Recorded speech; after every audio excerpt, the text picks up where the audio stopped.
That's right. Some good old-fashioned Farms in 22. It's Farming Friday. How you doing, Wolf?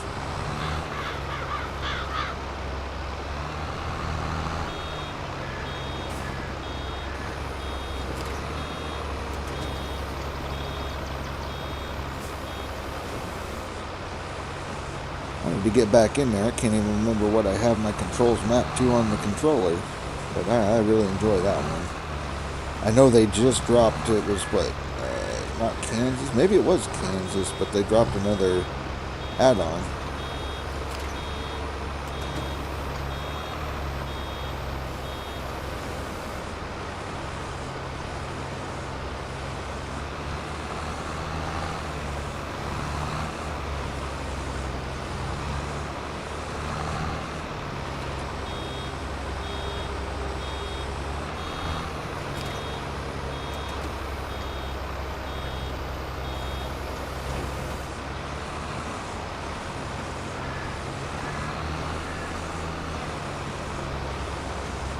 You're going to be owner operator eventually, huh?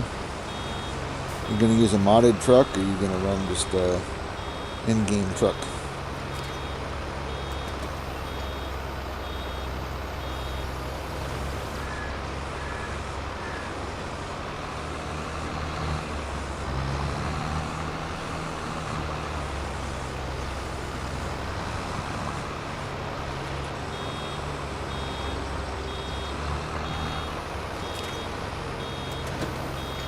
Open server. I've never done any kind of online play with that game.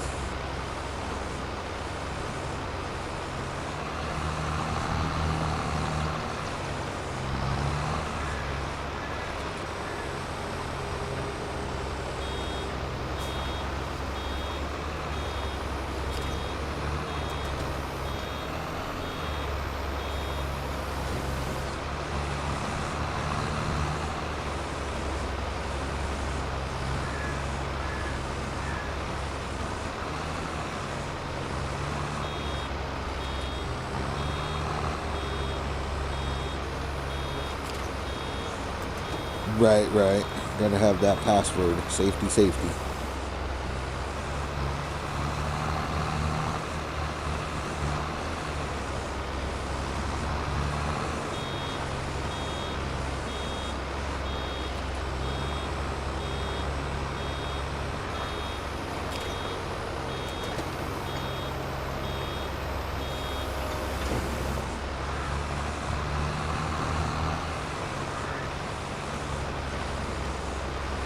How's it going, Ryan?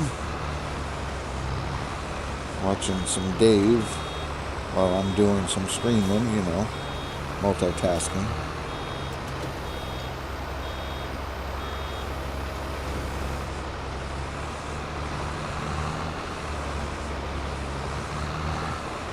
Good.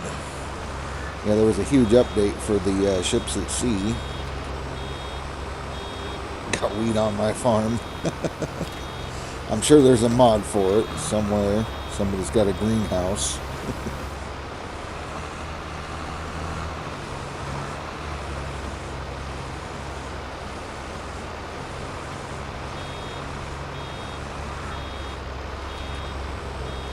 Yeah, so we'll probably play around with it tonight. I don't know.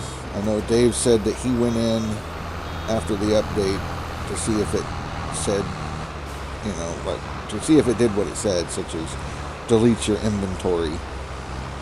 If that's the case, well, then we'll get to start again on our inventory. So you decided you're going to buy it yet, Ryan?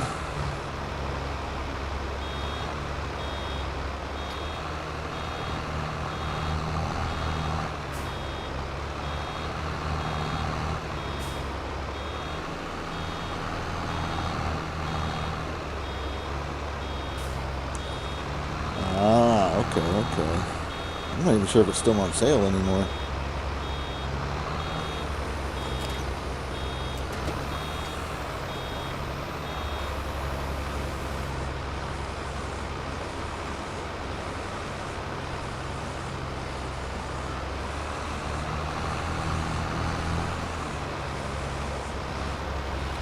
always on no man's land. You know, no man's land is a lot of fun. The only issue I have with it is just how empty it is. You know, I'd like to have like some kind of a town or something. So, you have more places to drop stuff off, even if it's a small little town, you know. Like a country store, or a few little businesses here and there. You know, something like that. Just so it doesn't feel completely empty and you have to take everything to the vehicle shop to sell it. I think if he'd done like a train station to sell it, export it, something, like a truck dock or something, so. Yeah, Gold Mining Simulator, they had an update also, with the frame rate, and should see 10% better frames per second now, and, what else did they do? It wasn't much of anything too crazy, but, it was enough.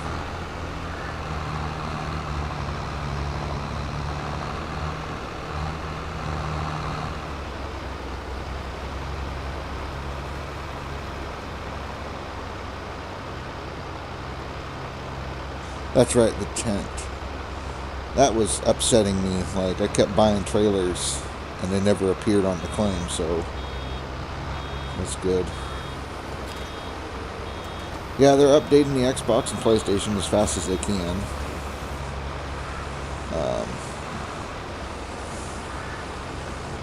I know a lot of people are ready for leaderboards over on that side. I'm ready for leaderboards on the Xbox, so...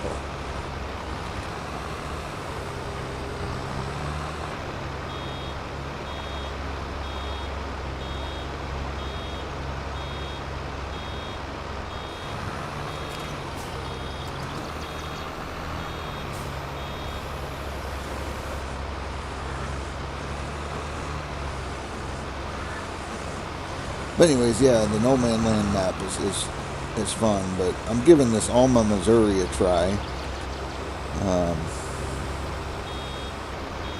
It's not a bad map so far. I bought the farm that's up in the top right corner. I didn't want to do the starting farm.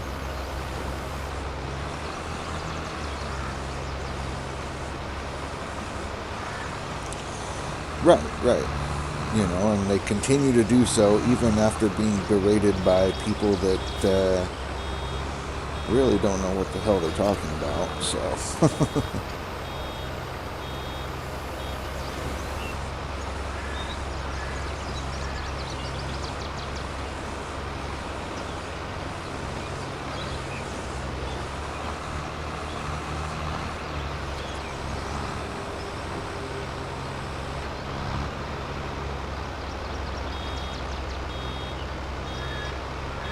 Oh yeah, and they will continue to do so because, I mean, that's just something they want to do.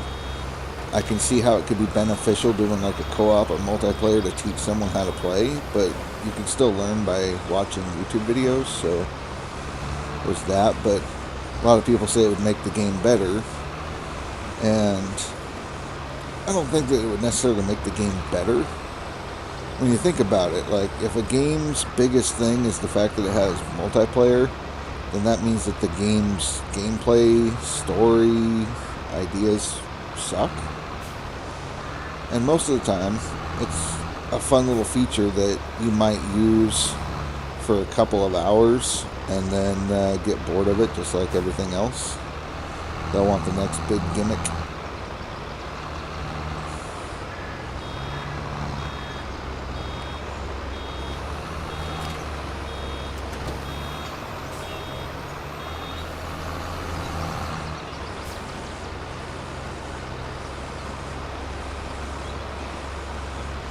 Right, you know, yeah. One person's digging, filling up the dump truck, the other person's just sitting there bored.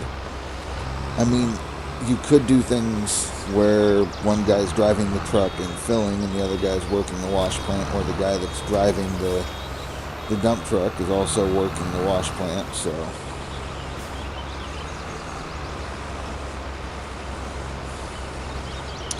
Right, 2 different leaderboards. See, maybe if it was me and I had multiplayer in the game, I wouldn't do a multiplayer leaderboard.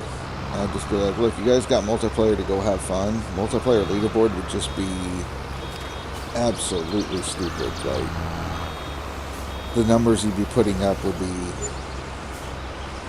crazy. Like, don't do that. I don't know.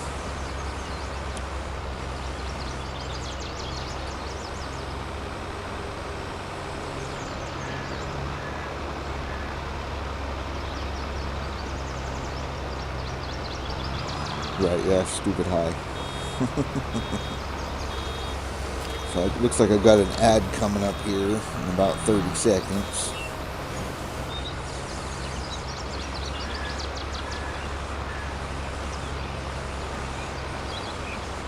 But multiplayer and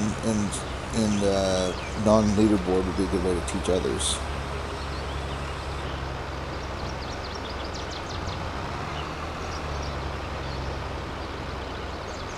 Right, your non-DLC top 5 are the place to 21.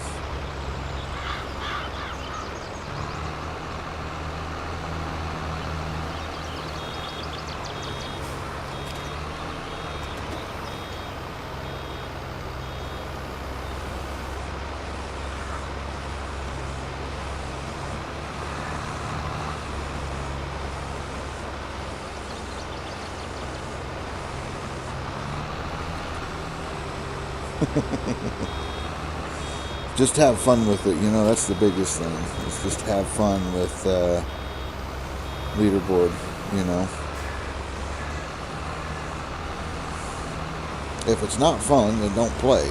I mean, that's the whole point of the game, right? And it becomes no longer fun, and it's a chore, it's work. Like, it's no longer a game. Now it's either you're taking it too serious, or yeah.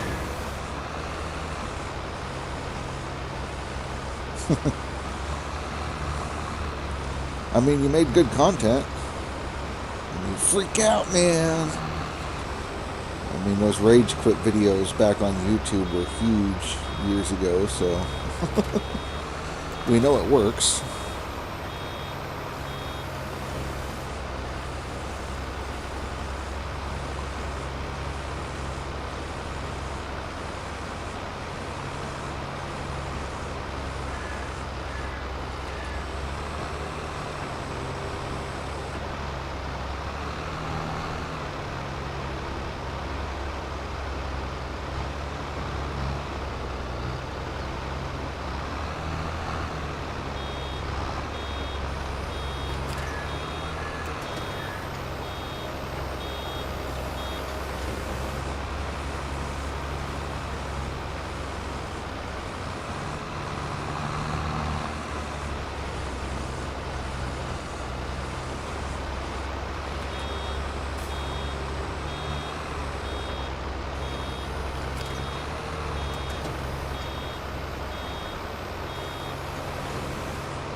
Yeah, no problem. That's why I stopped talking. I figured the ads came up.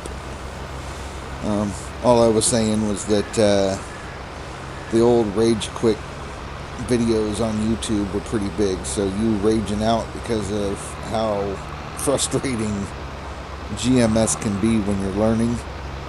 I mean, that should be gold right there.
Did you have to end up creating a whole new account and all kinds of stuff? I know you've been having a lot of issues, so I was letting you settle that first.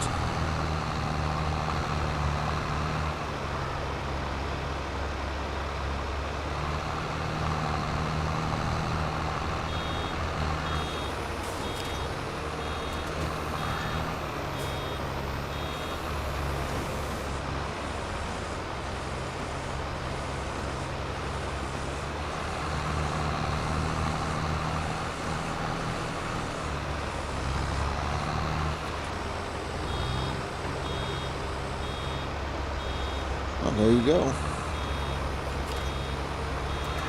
So yeah, I'll get on there and get it all figured out.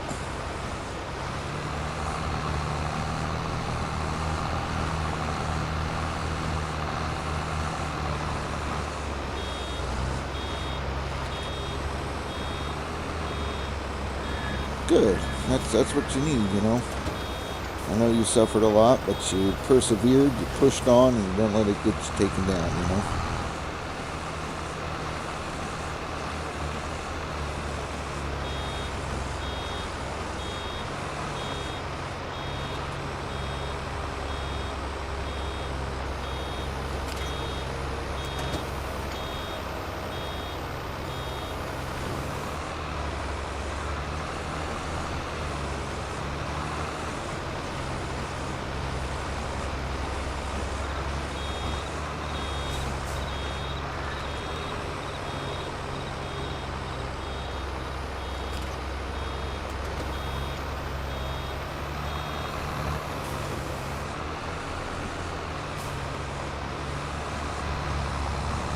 Oh yeah.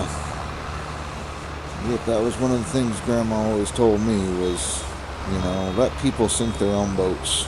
You don't have to do anything. Eventually people do it themselves.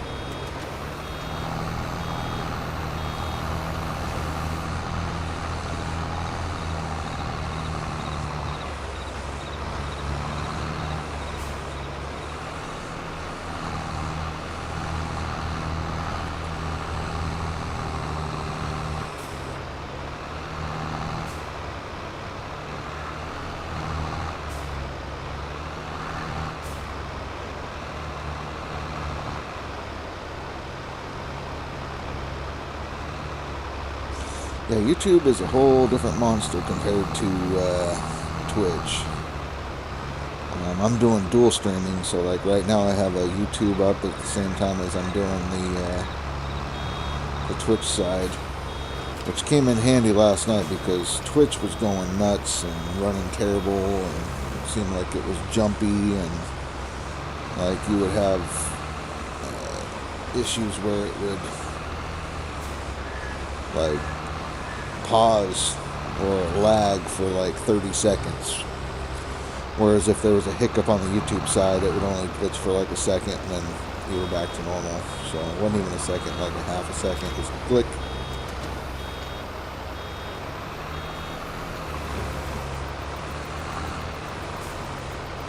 I'm hoping that this leaderboard doing the YouTube side will allow more people to be reached. You haven't tried messing with Kick at all?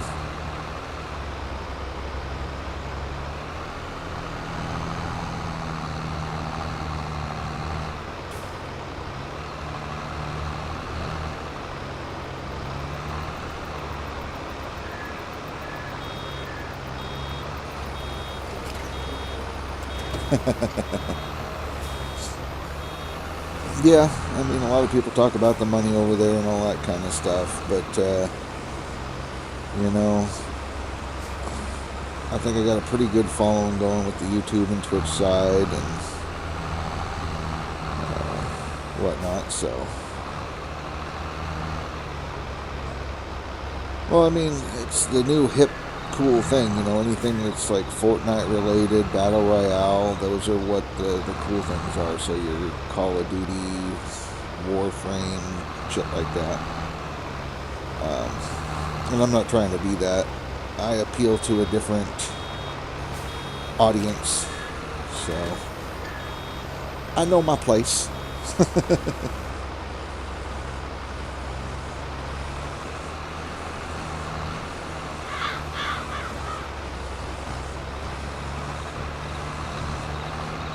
core demographic of peoples.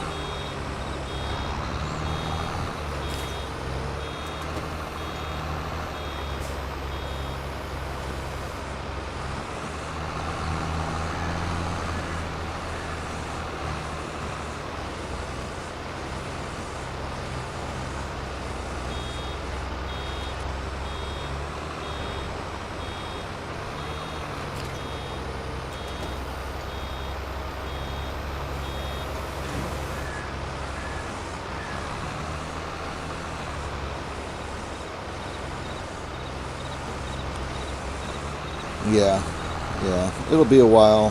Some people will have to pioneer the way, you know.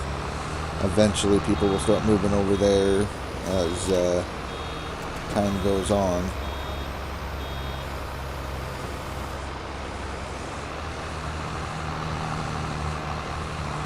Which, I mean, if you can do a multi-stream and be able to view all the chats, as long as you're able to maintain your YouTube and Twitch algorithm, you can slowly integrate Kick into it, but don't depend on Kick to be a main source of viewership.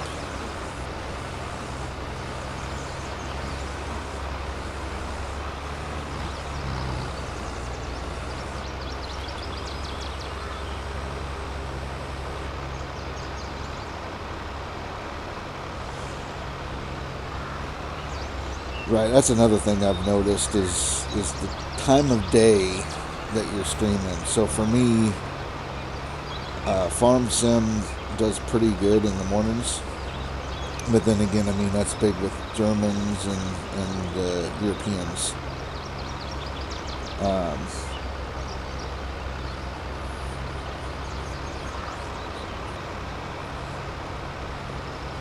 So Farm Sim's good for that. Ships at Sea is really good in the evening for me. I can usually pull in a good little following, which I guess would be evening, West Coast, and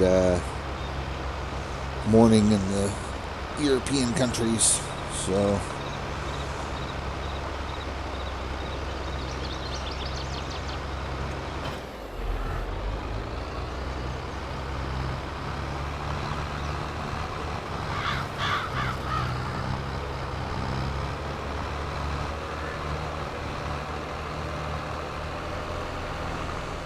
do you do that in the morning time?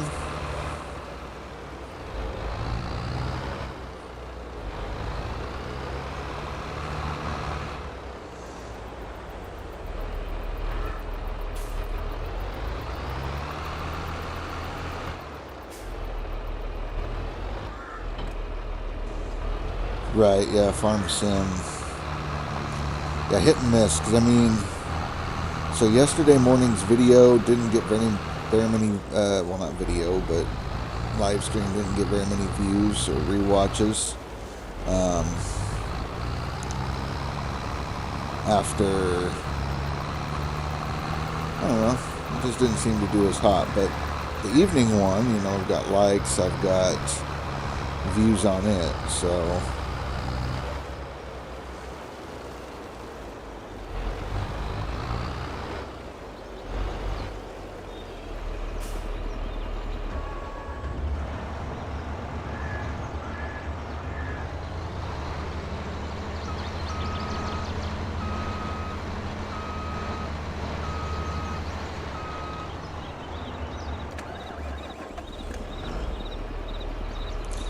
Right?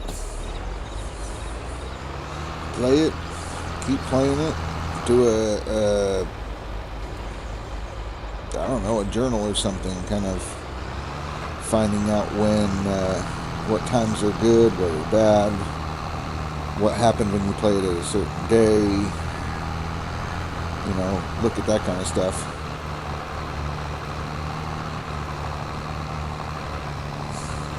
That's one of the things that I do as a streamer is to look at my views. Sure, views are only a couple of minutes sometimes they're hours, it just depends, but I can use my views to see, okay, who's clicking, why are they clicking, what did I do, was it a clickbait title, was it the description, like, give you an idea of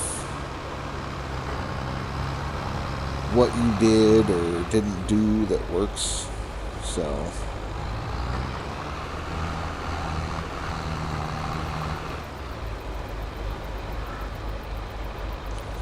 in a way, streaming can be a science.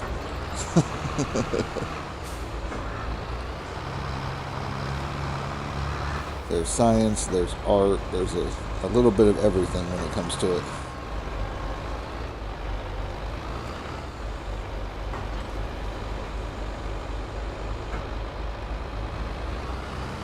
$1 a.m., so that's 10 p.m. my time, and like I said, I do really well at that time. And being a Friday night, that's probably also going to do pretty well. So, well, kind of. Friday, Saturday night is a hit and miss just because of the fact that the younger crowds are going to go out to the bars. The older ones will stay in. So depending on the demographic of people you're going after, yeah, it just depends. And I'm not sure what you're streaming anymore because I lost track of you and all that. Couldn't figure out how to get a hold of you or follow you other than on your YouTube. So, but last I knew, you were doing the supermarket sim a lot and ATS, so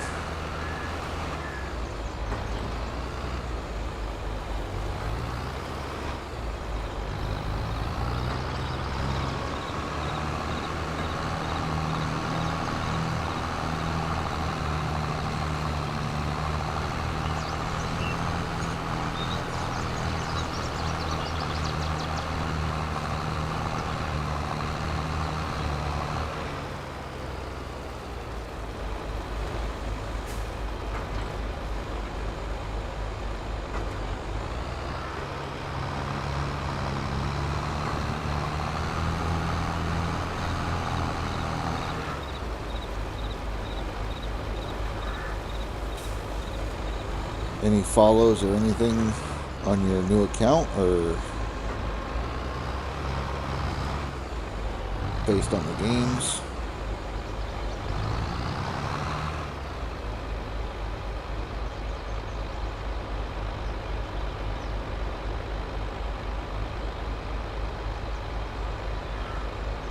My Discord's going crazy right now.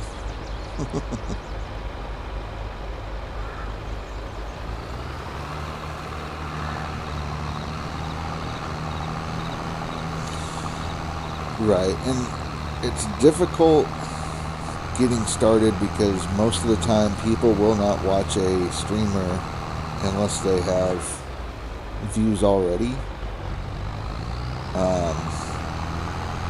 Especially on Twitch when it comes to a certain game.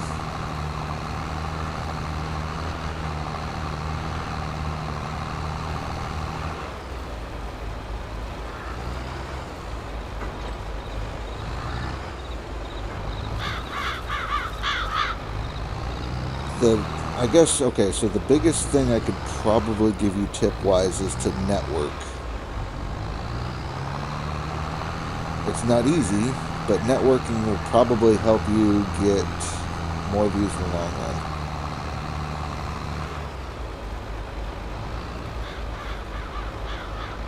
So your biggest game so far is Supermarket Sim. How many follows or views are you getting on those?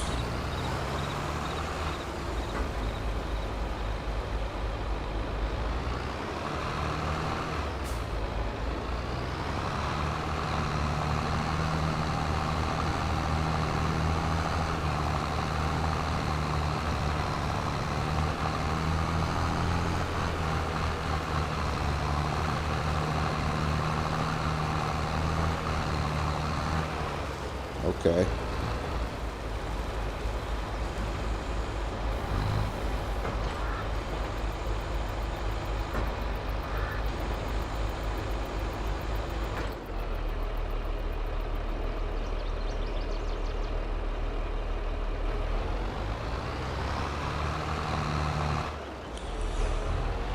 Well, okay, so when it comes to playing like one single game, it's, I mean, if you're playing it all the time and you enjoy it, fine, sure. And if you're not trying to make a career or anything like that out of it, even better. But if you're trying to do a hobby in which you can make a little extra cash or something like that, like the streaming and whatnot, you kind of have to look at it scientifically in a way. So for me, I know that Gold Mining Simulator is huge during leaderboards. If you're playing that, you're going to get views.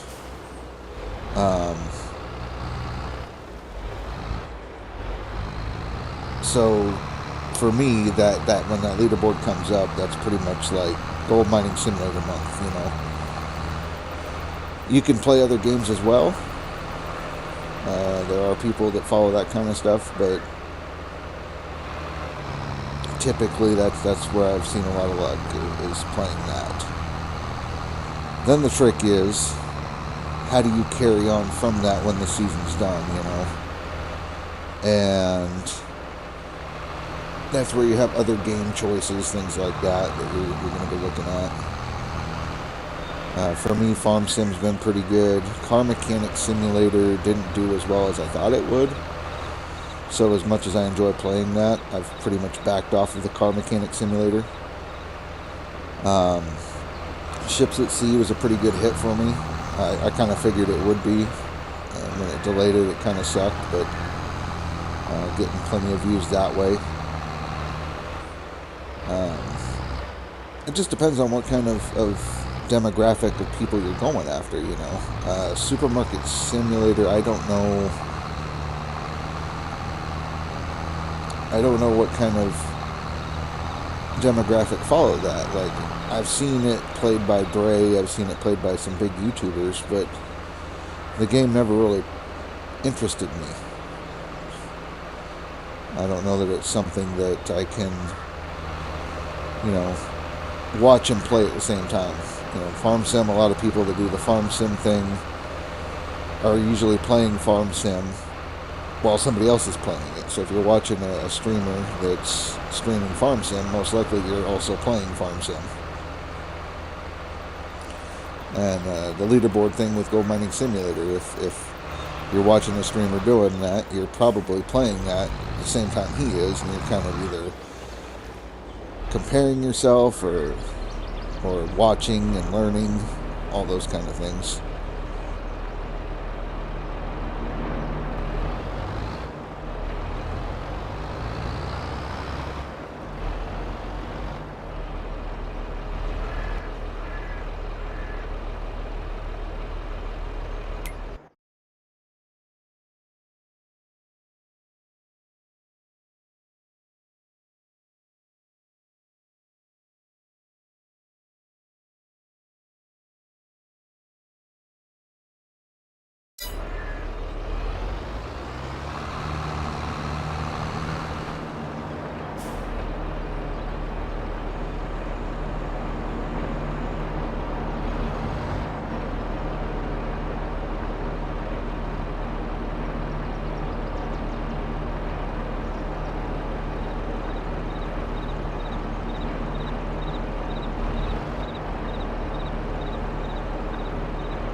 Kind of a long-winded explanation of my streaming experience anyways.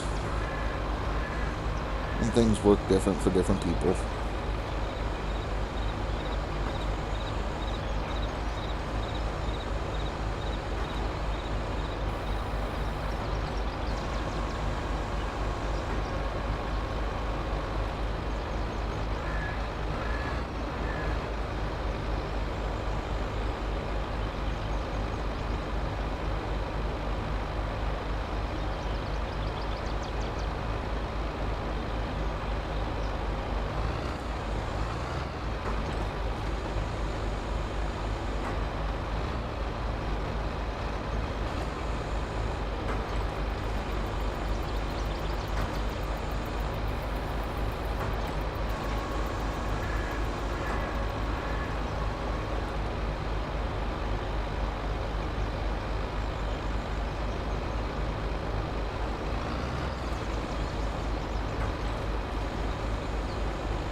Hello, Matsku.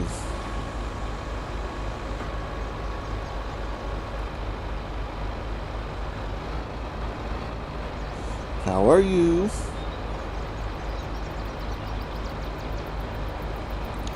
Right now, the vehicles that I'm using are the mission-based contract type stuff.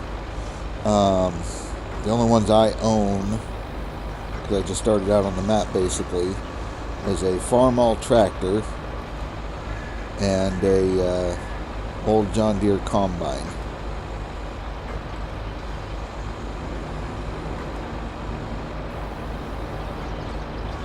I bought the pig farm up in the top corner, right up here, and so I got my farm-all tractor, and then I've also got my combine.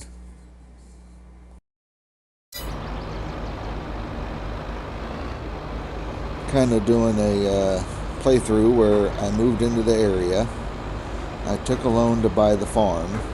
On the farm were two pieces of machinery that were broken, basically. That farm-all tractor and a combine. And I got to fix them in order to use them on my farm. It's the Alma, Missouri map. That map you can use on both console and the PC.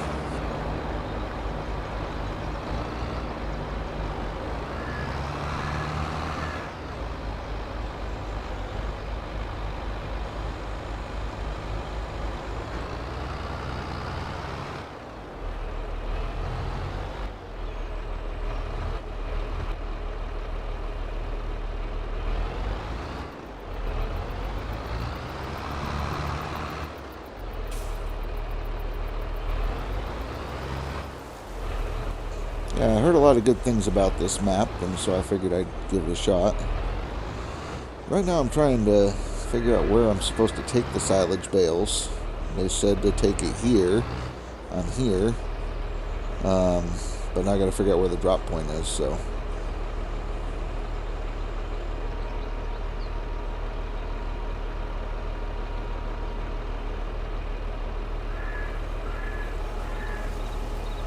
And there it is, in front of the dumpster thingy.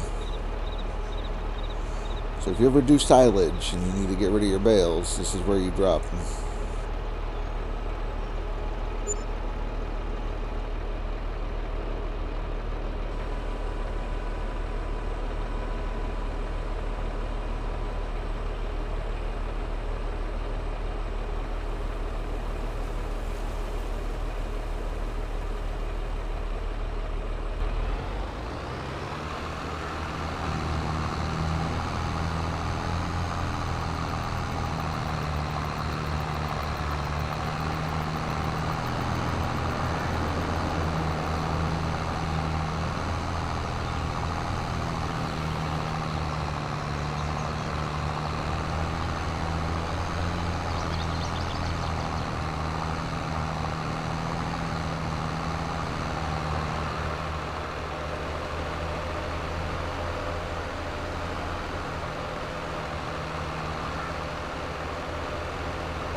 No, this one I'm doing as a single player.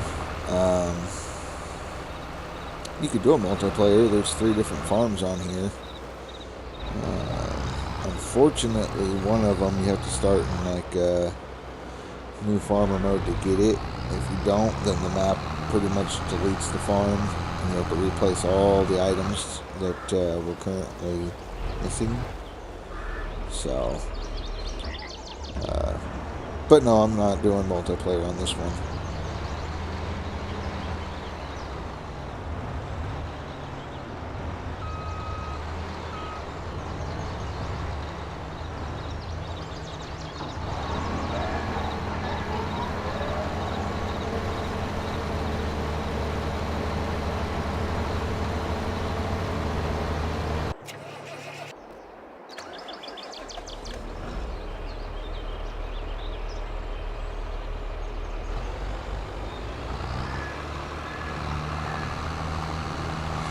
Yep, this is a job right now.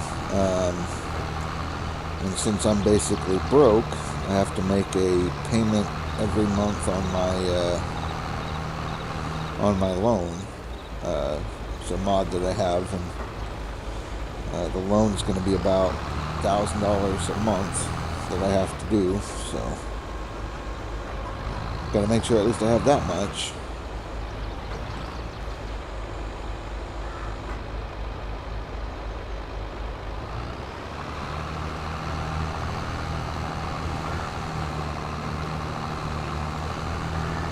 So we're going to earn some bucks from doing this, and then hopefully, I didn't want to make it easy on myself, you know, so like all the jobs are really like the hardest difficulty jobs, so there's not much money at all when you do these kind of jobs. So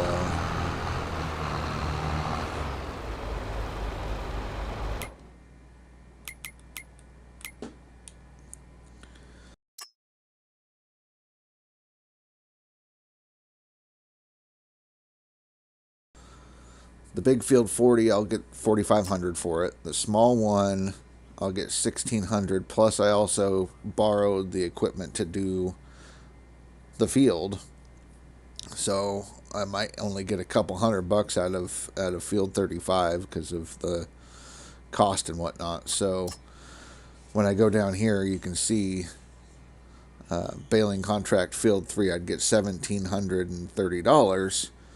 But if I rent the equipment, it's going to cost me $1,400 out of that. So I'd only make $300. So very expensive, because I didn't want it to be easy for me.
I think it's possible.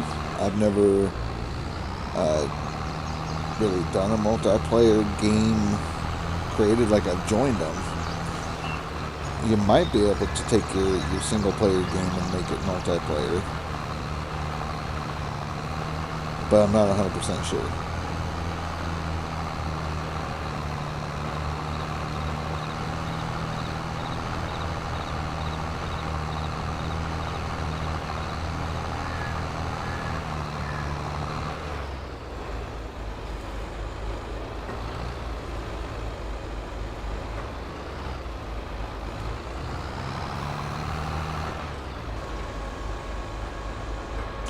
I am playing on the PC.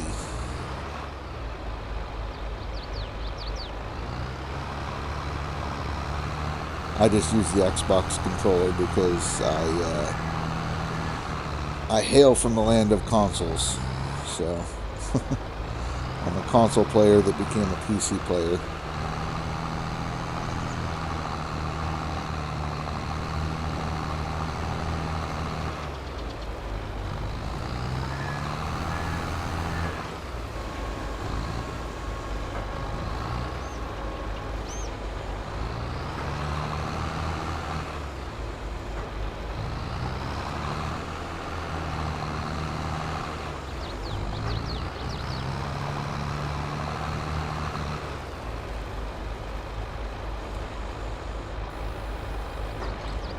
I think I have 19 and 22 on my Xbox.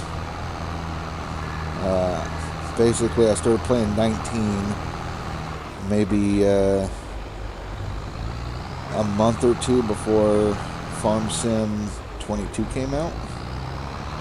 And then after 22 came out, I haven't really touched 19 since.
You can do multiplayer on this map.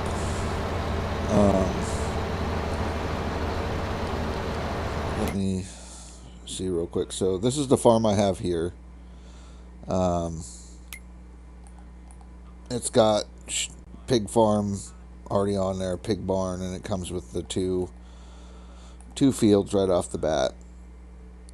The starting one, if you were to do the starting map or the starting new farmer mode, this is where you would start.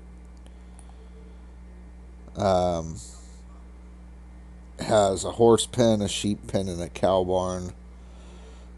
It's massive. But yeah. And then the third farm is right here, and it's a cow farm. So another mod that I'm running has field price fluctuations. So if you can see the value on that third one that I clicked, it says 231,305 minus 21.6%. So that's selling for less than what the base value game is price wise. Going back to that starter farm, 87 or 878,000, but that's 41% higher than what it normally sells for in the game. The farm that I have, normally right about the 203 mark, 204,000, something like that. So when I bought the farm, I got it for like 181,000. So I got it for a discount. It's a mod.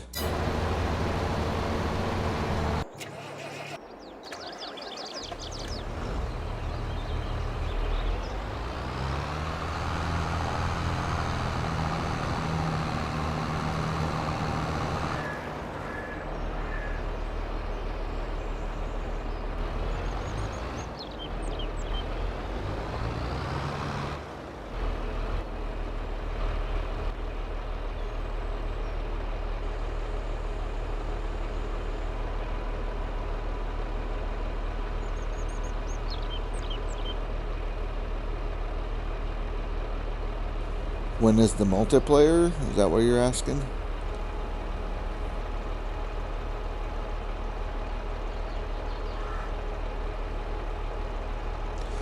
I don't know.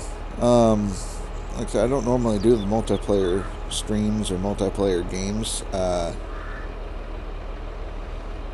did a multiplayer with Indie Ninja Gaming. He's another streamer on YouTube. And we did multiplayer on his map, which was the Elm Creek base game map.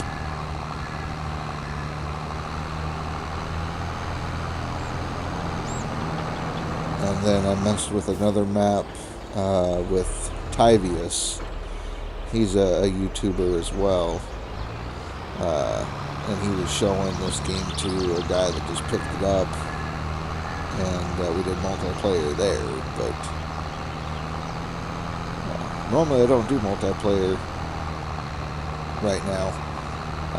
I'm just playing this game right now as filler until the gold mining simulator leaderboard starts next weekend, or next week, Thursday.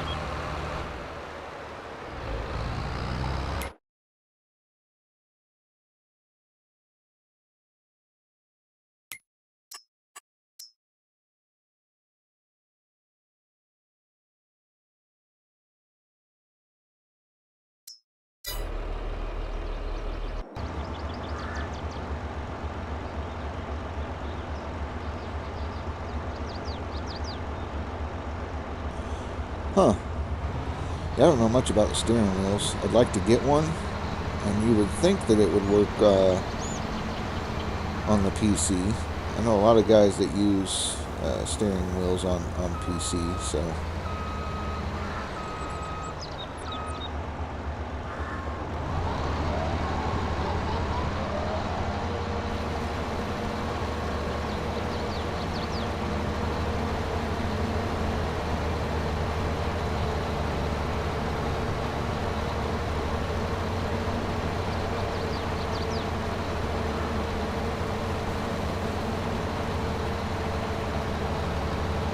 But because it doesn't work, I agree. F. Sad face.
Can I tell you when multi or not multi? Like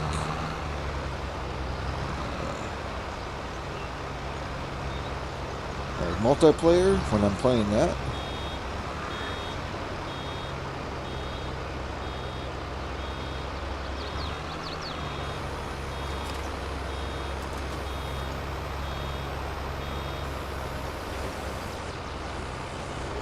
Yeah, I can do that. I mean, I'm not going to be doing multiplayer today, but yeah.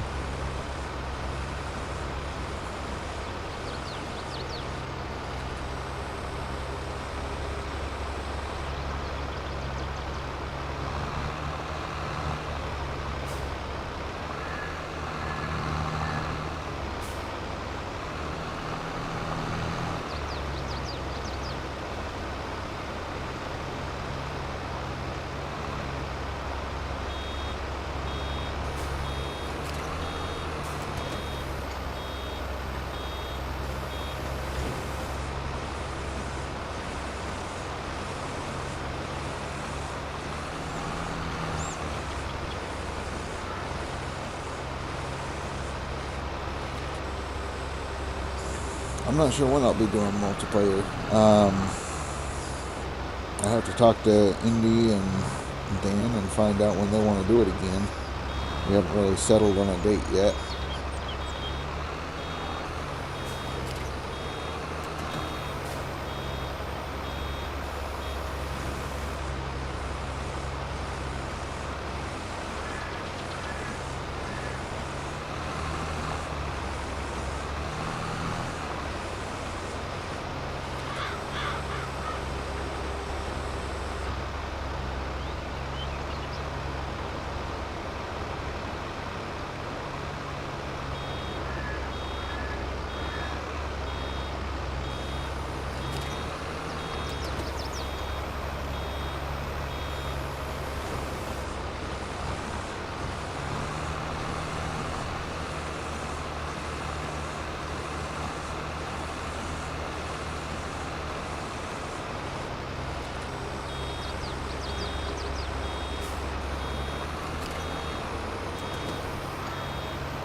King join multiplayer. The chat thing bugged. I mean, I don't know yet, because everything that I have, the mods, they're PC only mods, so they wouldn't work crossplay. If I decide I'm going to do a server or something in the future, then I might make a server with crossplay. So, yep, Billy Bob, I'm live again.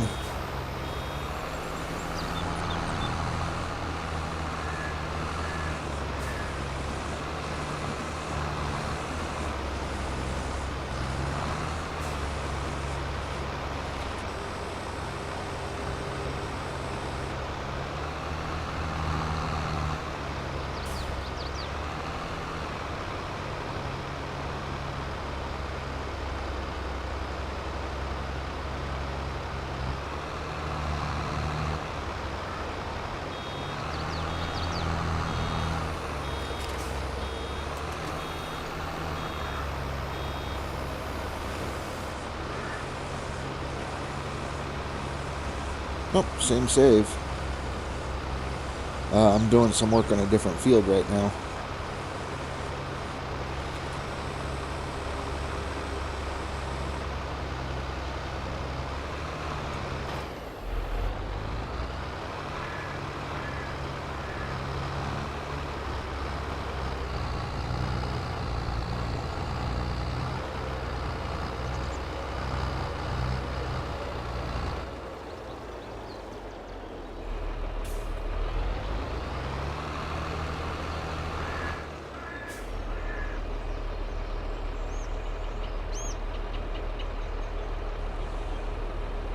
Like fresh save from recent, or one you have some hours into. I mean, I started the save yesterday on this map, and so basically everything I'm doing is based off of yesterday.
Yep.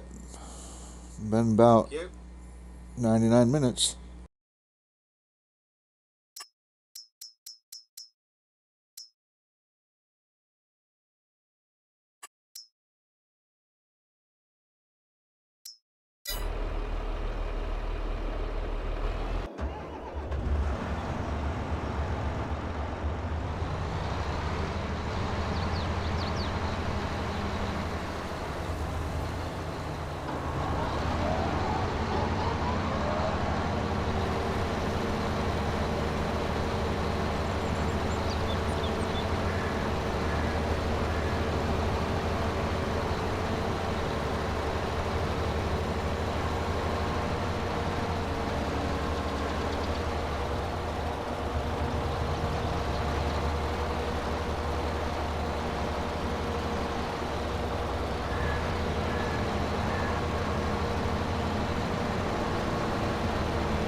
Thanks, Billy Bob.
Oh yeah, pretty much every day is spring almost.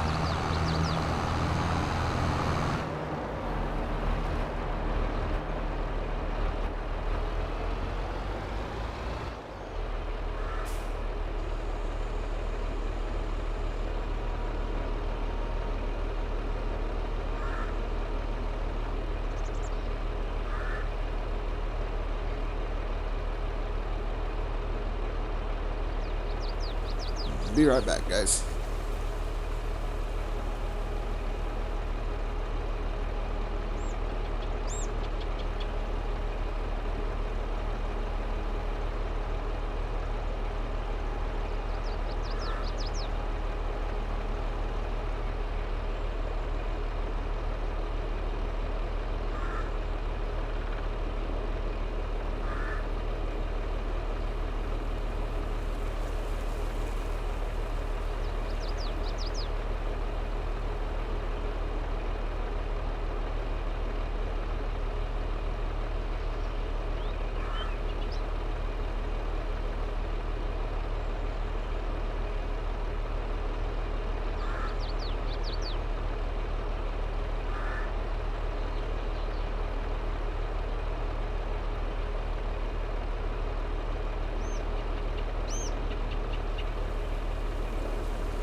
Well, thank you for that. Like I said, if I had the mods that were crossplay, then I'd be fine.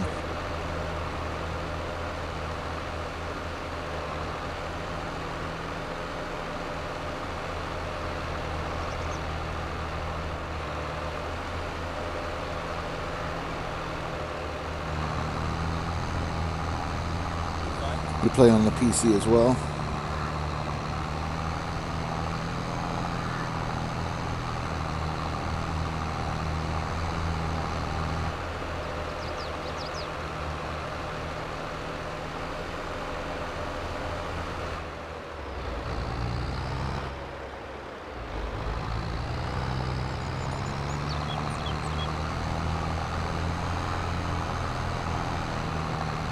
Okay, well, I appreciate the offer.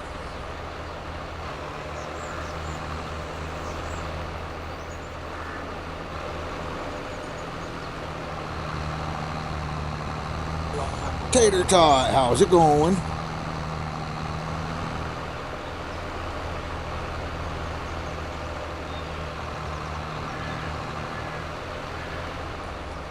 Awesome, awesome. Got off work, it's Friday night. Time to chill.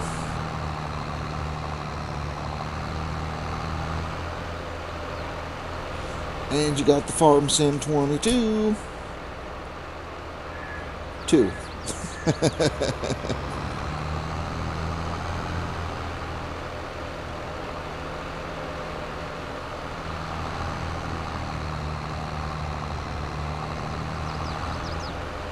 Well, it's a good game. It really is. I enjoy it. So I figure it's a good game to play when I'm not playing the gold mining game.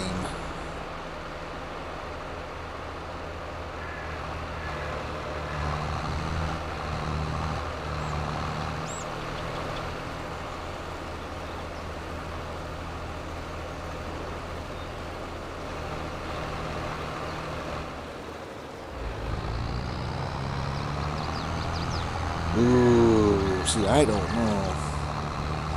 Like the deforesting or doing lumber, like I don't really like that on here.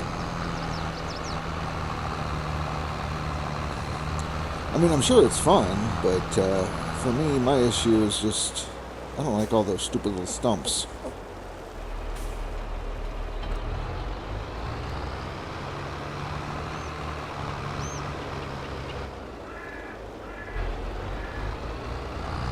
Well, the stump grinding, that makes it fun, but yeah.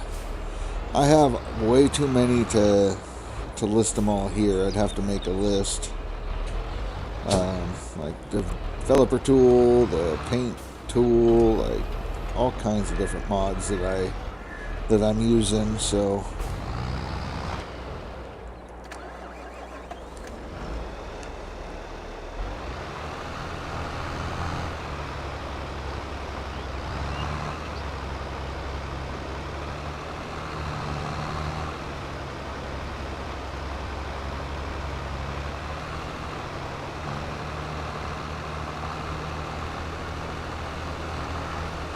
I grew up doing ranch work. I mean, we had 810 acres with cows, and so bucking hay, baling hay, all that kind of stuff. I come from that line of things. Not the most fun job, I can tell you that.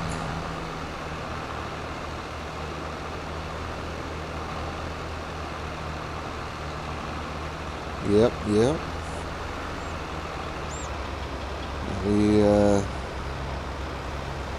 had beef cows and sheep.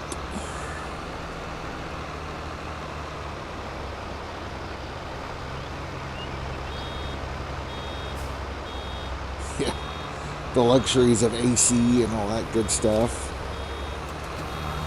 Some are baling on like an old Ford tractor with just a canopy on top if you're lucky.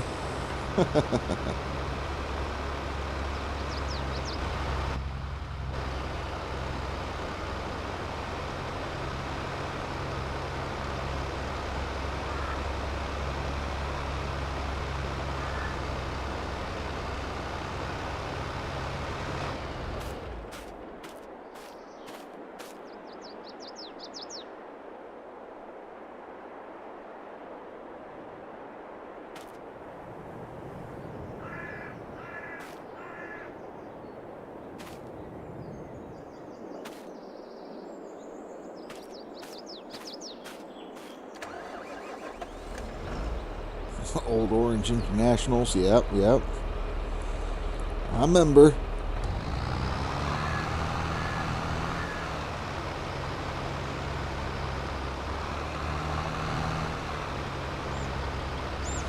I tried to make a bigger bale, and apparently it won't wrap a 180 centimeter bale. So I have to do the little tiny stupid ones.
Yeah, those old three banders, weren't they like 180-pound bales or something like that? They were big bales.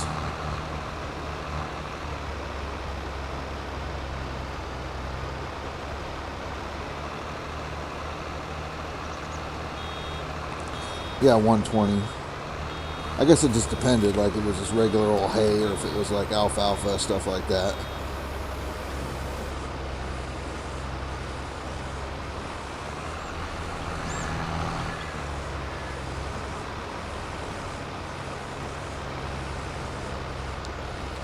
But yeah, they were always fun. And then when you stacked them in the barn, you had to salt the bales to make sure that none of the moisture would build up and cause a fire with combustion and all that. So,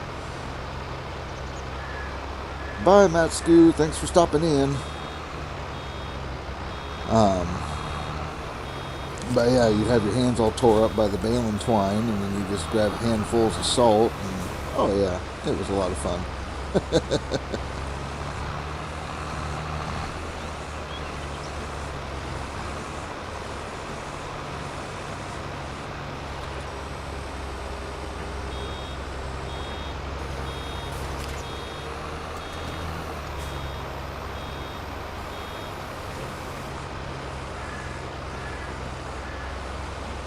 Oh yeah, no. Even though it's 100 degrees out in the middle of June, you'd wear a long sleeve shirt.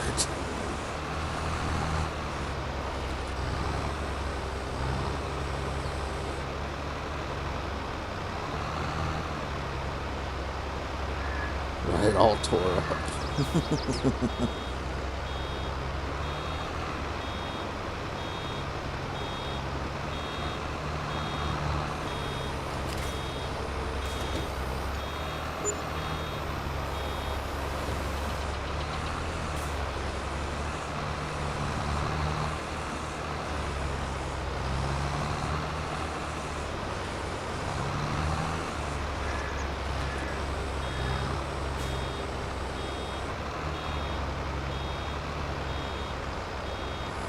Like legitimate bobcats? Are you talking like the skid steer bobcat lightning wolf?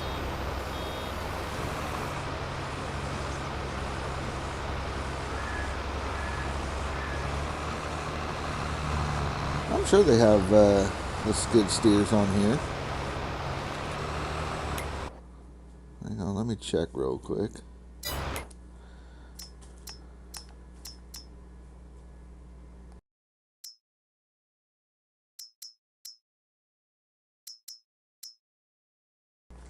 Yeah, they got a couple of them. A couple New Holland and a couple of Kubota.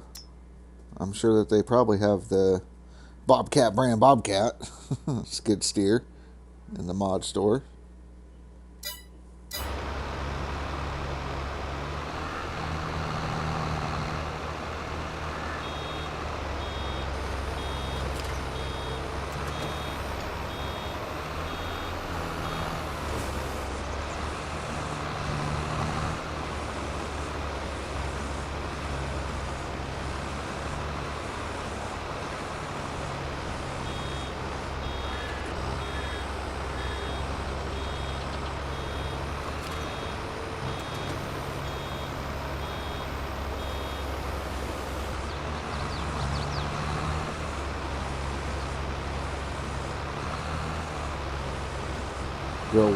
Real road work on this too would be cool. It would be.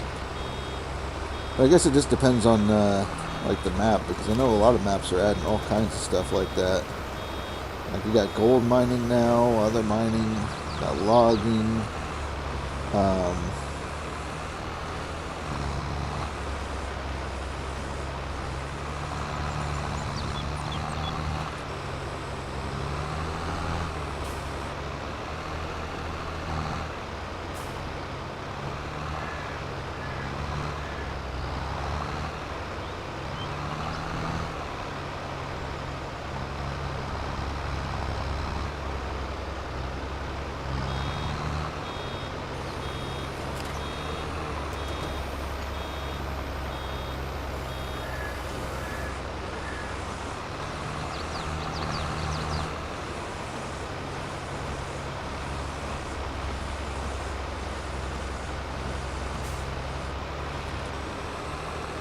Are you back from the ad break yet? Okay. No, basically what I was saying, I guess it just depends on the mod or the map. You know, some maps have gold mining and other ore mining processes. There's like oil that you can now do. Like, so many different options. There's a map modder, Dajnet. He's a streamer as well, but he has a map that's a 16x map that you literally build the factory, you build bridges and everything to access different parts of the map. So you have to like build a concrete factory in order to get the concrete that's needed to build bridges, things like that. So it's crazy what they're doing in this game.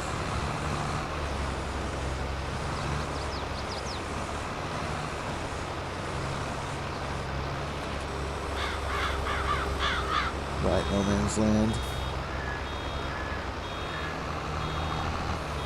You know, I'm trying to find a map that's like that, but I guess I have to look at like a 4X or bigger map, so that way you can still feel like you're away from everybody and you're kind of isolated, but you still have a small little town.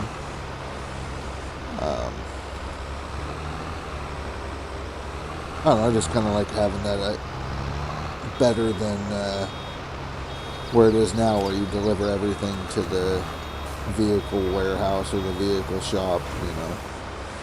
Like have a train depot or a shipping depot or something.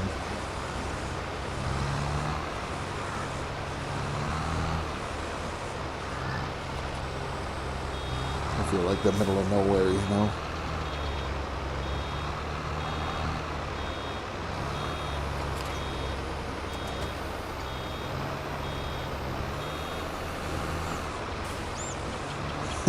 Time yourself out from it. It's a fun game, you know. I'm sucked into it and enjoying what I'm doing with my challenge and whatnot, but I do know that I have to do some streaming of other stuff, so we're going to do some ships at sea tonight. My evening stream. Do some bobbing around in boats.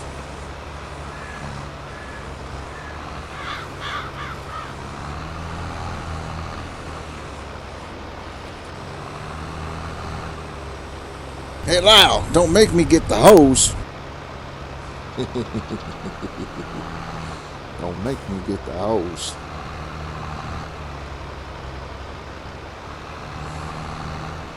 That's a custom sound that I made for one of my other subscribers. She came in and went nutso and dropped a bunch of bits and a bunch of subs to people, and during the stream, that's what I had said. She's like, hey, will you tell my husband Lyle, wake up? And then that was the way that I did it. So then I clipped it, and now we have a new sound alert.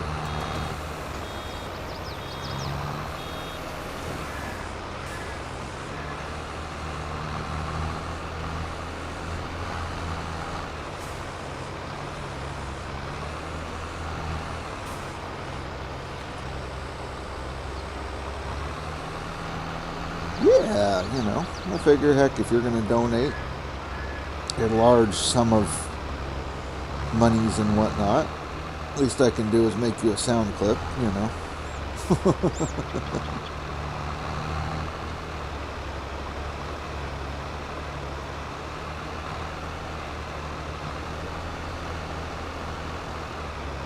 Yeah, she's a night owl. She lives in Colorado, but works in some kind of agency for the UK, so she has weird hours. But her and Lyle, they're good people, a lot of fun.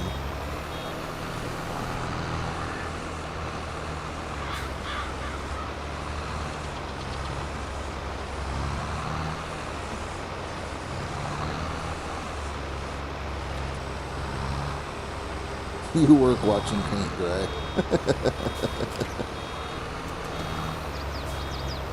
Well, I mean, if your work includes house flipper and you're painting houses.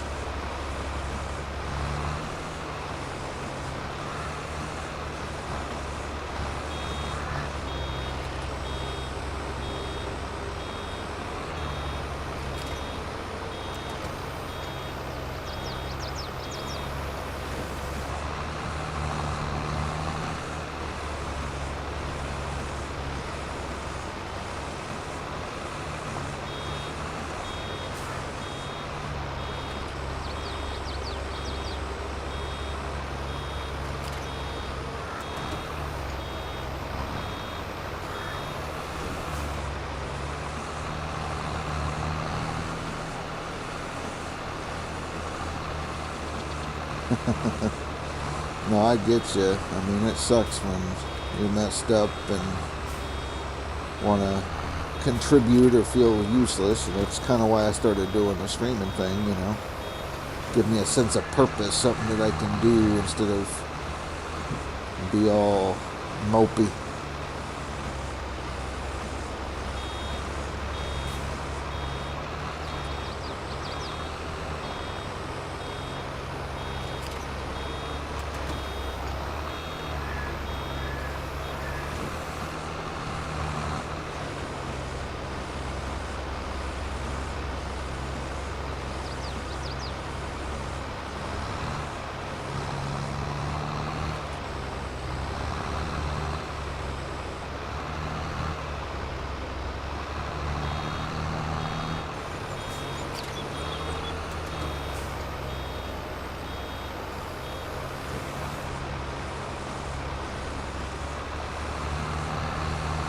Yeah, you know, I get it. But that's one of those things, like I got my disability and whatnot, but I want to make sure that I can still depend on myself and not have to worry about whether or not the government has enough funding to take care of me and my family. So, trying to be a little bit self-sufficient in a way.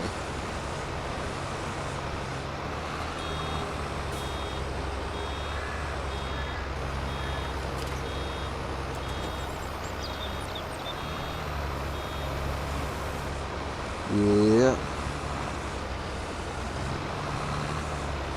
Weren't you just streaming over on YouTube? I thought I saw a pop-up about you playing some ATS.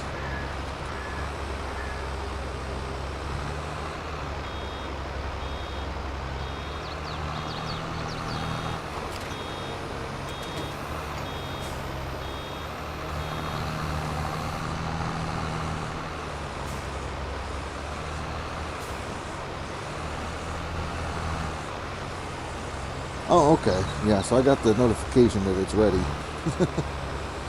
I was like, man, he just popped over. He's streaming and doing all the things.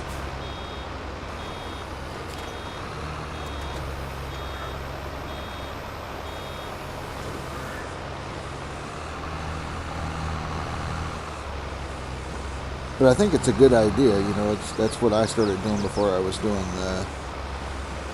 the dual stream. Was I would pretty much post my VODs over onto that side, so they live on forever, get views, people are interested, you know, that kind of thing. Yeah, no, I refuse. I use a controller, and a wheel would be much better.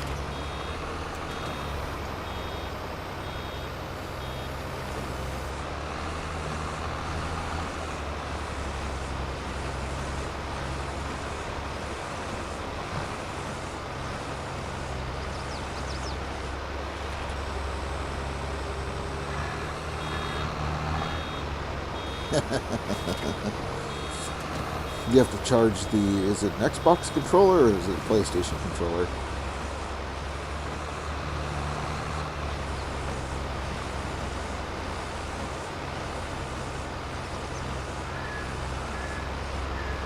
Yeah.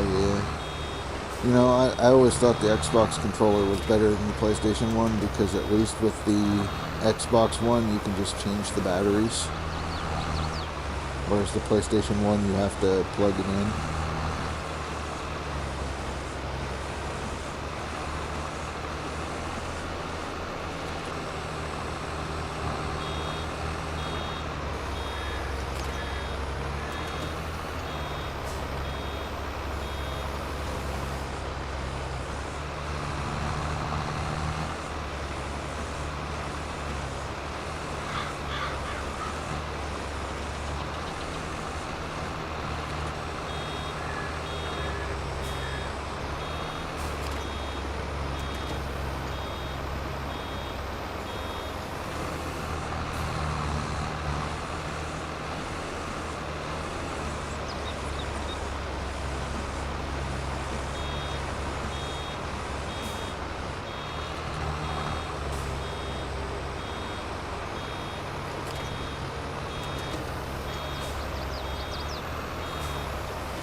That is pretty odd. That's strange.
No, but I have sneezed, farted, and cracked my back, and it felt amazing.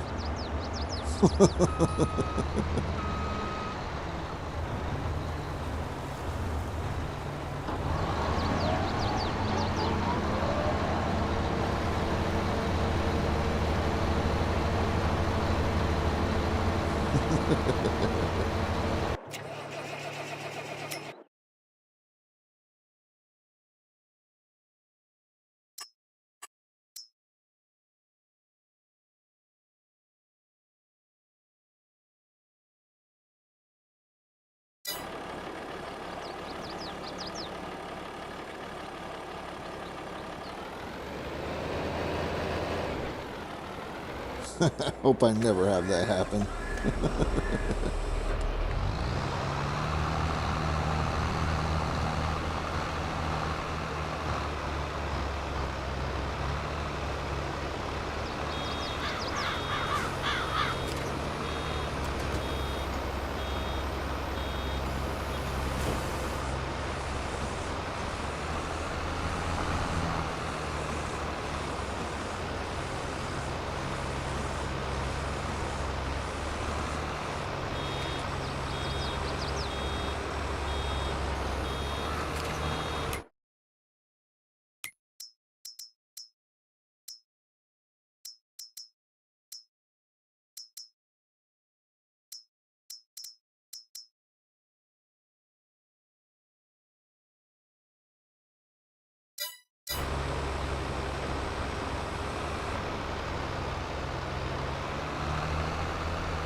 Where did you see that at?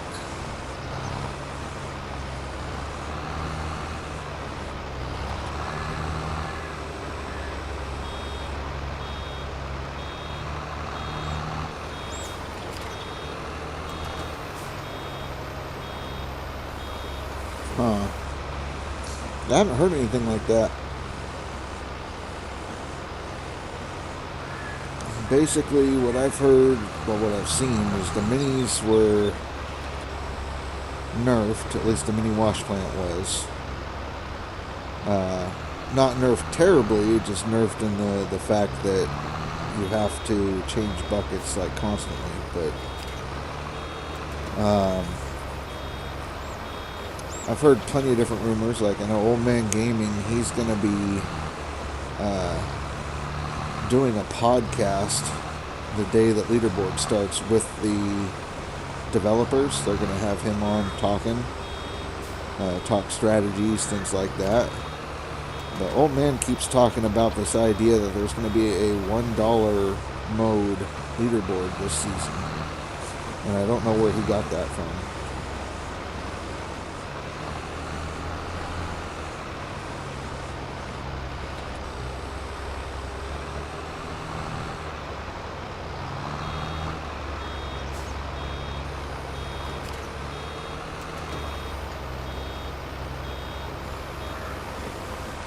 I mean, basically, if they did a $1 mode,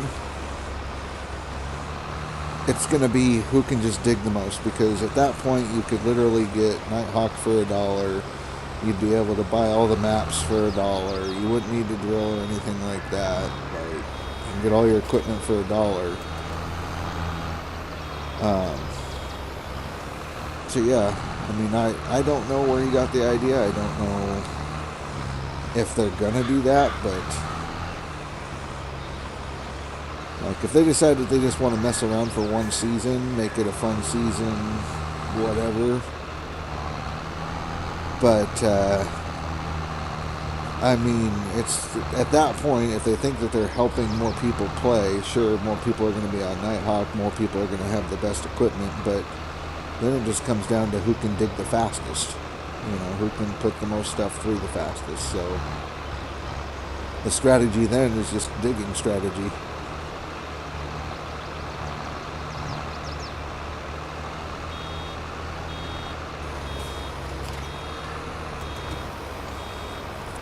What do you mean, get used to how much it is? How much each ounce counts as?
Foosball.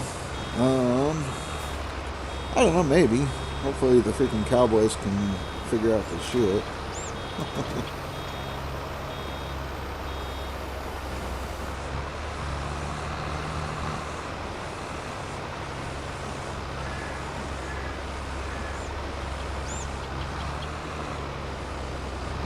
That's America's team you're talking about.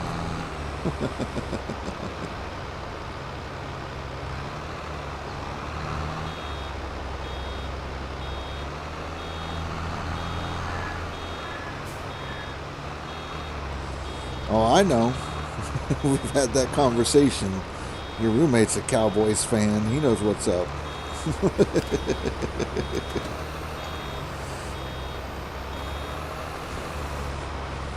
Yeah, yeah. Oh, there you go.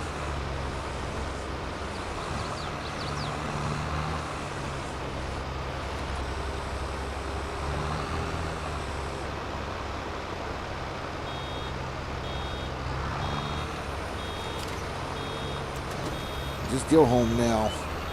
Must feel nice, huh?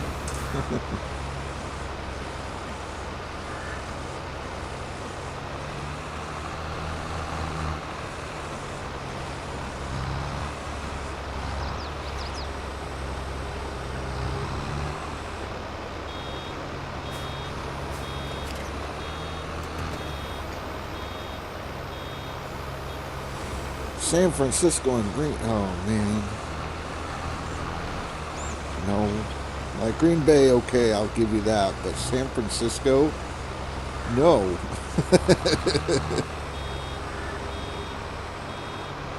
Ugh. Terrible.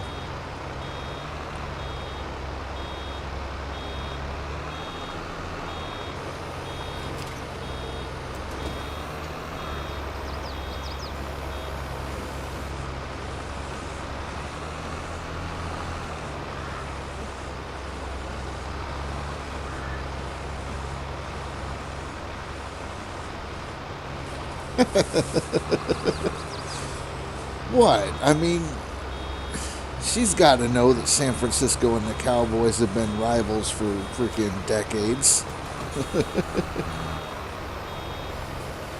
Oh yeah, Mama Lavender. Supposed to be all sweet and kind and all that kind of stuff, and here she is. Using obscene languages.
Holy shit. Cue the Craig Morgan music, huh?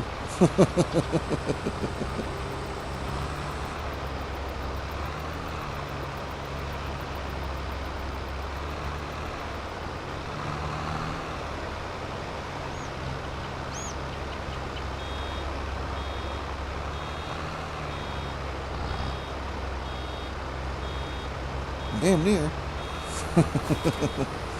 Filling time until the next leaderboard, you know.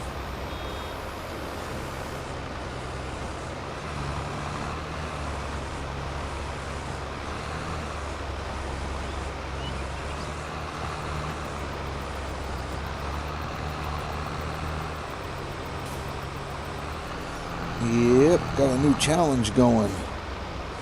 Gonna do the DLC leaderboard, this next leaderboard, but I'm gonna run no Franks, just straight up trucks.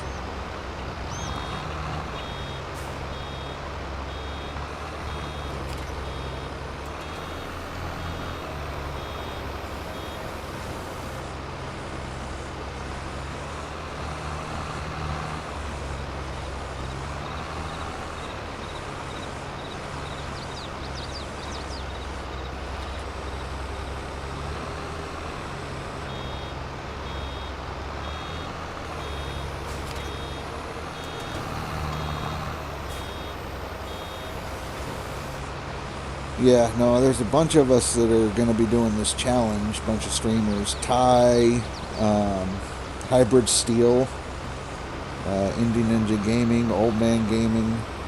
We're all going to be doing No Frank leaderboard. And a lot of them don't think we're going to place top 10, but I am very much certain that I'll be top 10, so...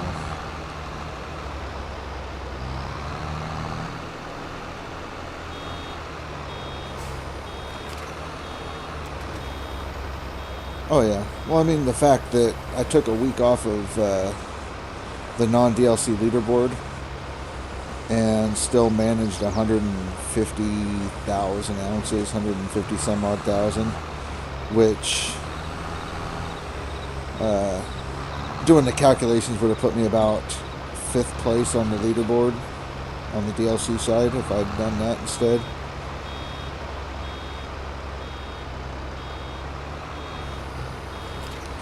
I think I was just outside of a top 10 finish on the DLC side with my non-DLC score.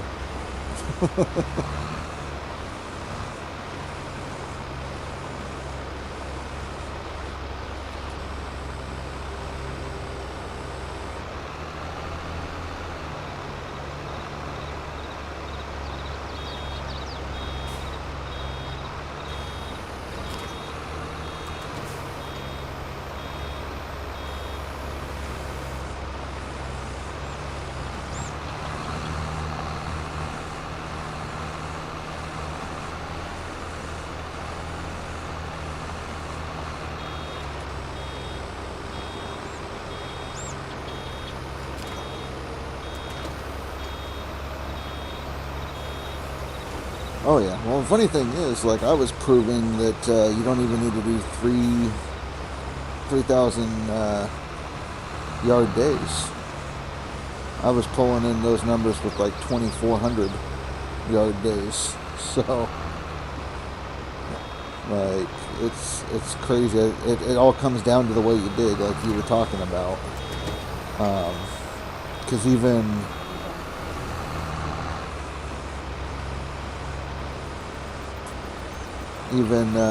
Grinder was saying that he couldn't figure it out. Like, he was doing almost 1,000 yards more than me, but I was getting more gold than him.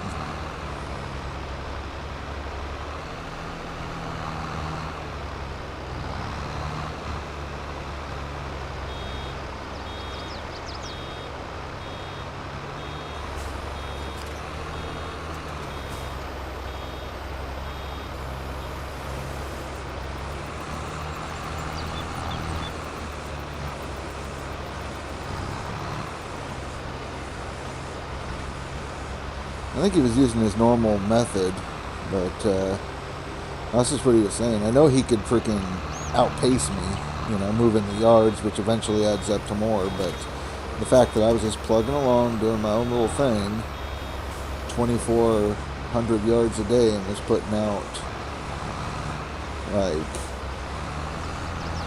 I think it was, at the end of the season, when you look at the season breakdown, it was like 1,200 ounces an hour or something like that.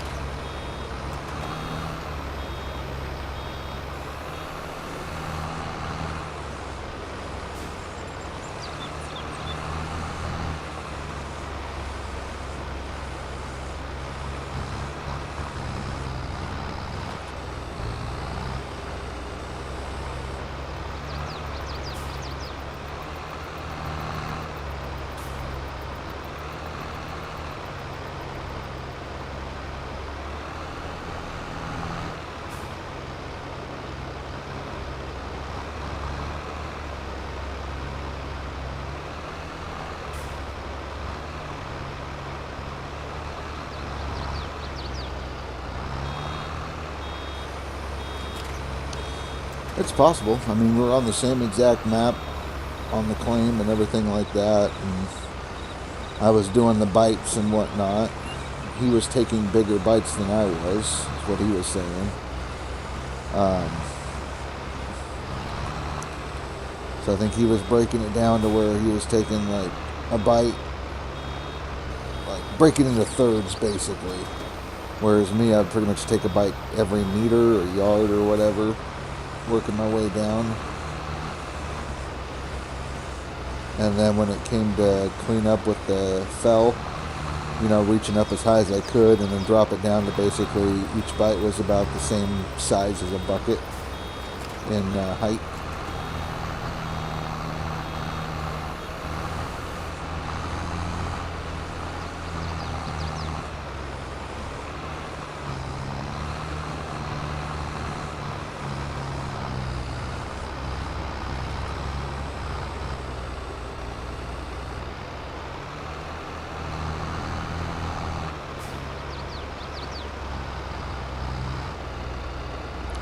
Exactly, and that's what I kept saying to Cass, Dan, like people watching my stream, was like, if you really want to do well without having to run crazy yards, do bites, small bites, back and forth, working your way down. And a lot of them are like, nope, you gotta move yards. Yards is where it's at.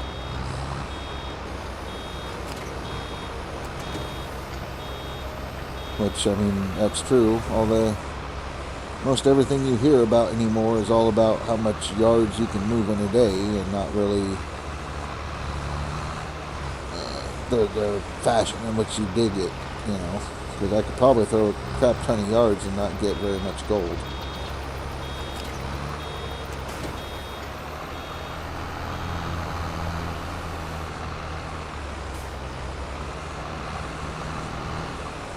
Right.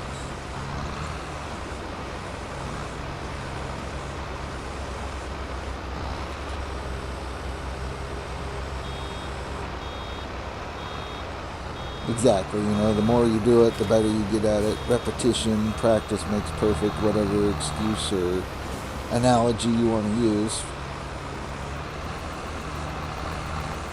I mean, it clicked. It took a little bit, but it clicked. So I think I should be able to hold my own on the DLC leaderboard, no problem.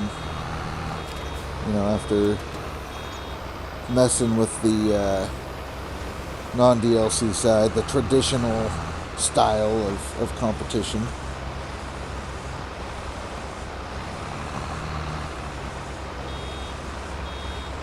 Got an ad break coming up.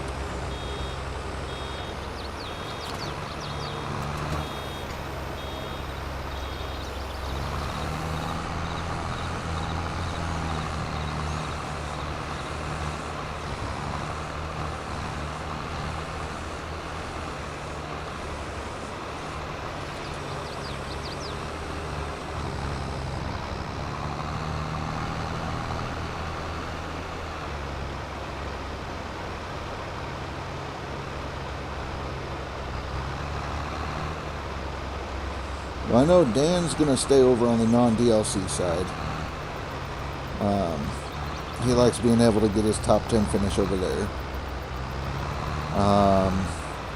I know Billy Bob is gonna, I think he said he was gonna run the No Franks, just because he said that he'd done 2 seasons prior with nothing but trucks and got top 5, so yeah, no. Like I said, there's a bunch of YouTubers and streamers doing that, and then I've also got CLAAS is gonna run it. Accelerate's also going to do the No Frank challenge, so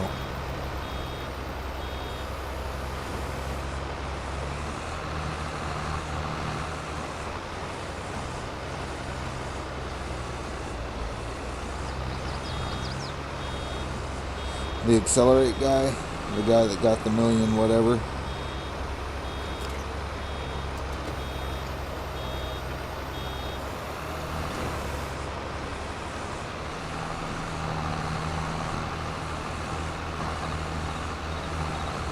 Yep, so he's going to run the No Franks, but he said he's not going to go max gold this season. He's probably just going to do the seasonal. He's kind of tired of the game after last season.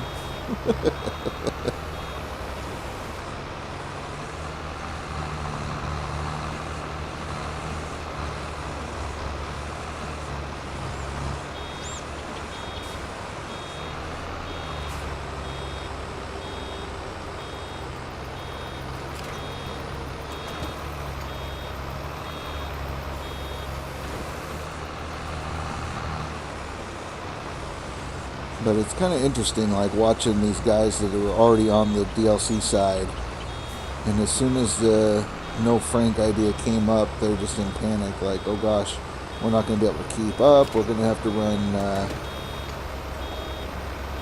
run hog pans to make sure that we're getting all the gold so that way we can keep up because we're losing so much time.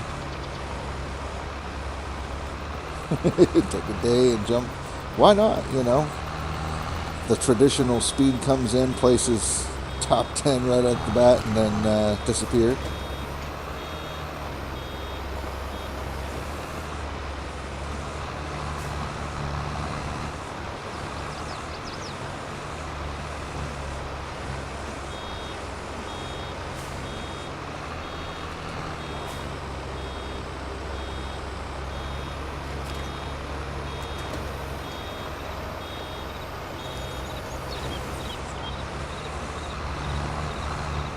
There you go.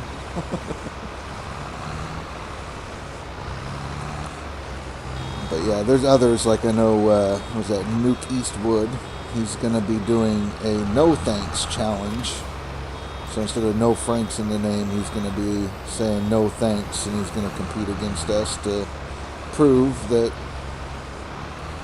you have to have a Frank in order to place top 10 on the leaderboard. So, yeah.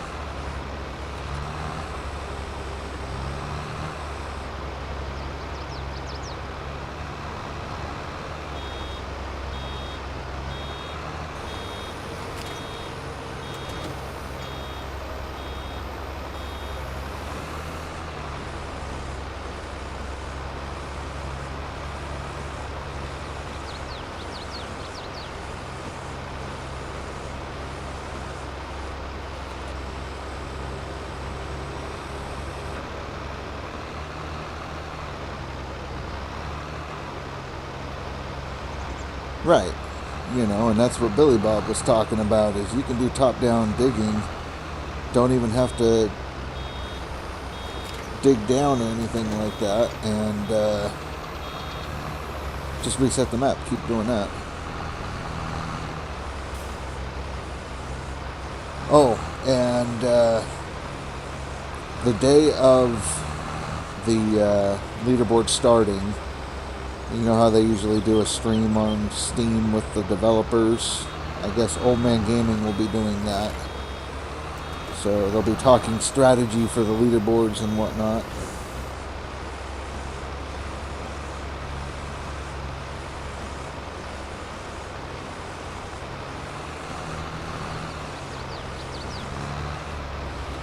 Yeah, and I was talking with Old Man Gaming a little bit, and he keeps saying that he had heard that this leaderboard is going to be a dollar mode leaderboard.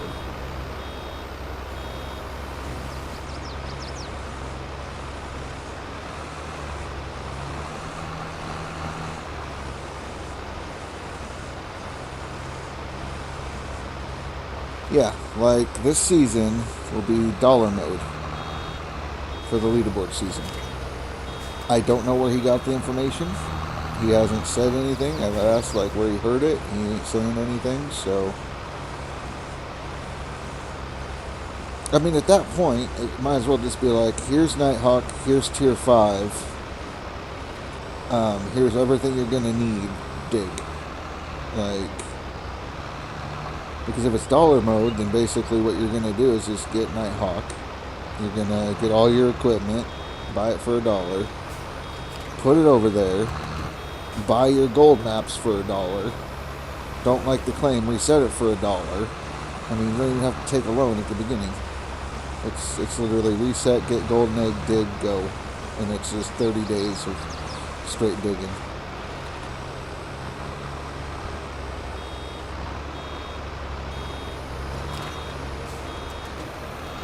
The strategy kind of leaves and it becomes pointless at that. You know, because if you have to start on like Old Arnold, you have to start on Rivertown, you have to figure out how the hell you're going to get off of there to get to the good gold anyways. So, dollar mode just, there's no fun, there's no strategy, it's just boring.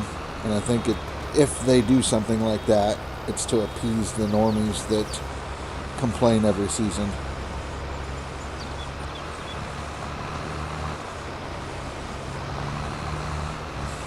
Which if they do it, I mean, I think they'd only do it once at that point. I think they would learn real fast that pissing off your base is not a good idea.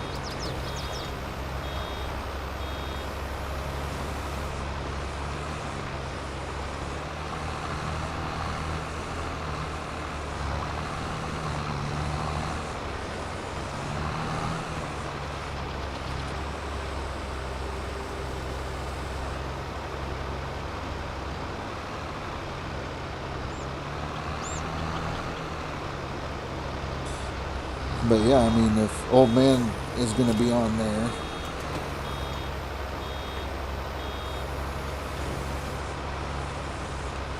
right, there's that thing with developers that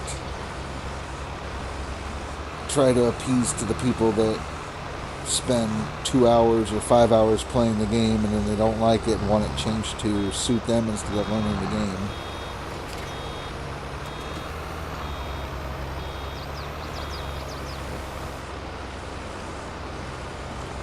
Right. And they've already accounted for that with the leaderboards. That's why there's a seasonal leaderboard score and a max gold leaderboard score.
Right. I mean, that's the point. The more you put in, the more you learn, the faster you become, the tips and tricks you pick up along the way. You know, a mechanic gets paid as much as he does, not because of the fact that he did it fast, but because he knew how to do it fast, you know. That's the years of training he did.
Alright, welcome back from the ads.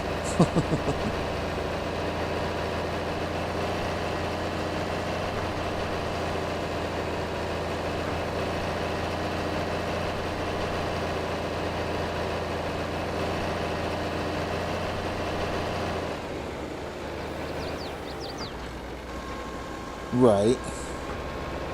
But I mean, you get that every season anymore, you know.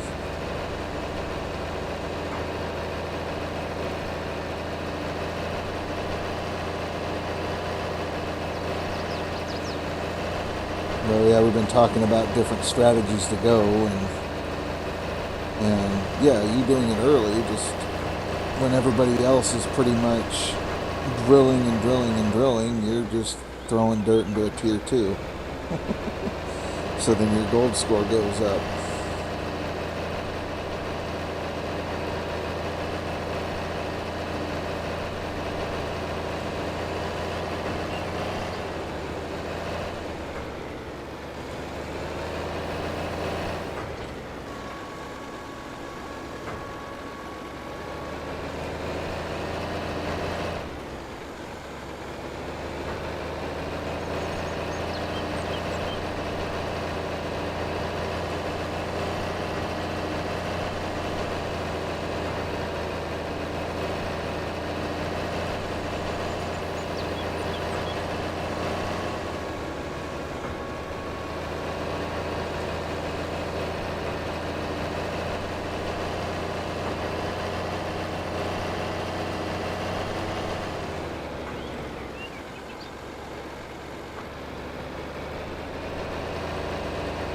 Right. Nope, I mean, there's definitely ways of doing that stuff, and, you know, these are things that you learn over time, paying attention to it, and people just don't, I guess, pay attention.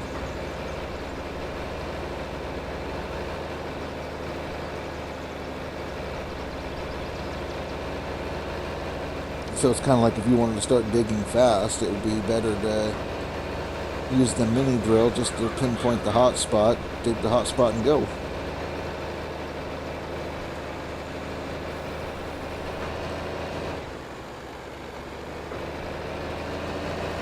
Right. Yeah, we were pointing that out last season, like, when you start thinking numbers. Tier 5, or, you know, DLC players, they're thinking the non-DLC people are dumb because they can't put in as much gold and whatnot, but it's the same effort on either board, and in the end, the DLC board is just inflated numbers. That's all it is. Same work, both boards, inflated numbers on one.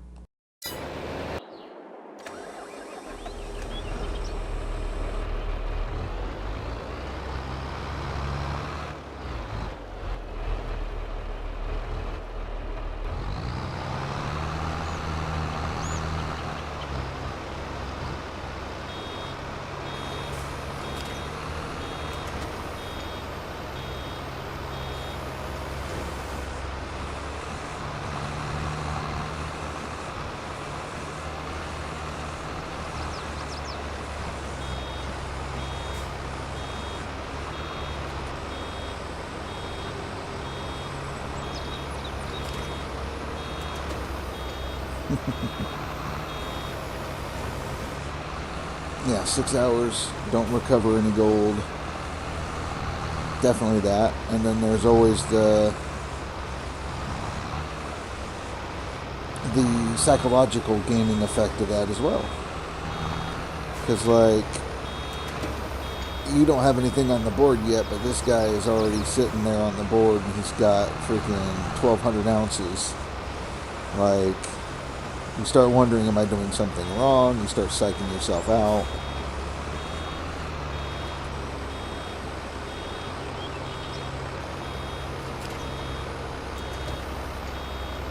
Maybe not like you, but I'm just saying that most players, average players, they're going to panic, freak out, and then go, well, I can't compete with this. If he's able to do that in the same amount of time, like 6 hours from now, he's going to be at 24, and then I'm not even going to be there. I might as well just quit.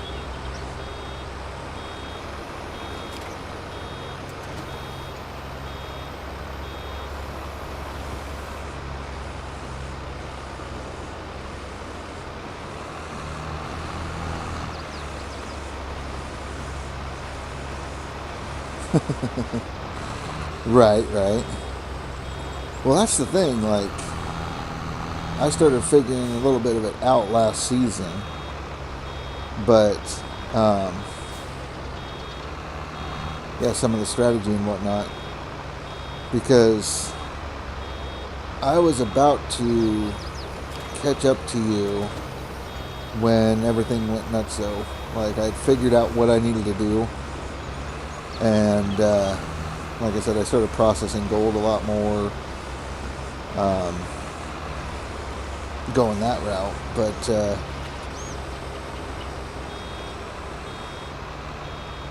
a couple of them had no idea what they're doing, basically.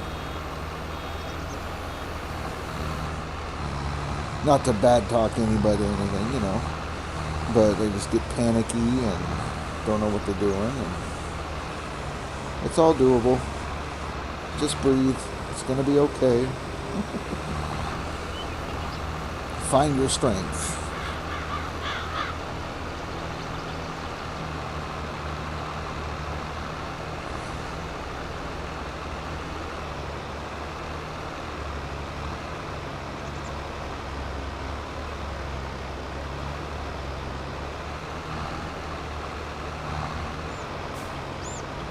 Yeah. No. That's, I haven't decided yet on the DLC side if I'm going to do a seasonal run or just go straight for max gold. I don't really want to take 2 spots on the board when the prize is the same for both slots, you know. Let somebody else have a slot, but like max gold, I can do max gold. I have time, I can do it. But seasonal, you know, that could also be fun now that I kind of have a better strategy after messing up last season.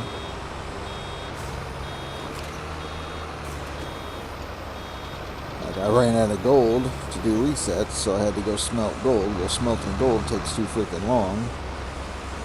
So it threw off my seasonal total. I could have had a higher one if I was able to dig longer.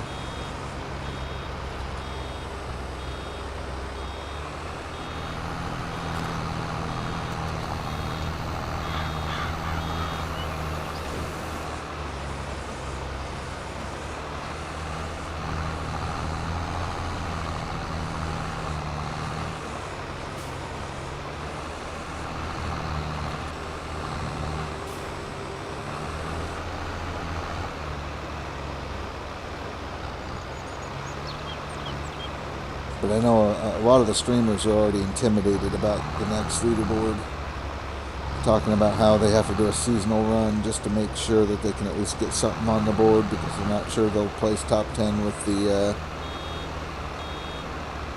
the max. So they're already intimidated. Trolling is fun. I mean, God, Billy Bob. We still got Billy Bob with that damn Frank's in the wavetable.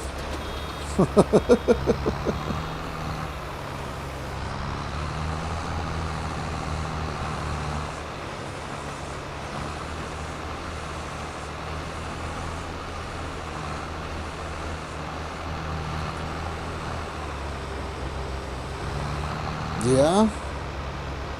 I mean, so I was supposed to be doing a collab on that with Indie Ninja Gaming. And he was so hyped, he bought me the DLC for it and everything like that. And then they pushed it back.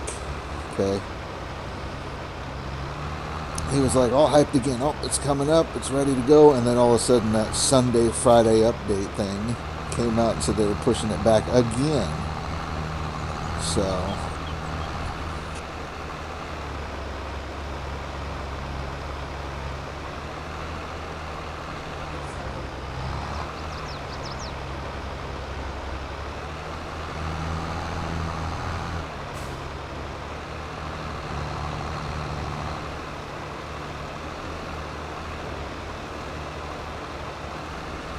yeah, economy's broken. I mean, I don't know. It could be a good game. I can't get into it yet. I've tried.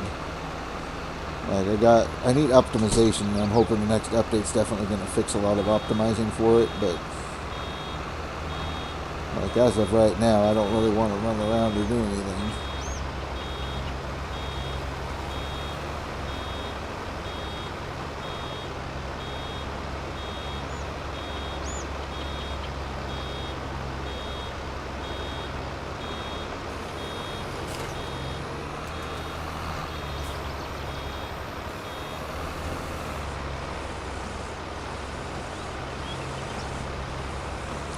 Yeah, I mean, there's a lot of stuff with that. I mean, CPU is heavy usage. There's a lot of stuff with that game that needs optimization, and not quite there yet. So I know some of the early testers for that game, like, it fried their CPU.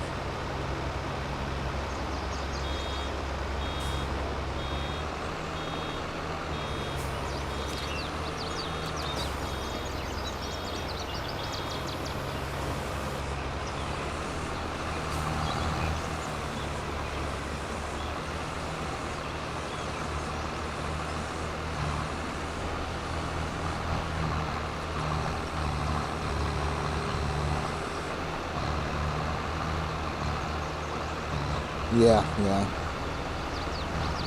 Well, definitely a contender.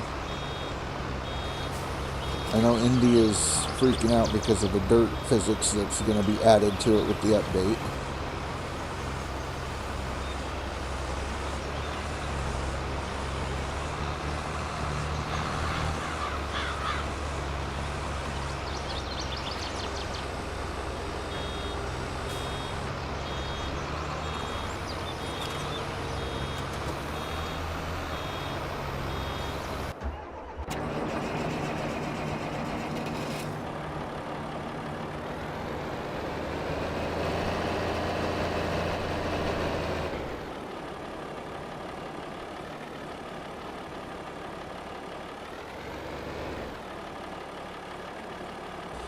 Right, I remember you messed up your ankle on a run.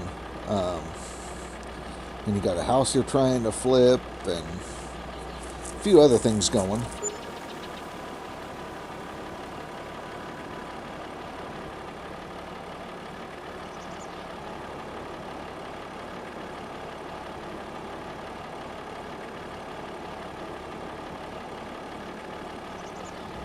Nice. Did you at least break even on it?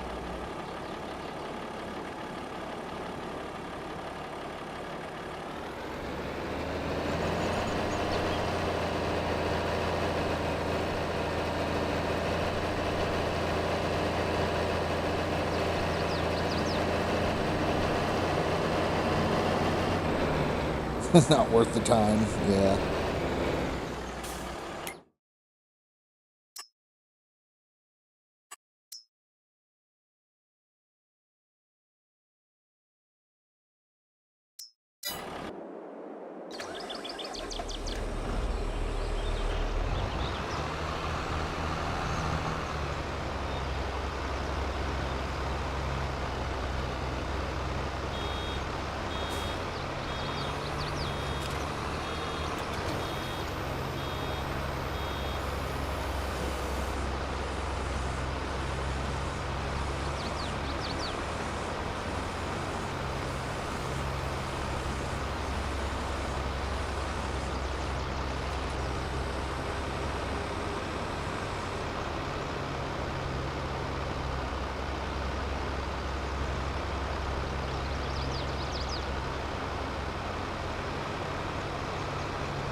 All right, well, thanks for hanging out.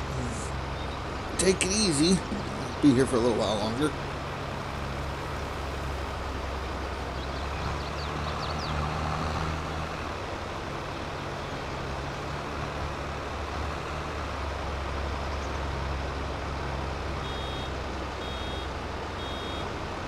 Later.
I am broke. I gotta finish one of these jobs.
Well, of course, real dirt color mod is amazing. Gotta keep some realism.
Hello, Roblox is Fun 2024. How you doing?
Hey, Lyle, don't make me get the hose.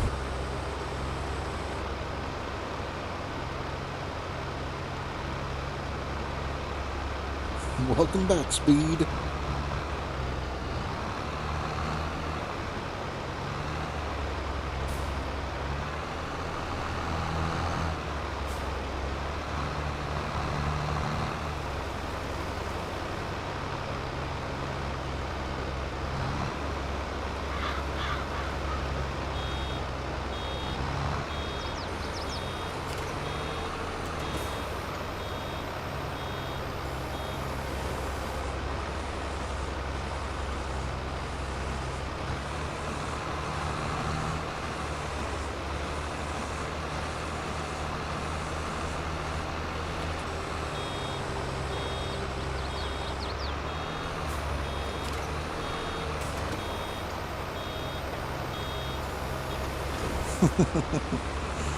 You know, Craig Morgan, I'm trying to think. I know he's a country singer of some kind. Doesn't ring a bell, though. Not right off the top of my head.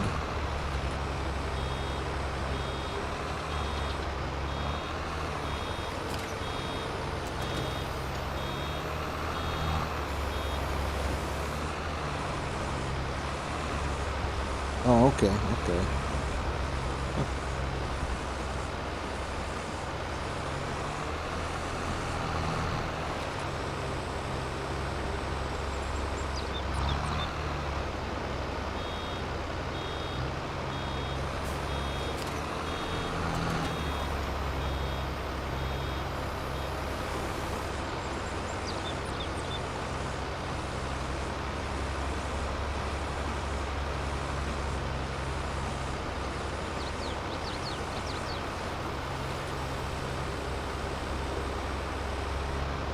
Fucking went in the kitchen, refilled my damn water bottle, and then came back without my damn water bottle.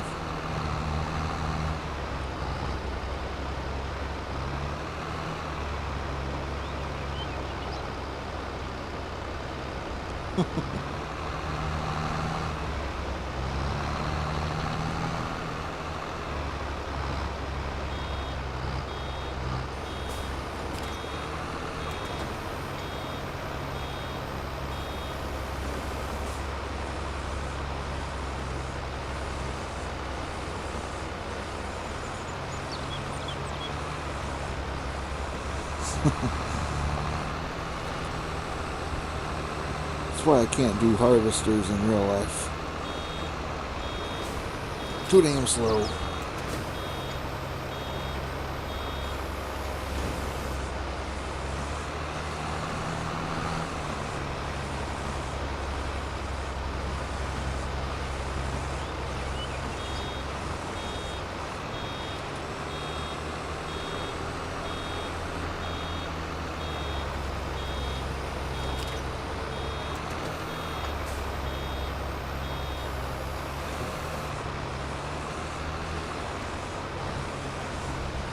Right. They have the mods and everything. Like there's the header mod for the combine that allows you to do like freaking 50 miles an hour while harvesting. Absolutely nuts.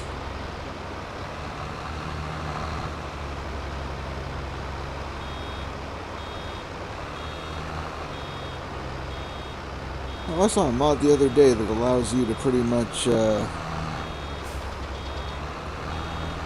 harvest like 50 meters wide. 50 fucking meters. That's insane to me. 160 feet, some shit. No, doesn't work.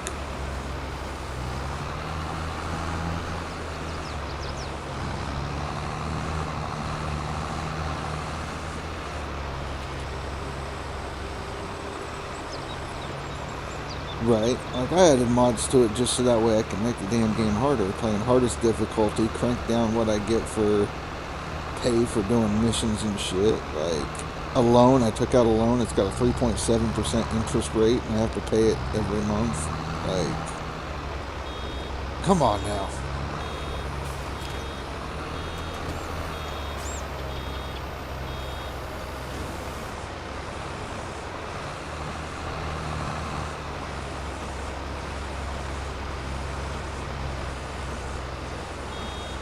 Yeah, like, who's going to put a freaking Lamborghini Diablo into the game? Because what farmer's driving a damn Lamborghini other than a Lamborghini tractor?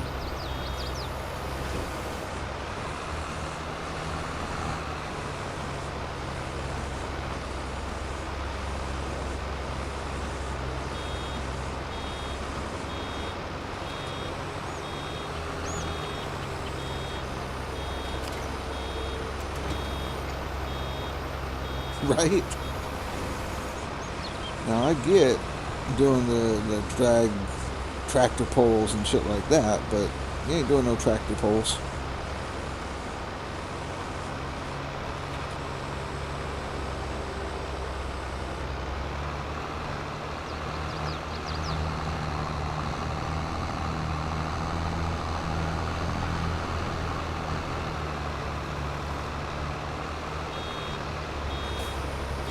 Right?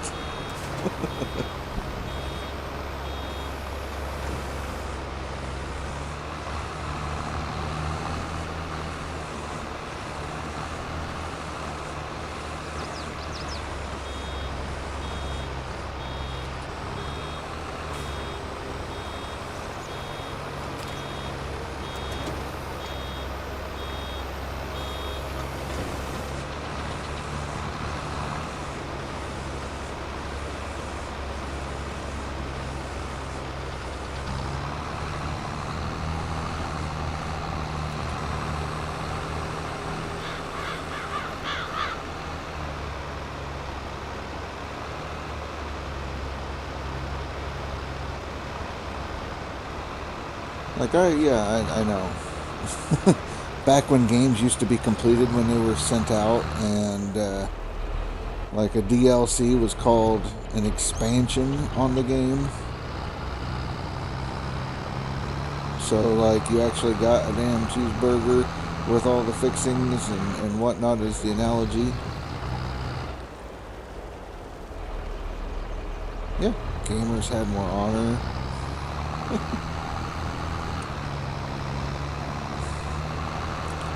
If a game was hard, you learned how to play better instead of throwing a fit and making developers change the game.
Now, granted, the Game Shark actually had some use, or the Game Genie.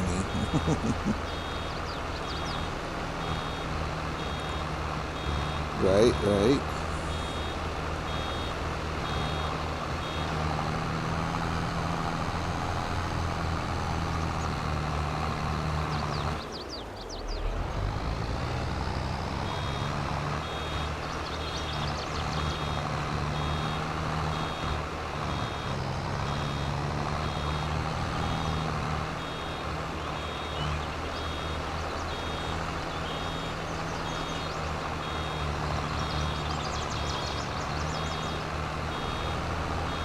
Well, yeah, because we needed infinite ammo and the ability to get the stars to go away, or, yeah, solo games.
Game culture took a turn for the worst as soon as they allowed the social justice warriors to take over pop culture and geek fandom.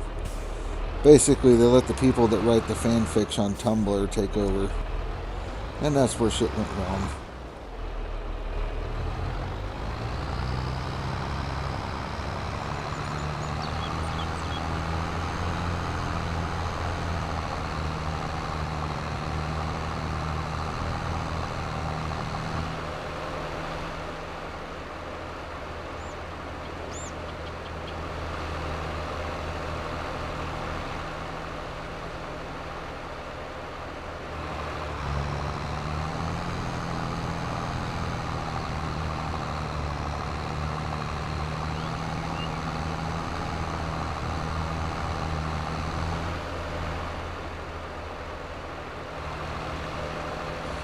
Exactly. Nope, you let in the blue-haired land whales. They started reeing because, I mean, if you look at game journalism, what was the fuckers that played Cuphead? Like, if you can't do basic stuff like jump over a box doing a double jump, come on now. So then the game journals complained about how difficult games are, so then they stupefied the games, made them simpler.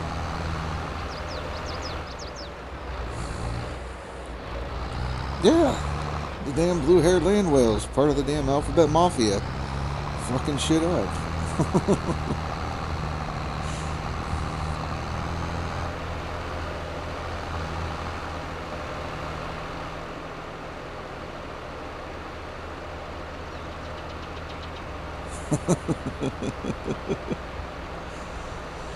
But yeah, so then they infiltrated the company and started all their bullshit. Now they're saying that games aren't being successful or aren't successful because of the fact that we have fostered a culture surrounding TikTok. So gamers don't have the attention span that they used to. So everything has to be a shorter gameplay, shorter little bursts of things.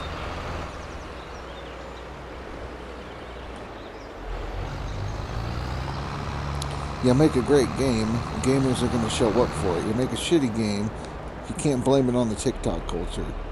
Because a lot of gamers, they're older, we're still here. Yeah, TikTok lack of brains, fucking Jesus.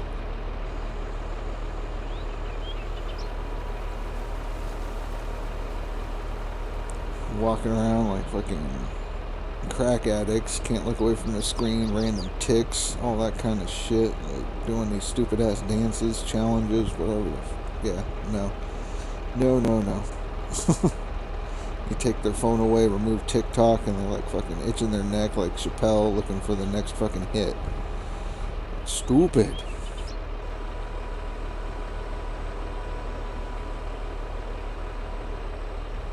And then you look at like Disney and the movies and Hollywood, and they're trying to appeal to these TikTok brained kids, and you know that's what the business model says. Eventually the older audience will pass away, and you need a new audience to take over, but you can't make movies because they can't pay attention more than a 30-second, 1-minute clip, you know? Fucking YouTube shorts, shit like that. Like,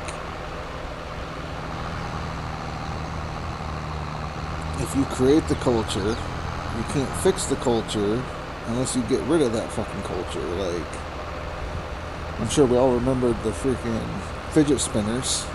Those motherfuckers telling us that they couldn't make it through Lord of the Rings. Fucking Titanic, shit like that. But fidget spinners, I remember, like, fucking, they're toys. And everybody's like, no, they're for people that have fucking ADHD. Well, if that's the case, then where the hell did they go?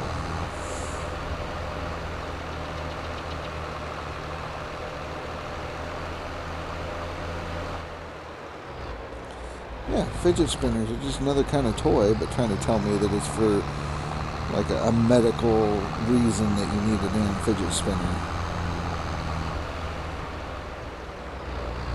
Right. Annoying, just take away from the attention of whatever they're trying to do. And instead of fix things, it's, here, we're going to give you medication, we're going to freaking diagnose you with stupid shit, and tell your parents that they can't discipline you.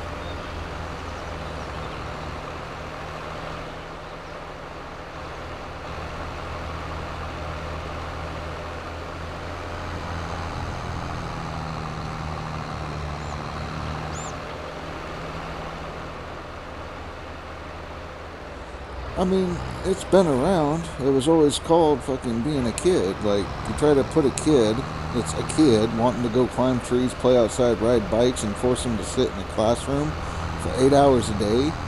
That motherfucker's going to be itching wanting to get the fuck out of there. He doesn't want to do that. Hell, as adults, we don't want to fucking go to work and sit in a cubicle for 8 hours.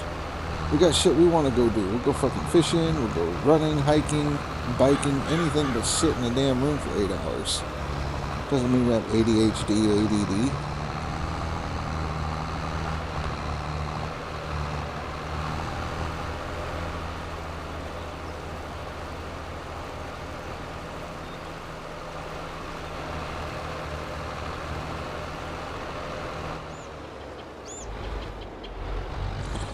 Right, but I mean,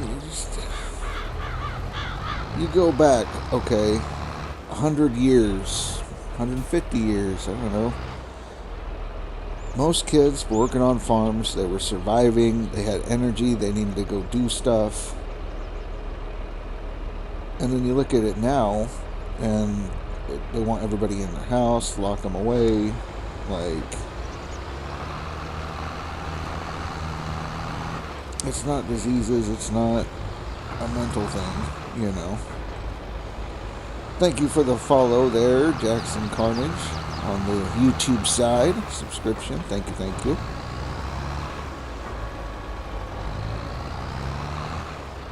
Right. You know, that's basically what it was. You know, get them to do that, shorter breaks. You know, short little breaks in between teaching stuff, you know. That's why we had recess in school.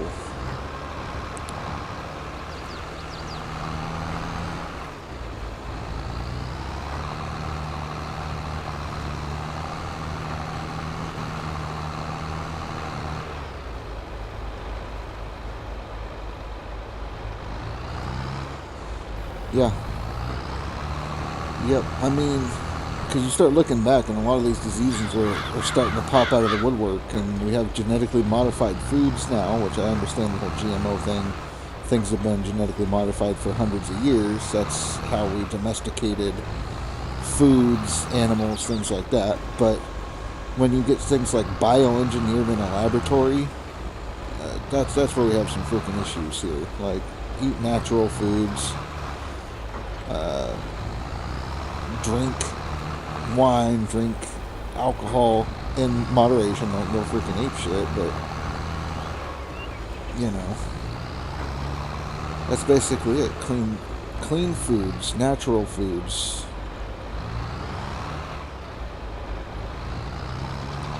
Pharmaceuticals don't always have all the answers.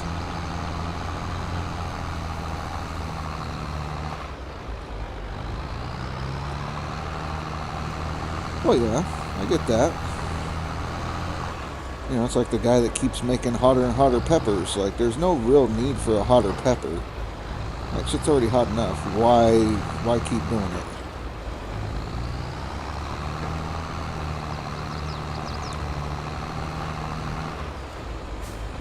Well, yeah, it's an efficiency thing, and that comes down to capitalism, industrialism, like, you know... Some of it's forced necessity. There is a balance that is needed.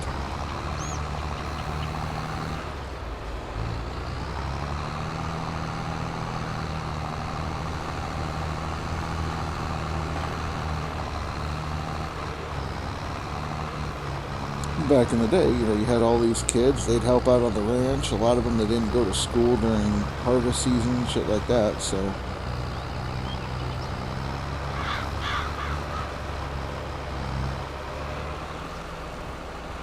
Yeah, inflating things, if they capped certain wages for management style positions, like, sure, you have to make the call, sure, you have to think for other people, and there's more responsibility, but does a CEO really need to make tens of millions more than second in command, or 100 million more than their lowest employee per year? Like, you could expand your business, bring on more employees, keep your costs low, putting out more product because the price isn't bloated because you have to pay these extreme wages.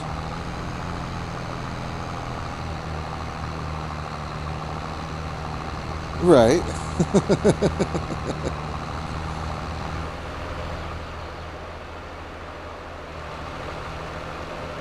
There's a reason why fucking Arizona tea is still 99 cents. That shit's been 99 cents since I was a kid.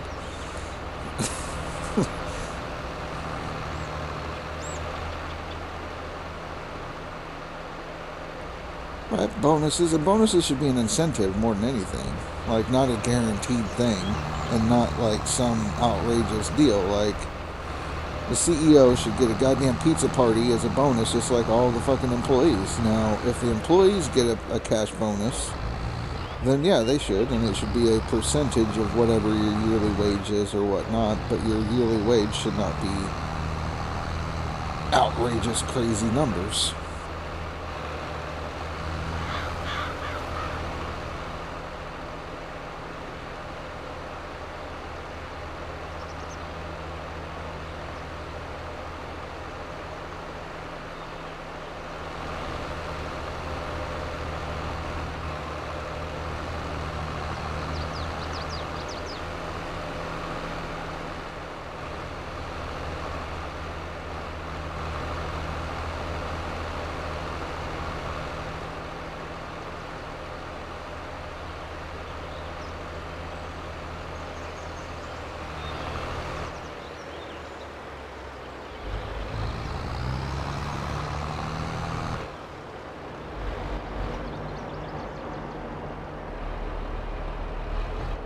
Well, yeah, corruption, and yeah, everybody wants to be at the top, so everybody's going to fight and do what they can to get there, just so that way they could get to that bonus or whatnot. And of course, the next guy has to make more than the previous guy due to inflation, cost of living adjustments, and all that kind of shit.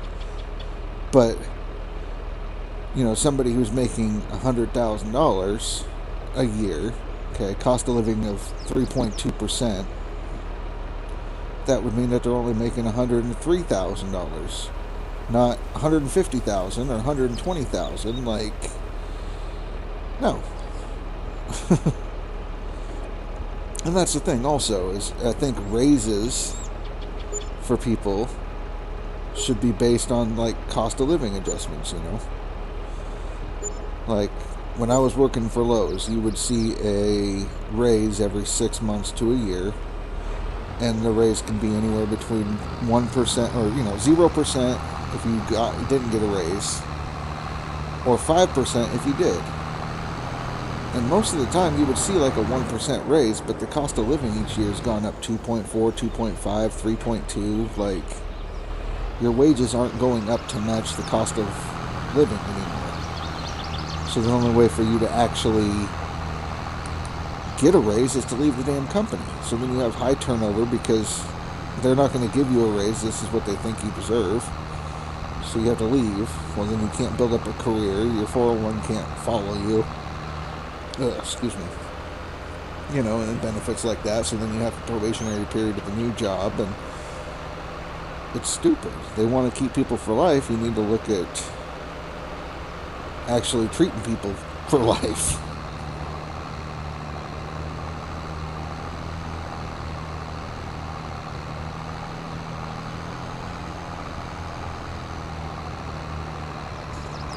Right. I was just trying to keep it simple math, easy math for people that may be listening in. It's easier to go 3% on 100 versus 3% on 175.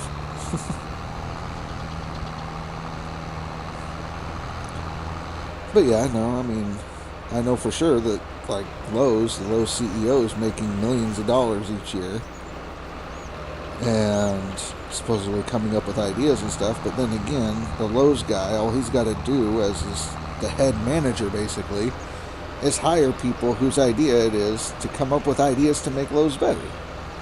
So he's not even doing the hard job of coming up with new ideas. He's got a team for that he's paying.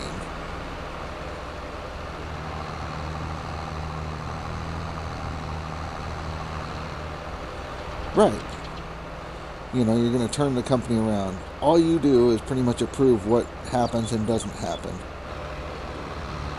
And so you should make a set amount each year, kind of like president makes $400,000 a year during his presidency. It's been set that way. That's how it is. Well, guess what, CEO? That's what you get. The only way that you make more than that is if your decisions lead to a profitable year in which you get a percentage of profit share.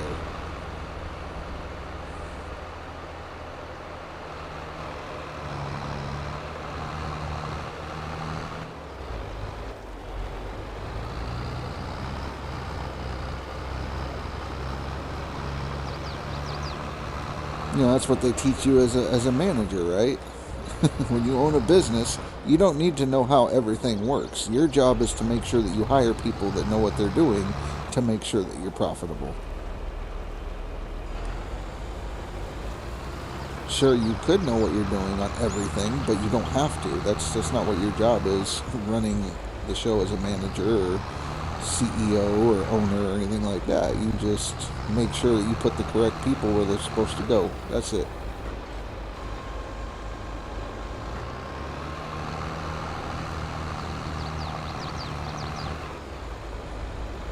Director of chaos. And you get to sit at the top with your cushy office and go on business trips and all that kind of stuff and travel, whatever. Meanwhile, the guy that's scrubbing toilets or, you know, the people that are dealing with the customers face to face don't get that kind of stuff, and you expect more out of them, you know, like, hey, we need to hit certain credit card quotas, so that means that you're going to have to get more people to sign up for credit cards, and they don't understand how difficult it is for somebody to say, yeah, I'll take a hit on my credit just so that way I can try to sign up and make your corporate bosses happy. Because they've already made it to the top. And they may not even have to start at the bottom to get there.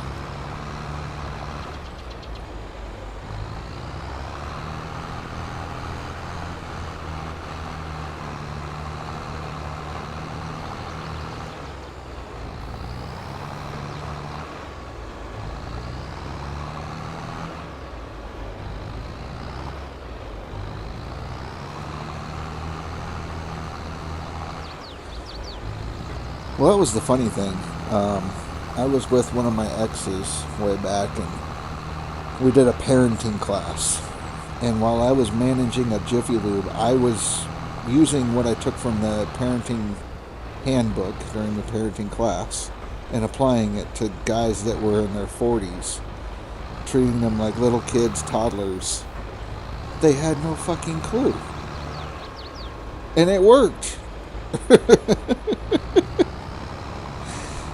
Now, Dave, I know you've had a bad day, and it's my day off. I had to come down here to talk to you.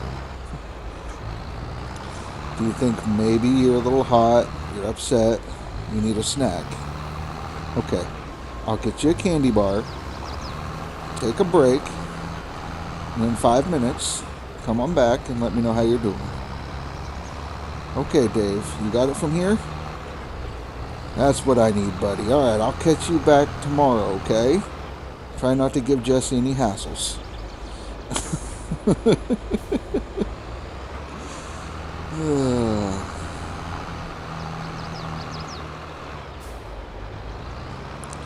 And that was the funny thing. Doing shit like that, the owner of the Jiffy Lube actually came up to me. He's like, I don't know what you did and whatnot, but like, you're the best manager I've had when it comes to these guys. Like, they listen. You don't have as many issues. What are you doing? And I said, any manager you have from now on has to go do a parenting class at the community college.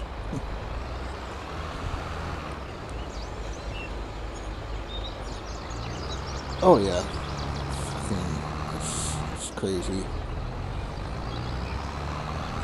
That, and if you don't have a list of things for them to do, then they're not going to do the things, and so then you have to make sure that you're thinking for them, and before they're done with their next job or the job they're doing, you have to have the next job lined up, plus you're listening to everybody's conversation, making sure they're doing or saying what they need to be saying. You never did get paid enough, even as a manager, supervisor, or whatever, team lead.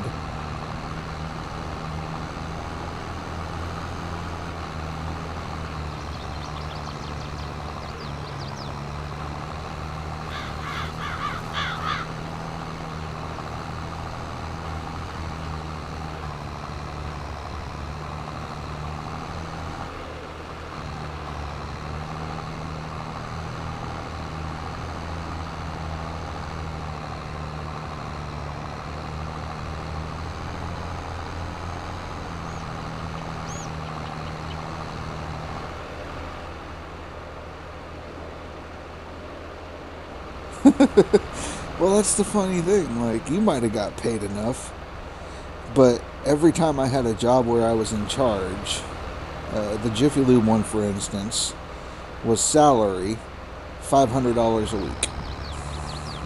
That was what I got paid to be a manager of the Jiffy Lube in 2010.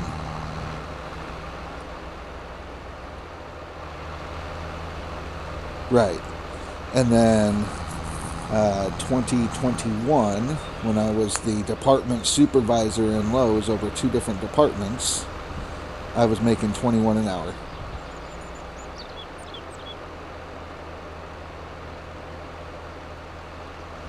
Something like $50K a year, basically.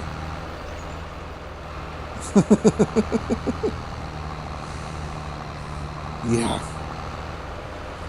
It's crazy to think that that's the department supervisor or supervisor, which means you're one step below assistant manager and then manager of the store, and you're only making that much. And then when you're the manager of the damn Jiffy Lube and you're making like $20,000 a year, it's, yeah. And there's reasons. I mean, like the Jiffy Lube one, I walked away from that. Like, the moment that he said, hey, guess what? My son turned 21. He's now the manager. You're going to be his assistant manager. I know you've kept us afloat and everything like that, but I want you to teach him everything and make him as good as you. So, yeah, not for what you're paying me. So, bye. The Lowe's thing wasn't too terrible, but, at least I had the benefits that came with it and all that. But still, you would think you'd get a lot more. Right? Oh, hell no.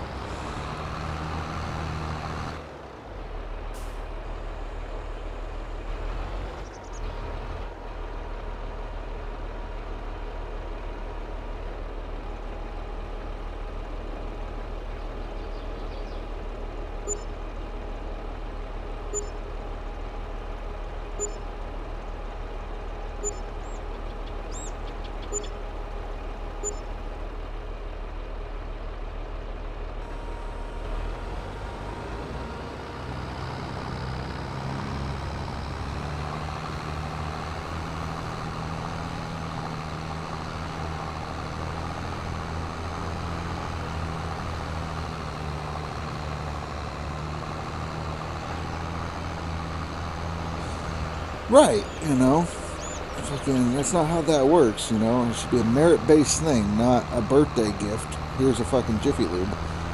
No.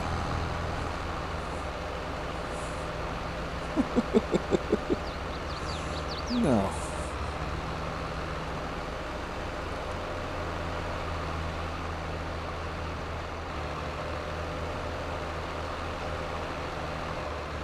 Right. Pretty much exactly that.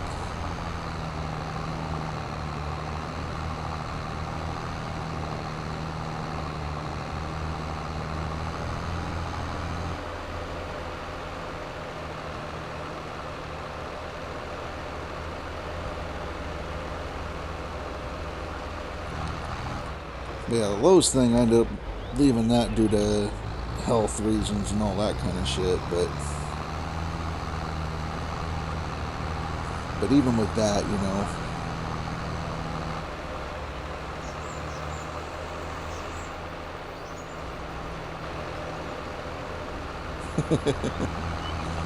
yeah. But at the same time, you know, well, no, it's just, you know, the government and their freaking bullshit. Like, when I owned my own business and that whole fucking thing, like, I have to pay taxes for myself.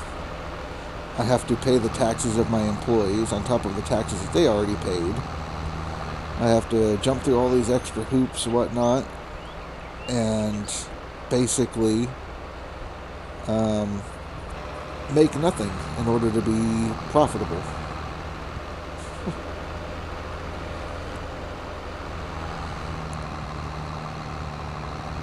And then when you go to apply for government assistance because of the fact that you can't make any money, so you're broke, you paid your employees and all their wages and paid the shop bills, paid their taxes, paid your taxes. You go, hey, I need some food benefits because I'm starving to death. And they're like, you know, you make too much. Even though you have zero profit coming in from your business, you make too much.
Thinking about dropping my ad breaks down a little bit. Right, you know, make money and all that and then get punished for it. How dare you?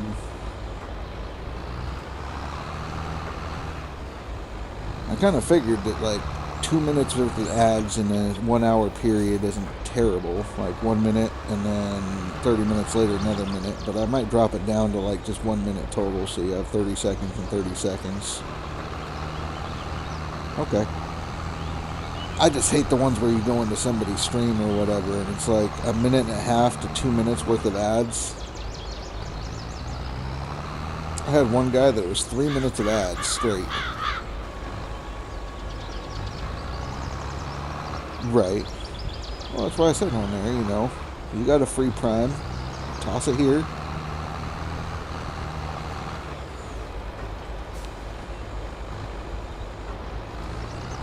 I know during leaderboards, I don't lose anybody during leaderboards. Pretty much everybody hangs out even after the break, so.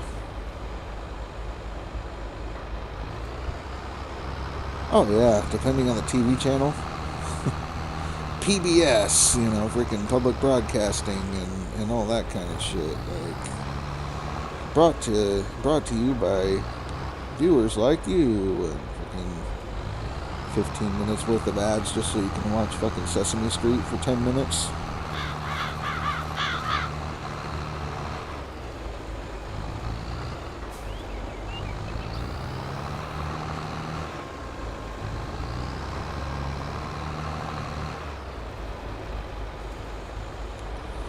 Yeah. No, I get it. But at the same time, well, I mean, most of the target demographic audience peoples that watch my videos and views or VODs and shit like that tend to be older people anyways. Not like super old. Some of them. I think I have a small percentage of YouTube viewers that are in their 70s, but I don't appeal to the TikTok generation with the content.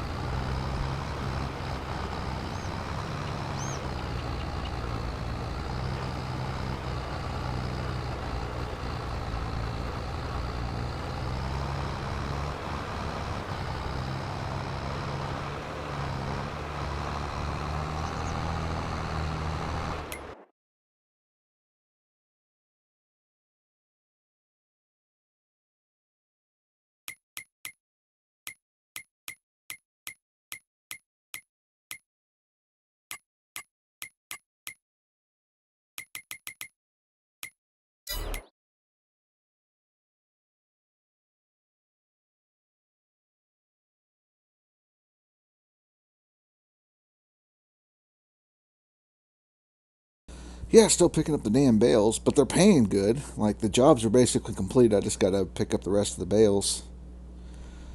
Yeah, no, I understand that. Like, in order to get 100%, you'd have to do bits or something like that. That's why Ty quit. Ty's no longer doing Twitch because they restructured it and screwed him over.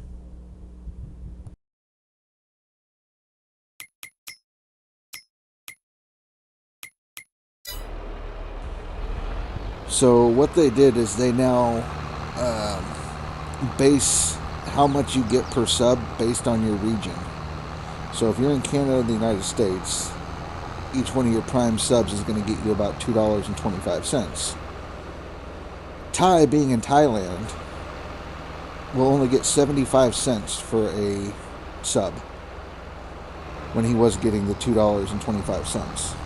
So he's lost 66% because he lives in Thailand. So he went to TikTok and he streams YouTube in the morning, TikTok at night. So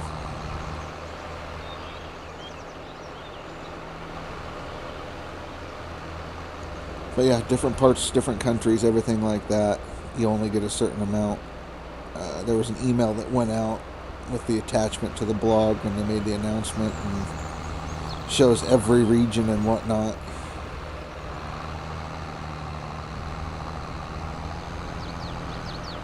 Restream something. Well, I know he wants to do dual streaming, but he can't do it with the card he's got. He's only got a 1060, I think is what he said. And so his computer just can't handle dual streaming.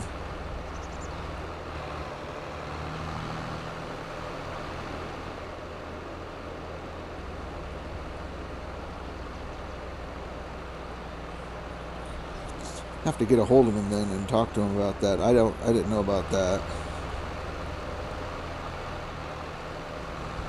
Because for me, I'm using OBS and whatnot. So Ryan, you use that, huh?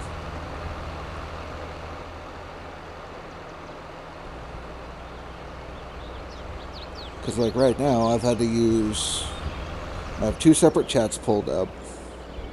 And then I have what I use to overlay so that way I can see them pop up on my screen. But while I'm playing the main screen. But Restream, I've never even heard of it.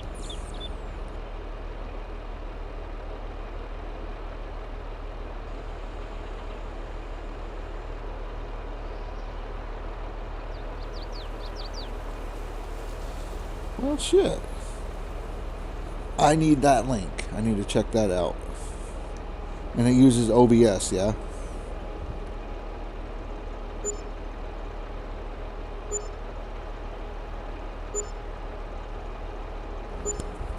Thank you, Ryan. I'll check that out when I'm done here. I appreciate it.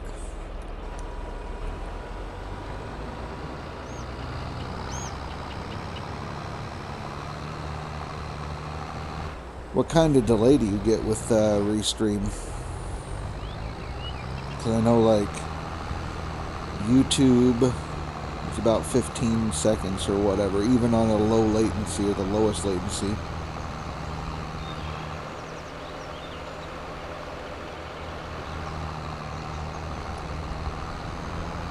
Huh. None. No delays. Okay.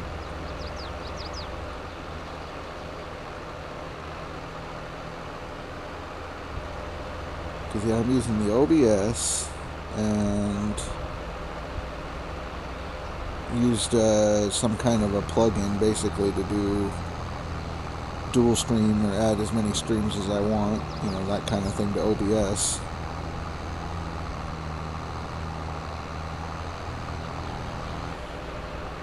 Well, I don't know. I'm a professional amateur streamer here, you know. I'm still learning.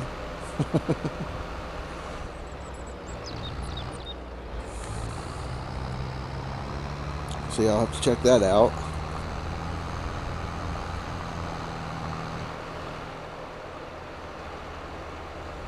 Right, right. I mean, I think I'm doing good. I've made strides in like 3 months.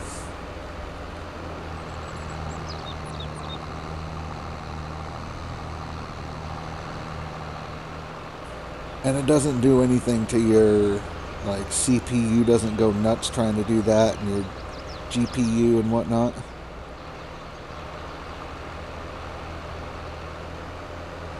Huh.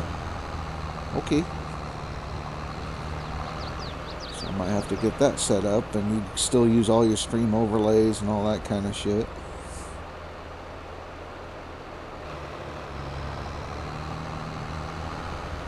That sounds way better.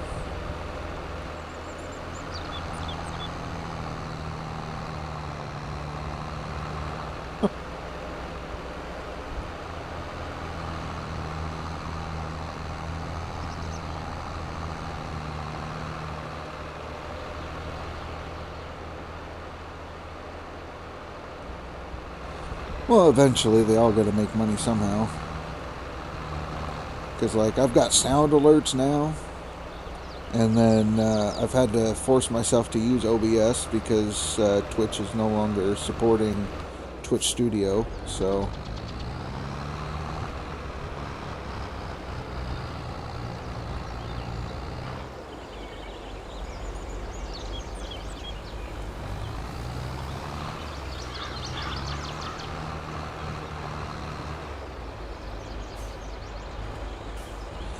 yeah, hopefully if he uses that restream, he can get back on there, because I'd rather see him make something than nothing, you know? And I know, like, I don't know much about the TikTok side of things. I know Billy does, and Billy Bob got him to where he could stream on that side. But I don't know if it's really worth it for him to be on TikTok as much as YouTube and Twitch.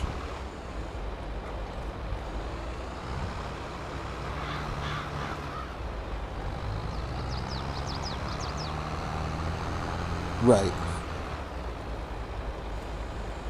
Because I know he's doing it to make a stand, but at the same time he said that the reason that he is leaving and whatnot is because they're taking his money away. And sure, 33% of what you were making sucks, but 33% is still better than zero.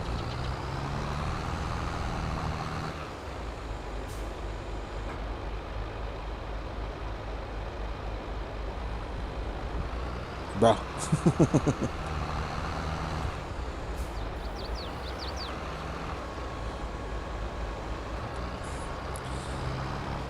Maybe Ty can get connected to Elon, you know? Then they can fight the man, take him out. Ty and Elon versus Amazon.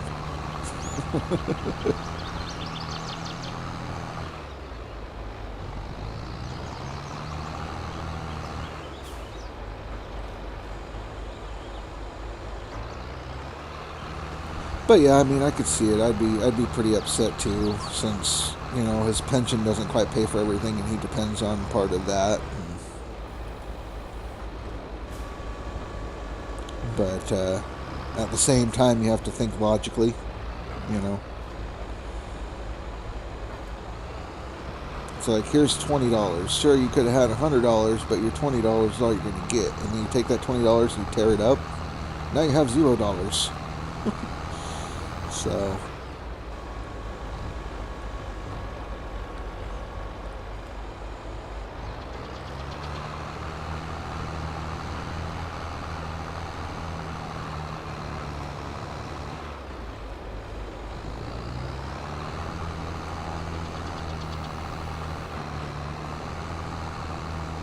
But yeah, I mean, that restream sounds pretty good, because right now, like, I've got 2 streams, chat open. I can see the stats for the Twitch side. I can see half of my video of what's being broadcast, so there's that. And then I've got my Twitch alerts, and it's all on a tablet as my second screen.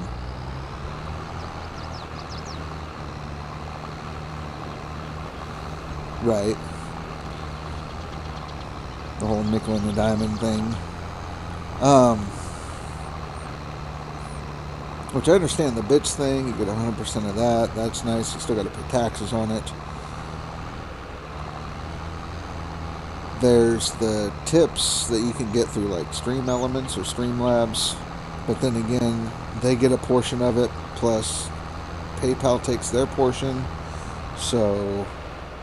I tipped $1 just to test it one time to myself, and I ended up with like 47 cents or 57 cents or something like that.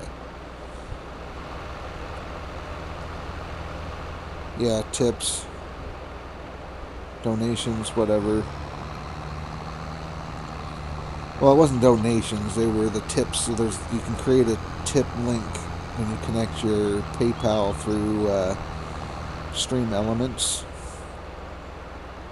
and then you can post that link and people can click it. It's basically what Dan does on his thing. So Dan has a Stream Elements tip button or a link you can click on, and it just gives you, you know, you could tip or whatnot. So Stream Elements says that they take a portion of it, up to a certain amount, and then they don't. But yeah, it's like a percentage, and then PayPal takes their percentage. So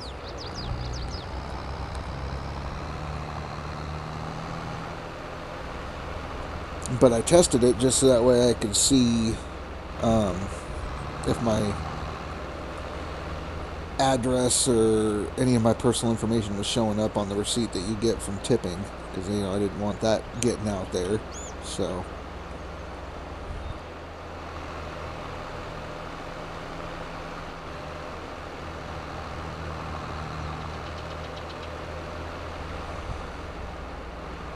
well, I mean, I just set it up through Stream Elements so that way you could do the tip whatever thing. And I probably don't need to now. And like I said, I never even shared that link with anybody. Just because I don't think I'm at a point where I could be asking for tips or make it seem like I even want the money, really. I mean, Twitch is doing their thing, and you know, the bits and whatnot, subs. But I could probably figure something out to where it's a straight PayPal link, you know.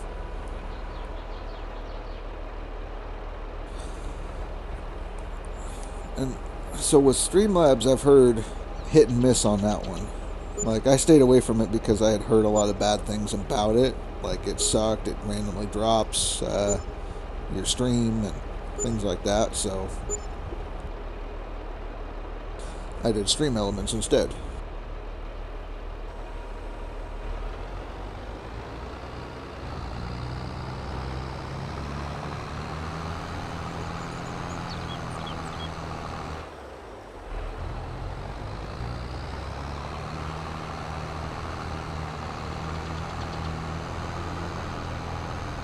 Yeah, OBS for the stream, And then Elements is only there for a bot, really. That's the only reason I'm using Stream Elements.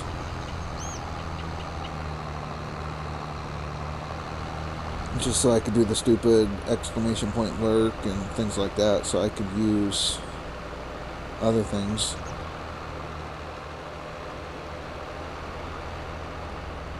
I don't even have overlays, you know. Alert noises, anything like that.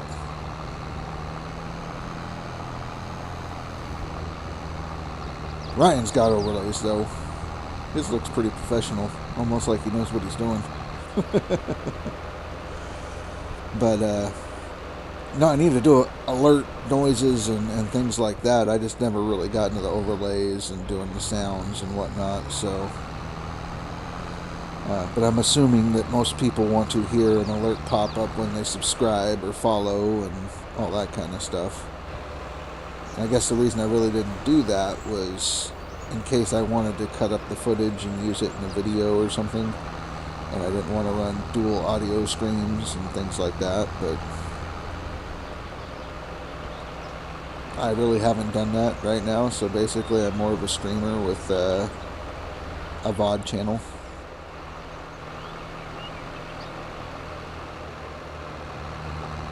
Right. And me getting streaming was just so that way I could pretty much shoot the footage that I needed to make videos later, and never did.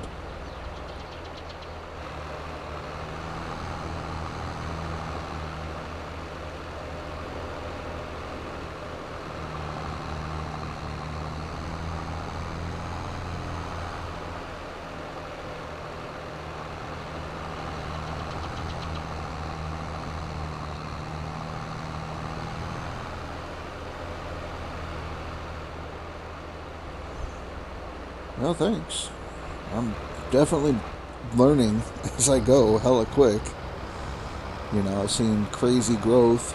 You definitely helped push me into the whole affiliate thing.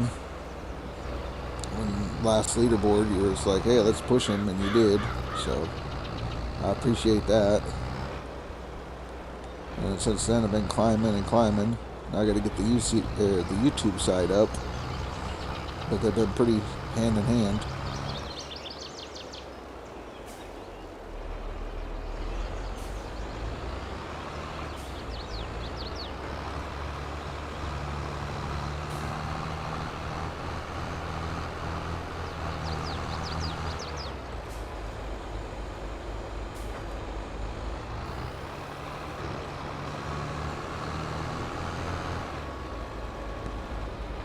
Yeah, you know, and I understand that. Like, I don't expect continual explosive growth.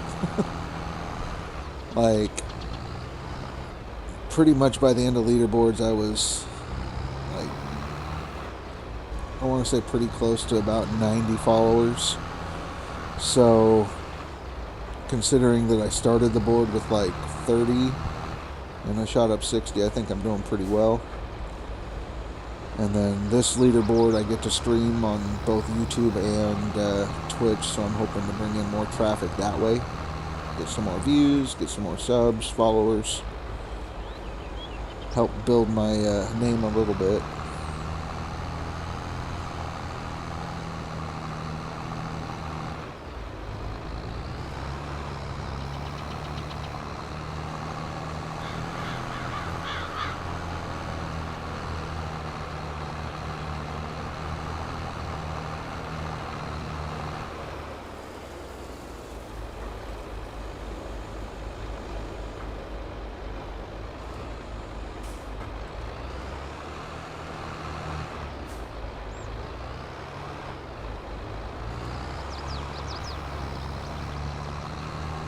Right, your Fortnite competitive players, shit like that.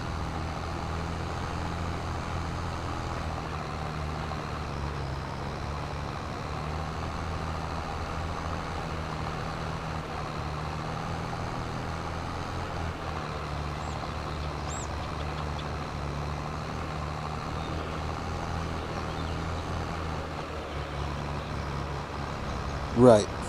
Personality is huge as a variety streamer.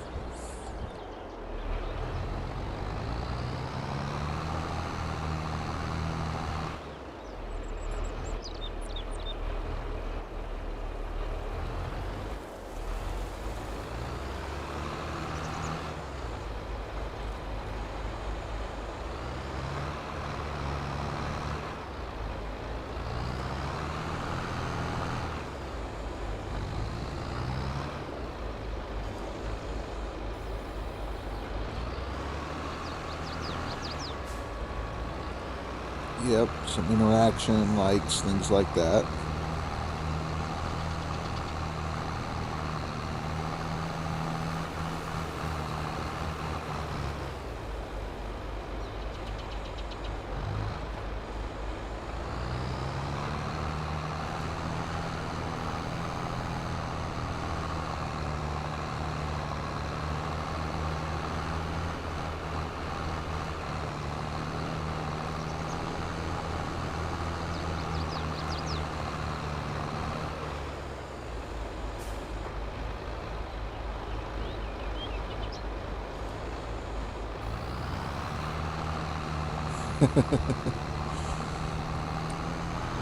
People love the drama.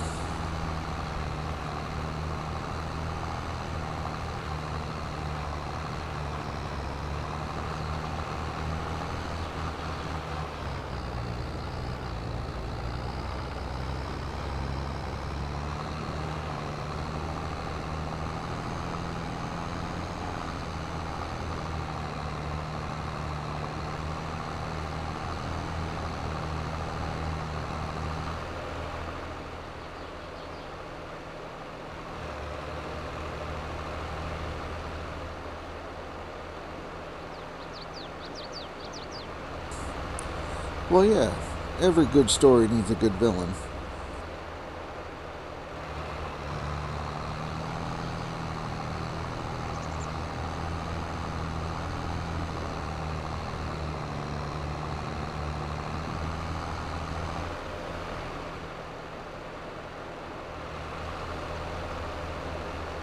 Although I can't say I'm the hero of the story or anything. I mean, I'm just as much of a troll as anything.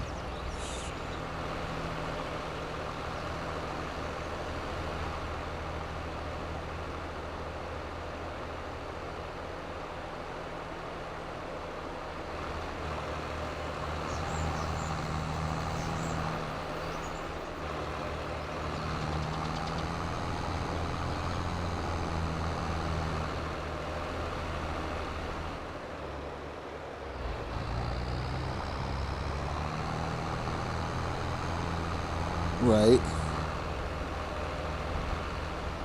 Well, that's the thing, like, what was it, in Discord, that Nuke Eastwood guy in Indy's Discord talking about how he's after me. He's going to put me in my place because I play on the pussy boards. That's his quoted words. Um, so, yeah, I mean, it's good. Have that rivalry. Come on. Catch me if you can. Time for you to step down, old man, and pass the torch.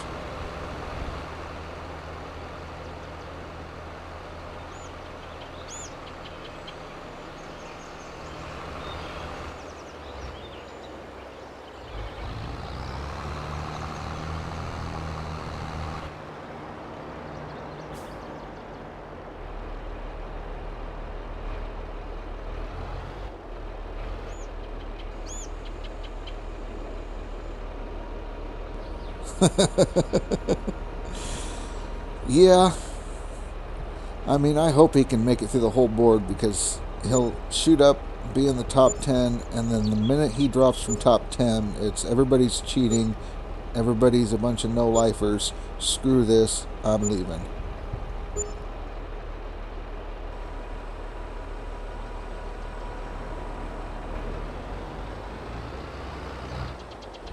You told the truth to all of it on your last stream?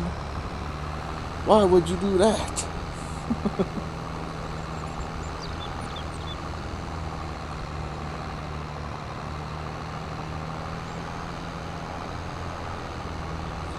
You charge for that kind of information.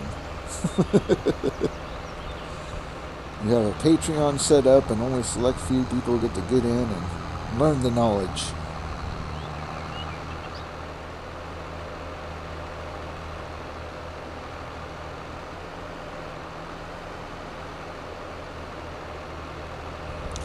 And also, if you ever get banned from this game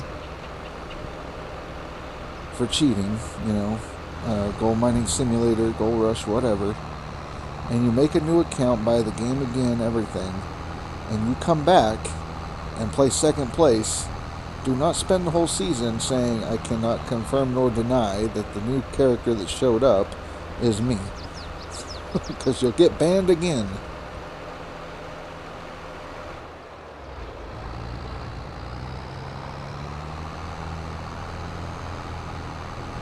When the devs say banned, the devs mean banned.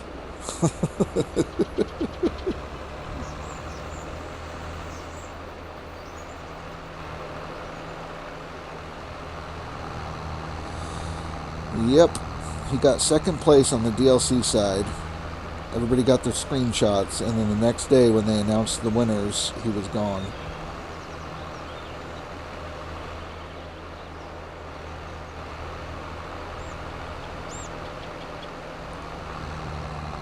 Right, the rivalry, that's a good thing.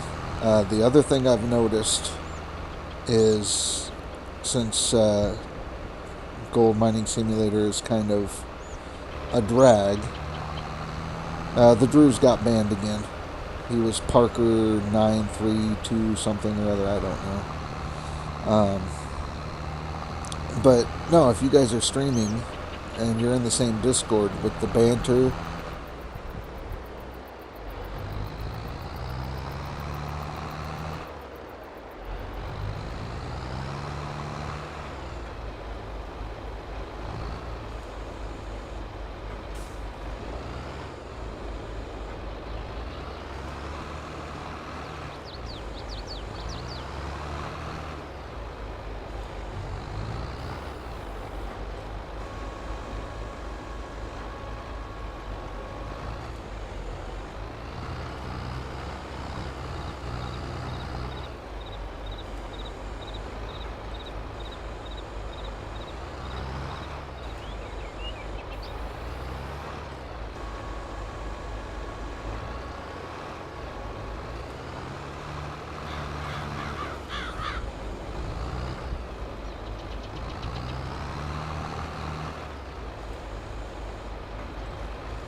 but like I was saying,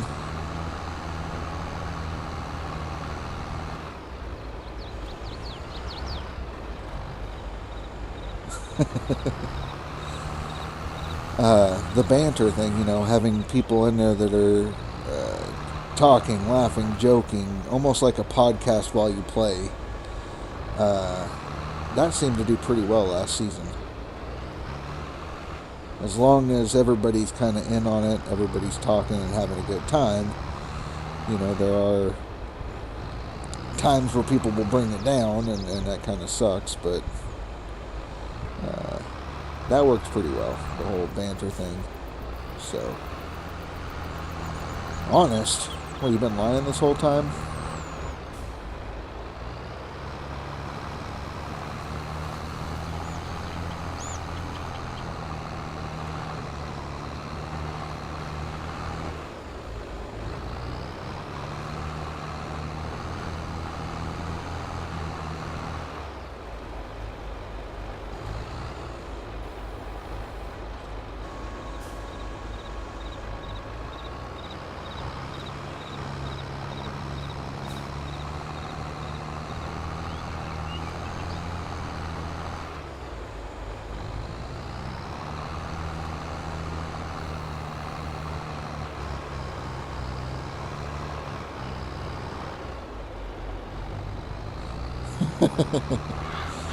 Well, you know, I could do that with some people, you know.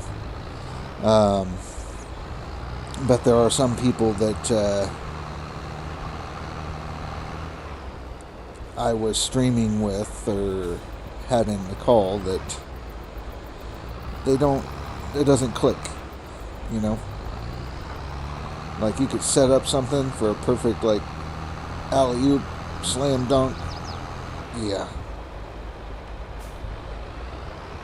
So, like, when I had Accelerate in there, you know, we could joke, kind of push back and forth a little bit. You know, he's going for his million. I was going to go for 300,000 on the non-DLC side, but yeah. Yeah, I think we're talking about the same peoples. So you got to be careful. Um,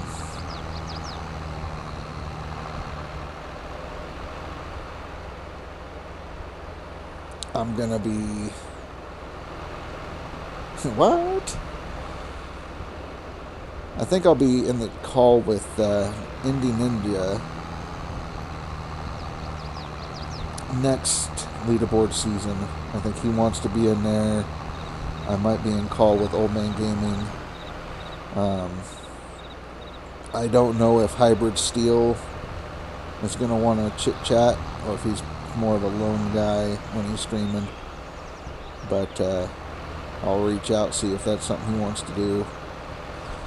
Dan's going to be doing non-DLC, so we can't really talk DLC with him, but Cass will probably be hanging out, and Accelerate will probably be there as well.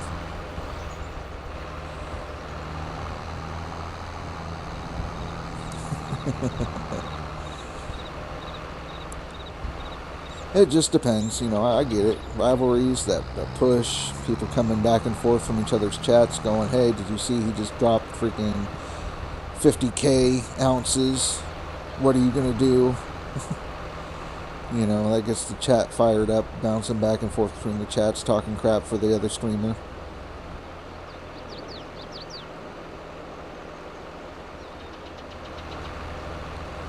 I get it. I get it. Get some wagers going.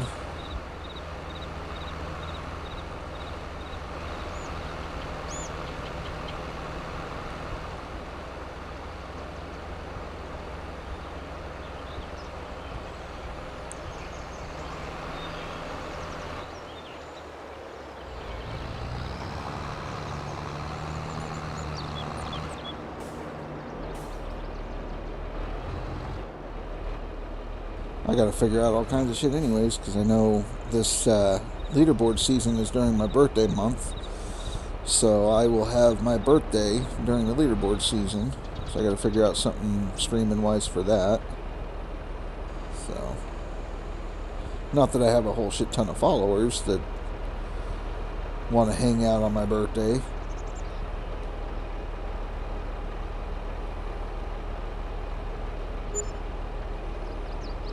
Yeah. Yep, one-liners back and forth. Well, that's the thing. You can't take shit talking serious. It's shit talking.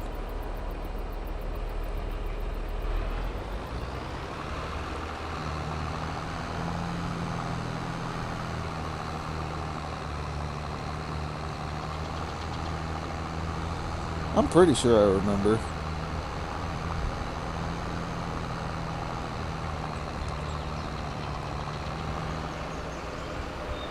Because there was a couple of people. If it was last season, it kind of narrows it down a little bit, but if we're talking 2 seasons ago, there was a wide net. Okay. Yeah.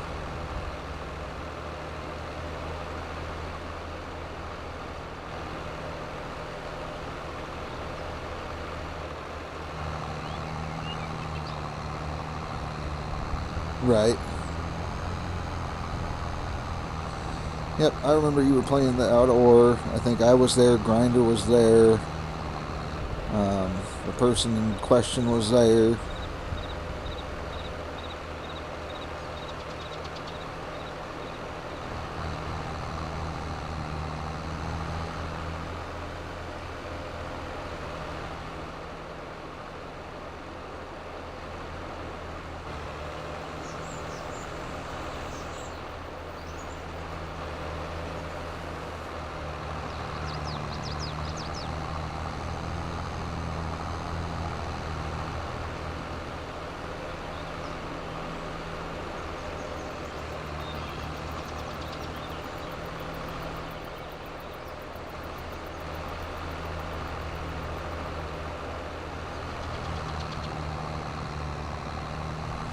Right.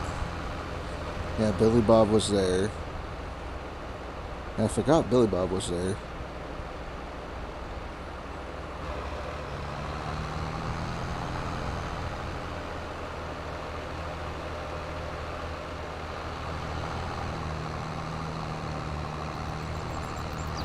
What the hell ever happened to your robot guy?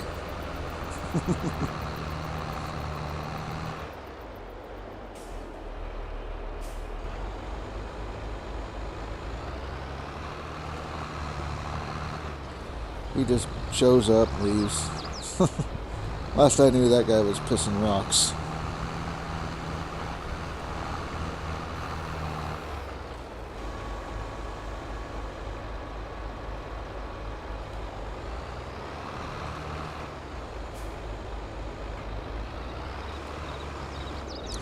Yeah, I remember. I remember.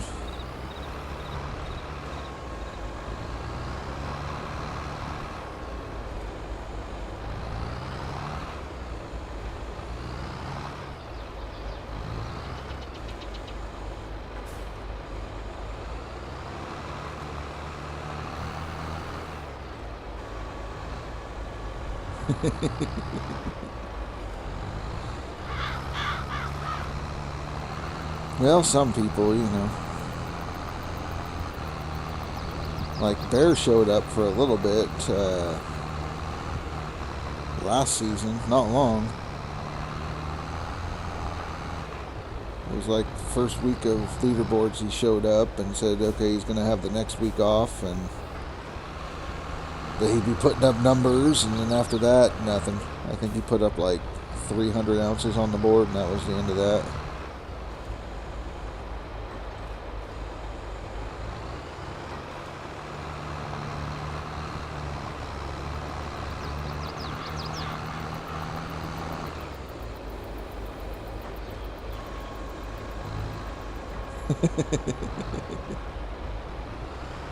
Yeah.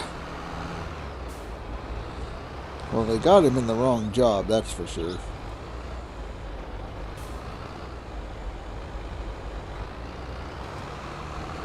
Because he's like doing the 911 dispatch calls. And they ought to know that the dude's like KD ratio is outrageous. They need him out on the field, you know.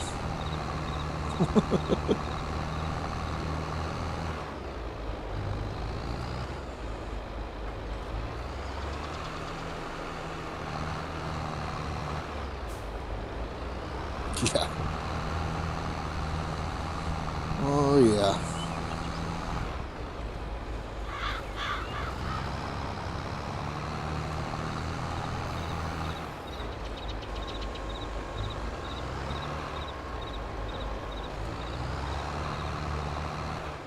But it's amazing, you know, watching these characters that come in and, you know, pretty much shoot out. But yeah. I guess I was once one of those characters that showed up on the scene like 2 seasons ago, out of nowhere. You trolled him. I was gonna say Grinder trolled him, but no, I think he pissed off Grinder, and Grinder was like, blew up on him. So.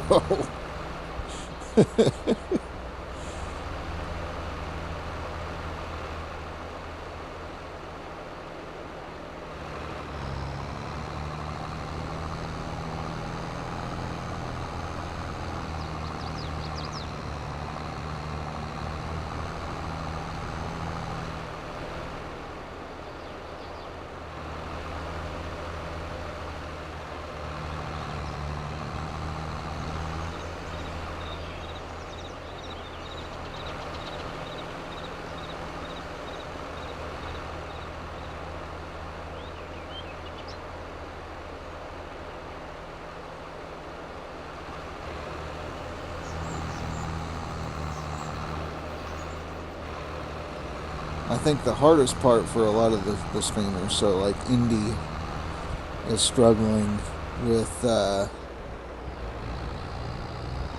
off season from leaderboards. Grinder is out mining and gold prospecting and doing that kind of stuff, unless he's working. But that's what he was telling me his plans were for the summer, was he was going to be heading out and gold prospecting on the, what fucking river was that? Saskatchewan? I don't know. One of them Canadian rivers.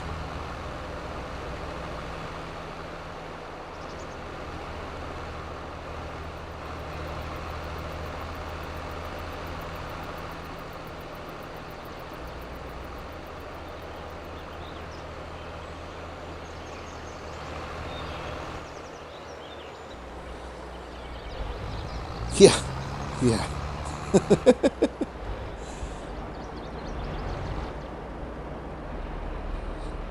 Hey, Wolf, how's it going? Welcome back.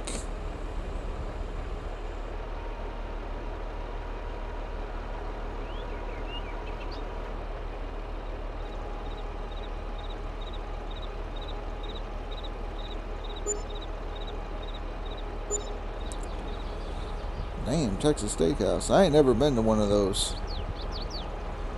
Like, we got stuff that's similar to that, but not the actual name brand stuff.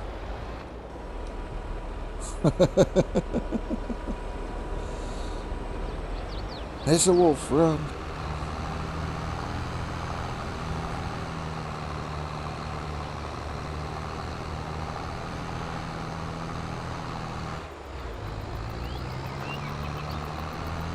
I gotta figure out what I'm gonna do for supper. I mean, it's 5 o'clock. I didn't even realize how late it was. I still gotta eat supper and get ready for tonight's stream.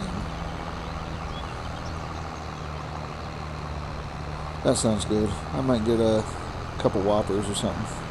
BK.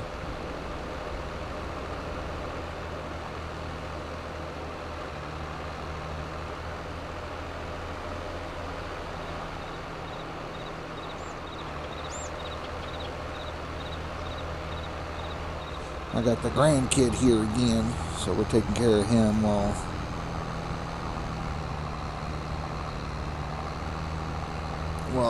Dad's getting his teeth filled and then does fucking dodgeball. Yeah.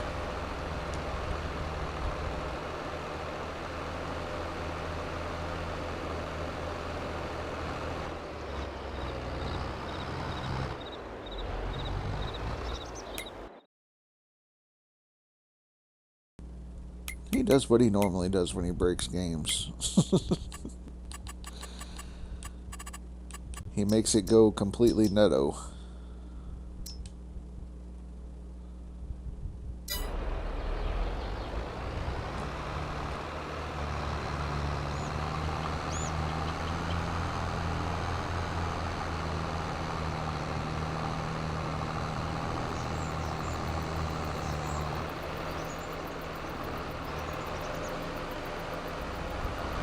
Basically, he just made it to where the game has its own creative mode.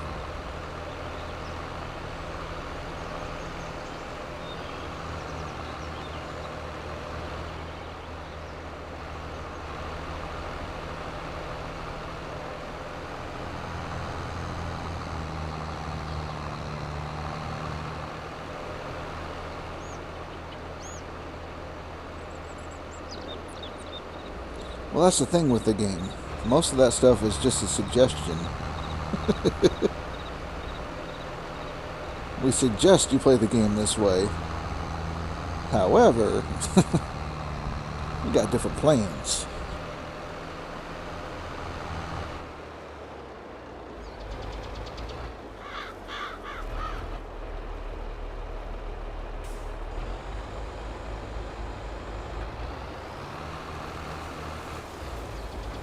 Well, I know that Split hasn't been streaming it, but that's because I guess he's working and like half his freaking team got fired for drug use or some shit, so he's had to train them all. Shit, it's raining in this game. Hot damn. So, yeah, so he's been training people, which, if you were following along with that kind of stuff, would be the perfect time to step in and do out of or streaming, because there's a huge gap left there.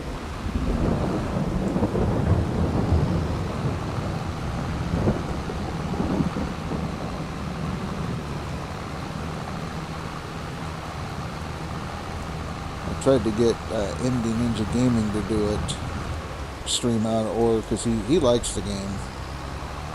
And he's like, no, I'm waiting for the next update because I want to do multiplayer. But, I mean, he's missing out on a huge chunk of audience that he could pick up because Split's not streaming it right now. I think Split did a stream yesterday, but prior to that, it's almost been like 3 weeks, like almost since last leave-it-over.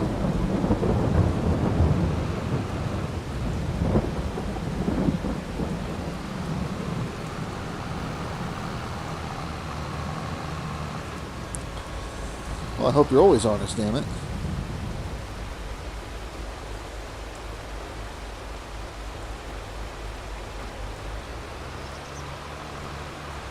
That Wolf has changed up his style. He's doing some IRL mixed with some gaming.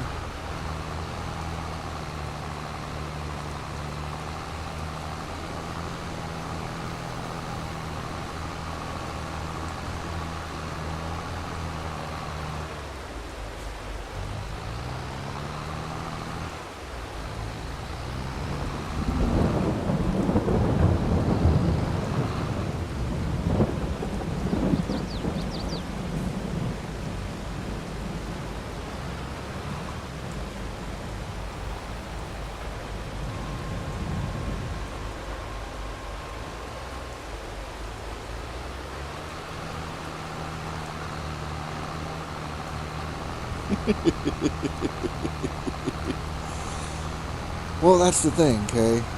The window lickers he chased off. He got rid of the original window lickers.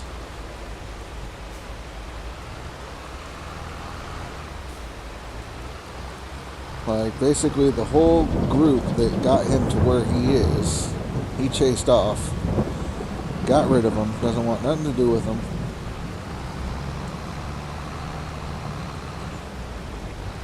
Yeah, back into the bushes. Shit just got real.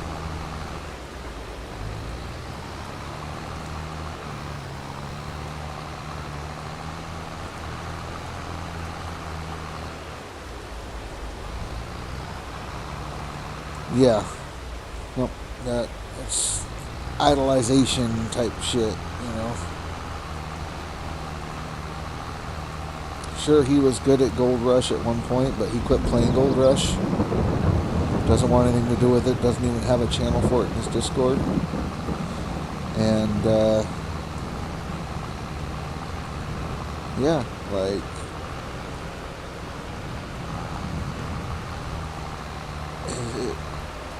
yeah, dick riding basically is what they're doing. Stroking his ego as much as they're stroking his dick.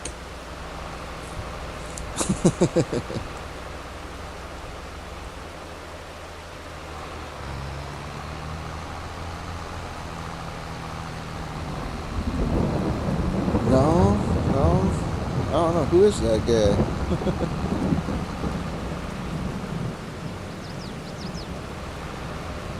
That's deep.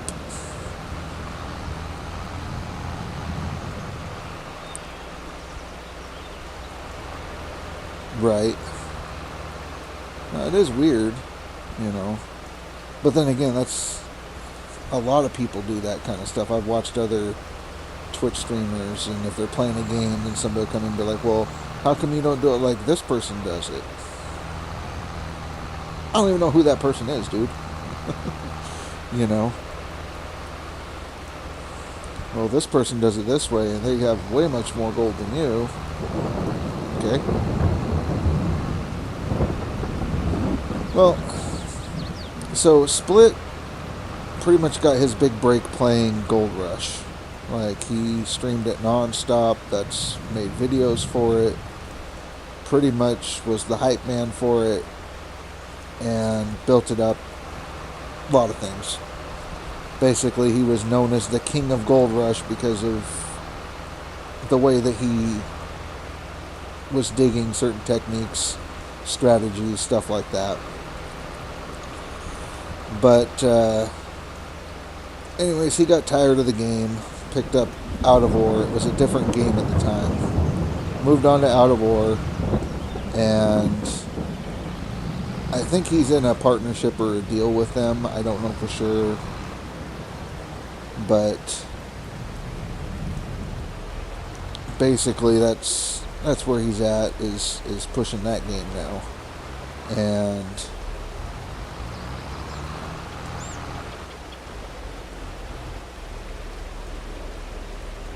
basically a lot of his viewers won't let him play Gold Rush anymore. At least that's what he claims.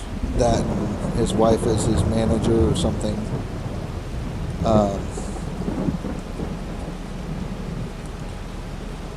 But anyway, so yeah, he doesn't do Gold Mining Simulator, Gold Rush, any of that anymore. He only does Out of Ore and a few other games.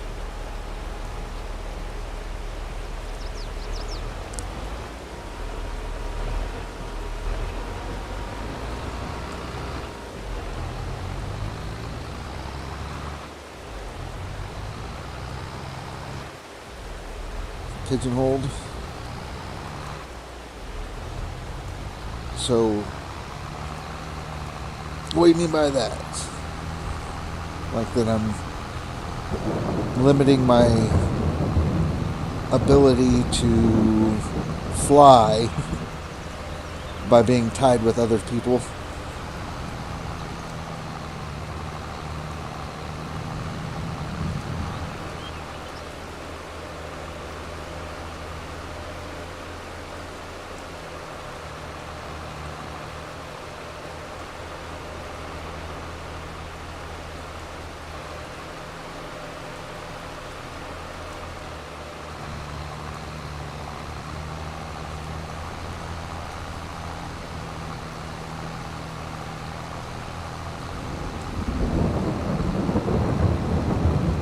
Okay.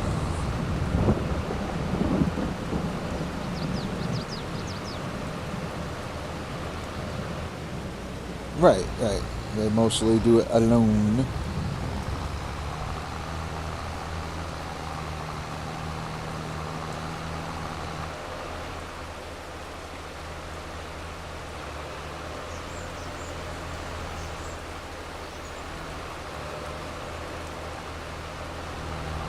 Right.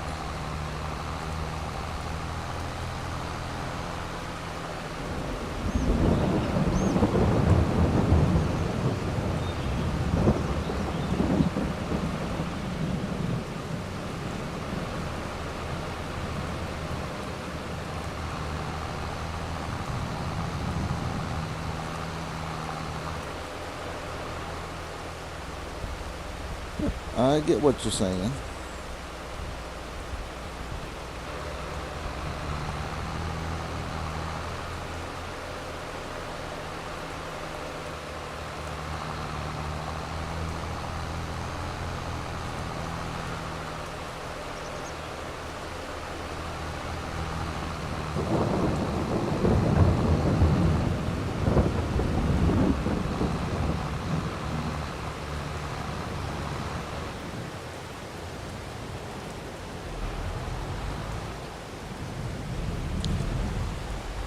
Right. I get it.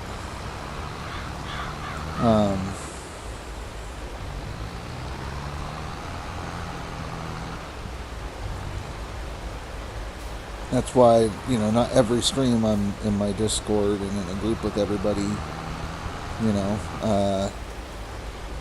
and if I am going to do any kind of group stuff, I'm going to have to lay down a few rules or things like that. So, but no, I don't want to be always part of the group,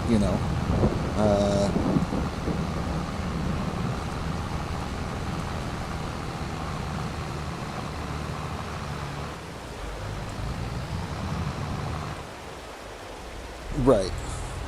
Yeah, I didn't want to be labeled or looked at as if I'm holding on somebody's coattails or something like that. So, no. And that's the difference. Like, so with Indie Ninja Gaming on the YouTube side, he's got a very different sense of humor. He's more, family friendly or PG or whatever. So if I'm there, I either have to limit the way that I talk, or he has to be okay with letting me run free.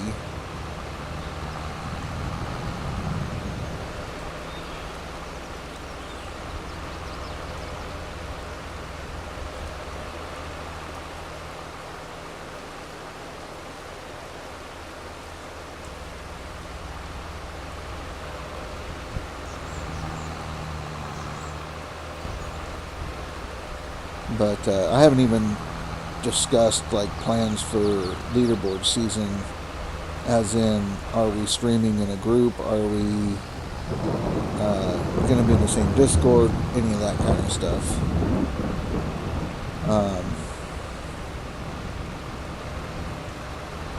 So like Billy Bob didn't even freaking stream at all, I don't think, last leaderboard. But he hung out in the call and talks, things like that.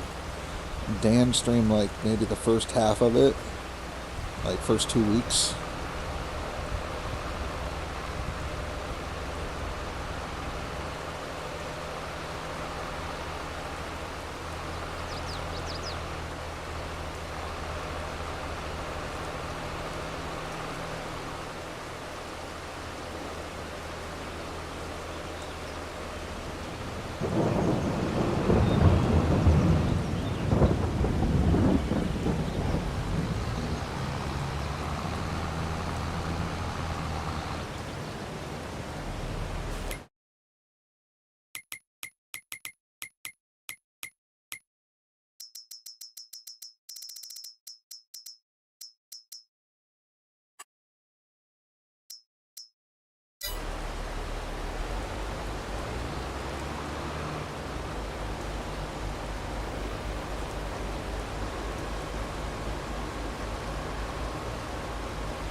Yeah, no, they always want to copy, emulate, things like that.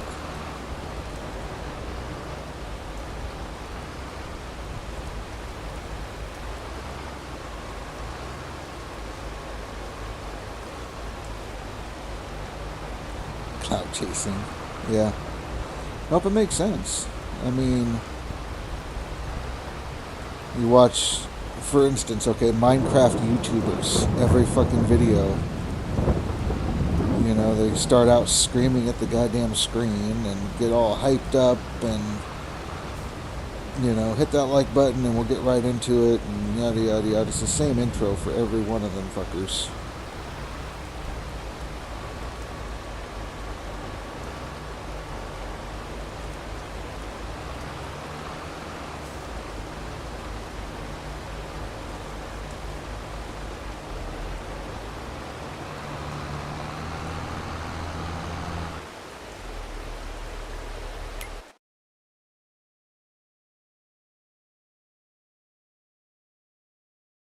Yeah. Yeah.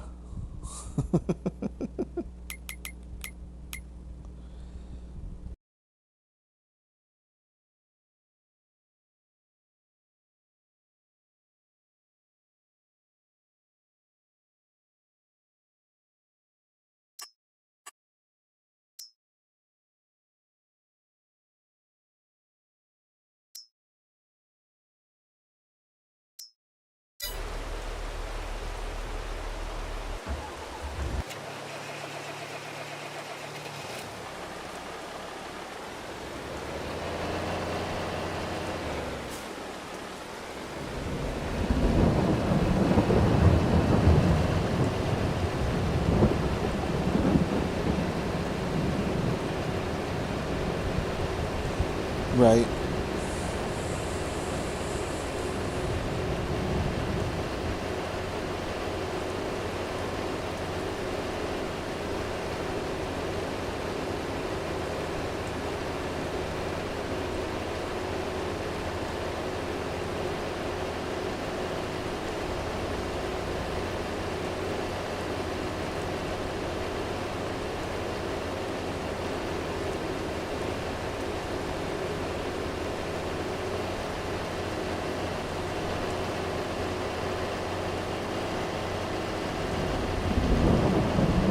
But the funny thing is, you talk about that kind of stuff,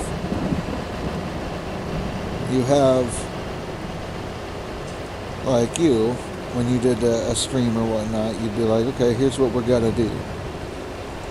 Let's dig this way, it's more efficient and everything like that. Then nobody does that.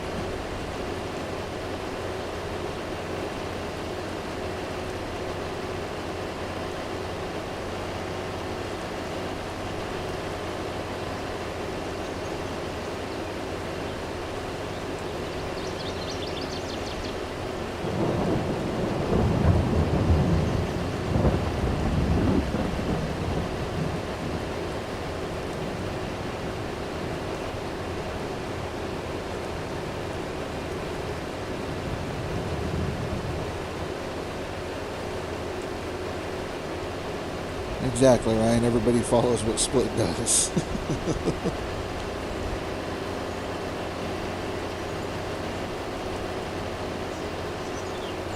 Now, I can say that I learned how to play Gold Mining Simulator from watching Split's videos, but I didn't limit my my strategies and my way of doing things to only doing Split's way. Like, I've learned to bring in other people's ideas into mine.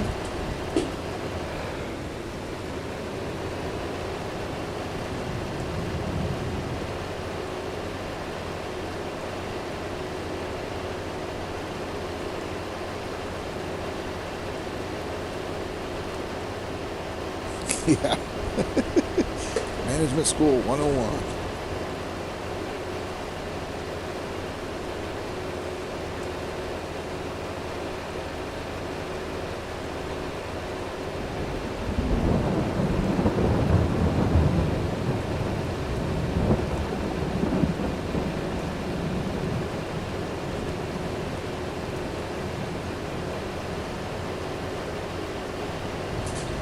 Sheeple.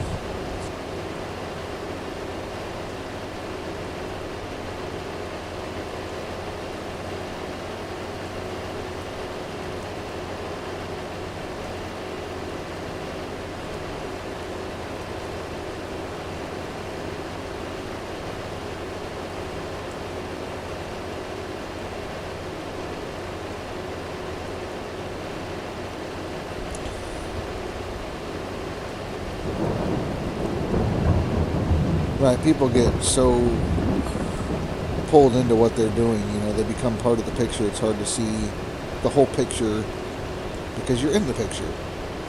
And you have to find a way to step back and look at the whole entire picture.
Right. Well, then there's other people that play the game, and I don't even know where the hell they got their strategy from or how they play. It doesn't make any sense.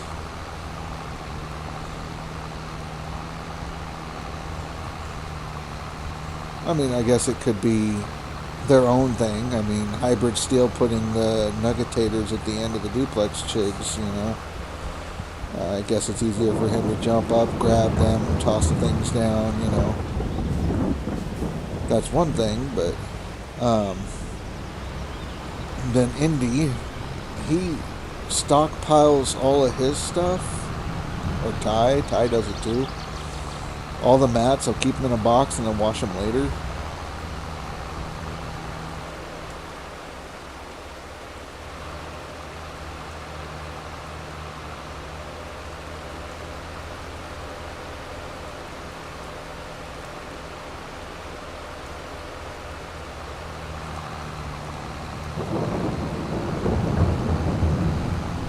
Right.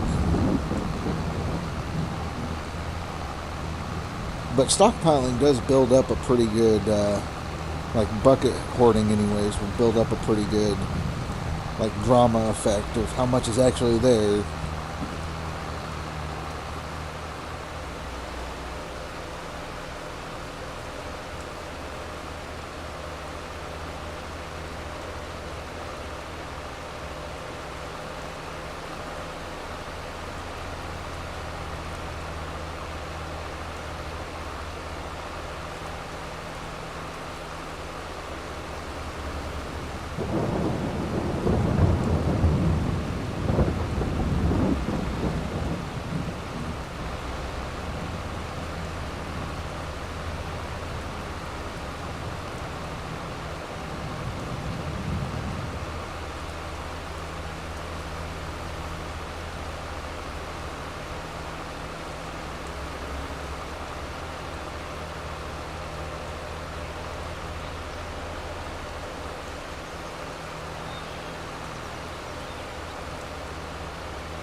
So, what do you mean, what glitches?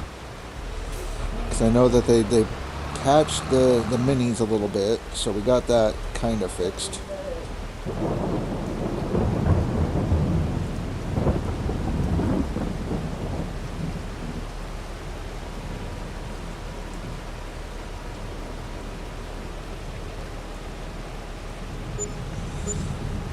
So, to my understanding, no, and that it's not possible.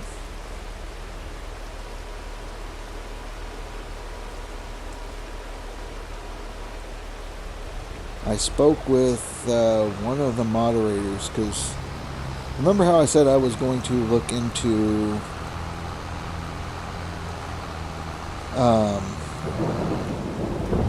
I told you that one time I was going to pull the hole on top of me, if that makes sense. All right, Ryan. But basically, you put the excavator in the hole and then pull the dirt down it and drop that into the dump truck. Okay. You said don't do that. You'll get banned. It's not okay. Yeah. I spoke with a moderator from the Discord who had talked with them, and that's where I found out that the reverse digging thing can't be fixed. and that basically if I did that, it's not considered cheating.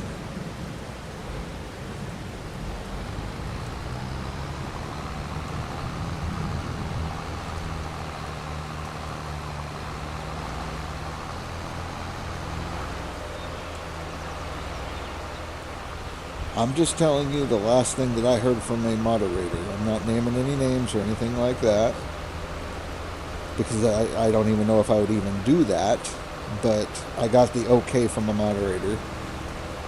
So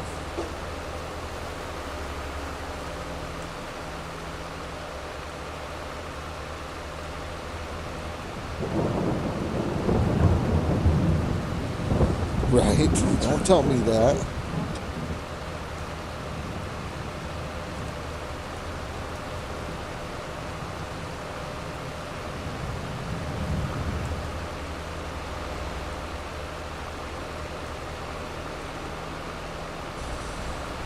But yeah, no, that's basically all I know when it comes to that kind of stuff. Is it's allowed. Yeah. That's what I figured. The only reason I haven't done it or tried is because of what happened with what the hell's his name? The other dude that got banned. Not the Drews, but Higgs. Wasn't Higgs doing that shit?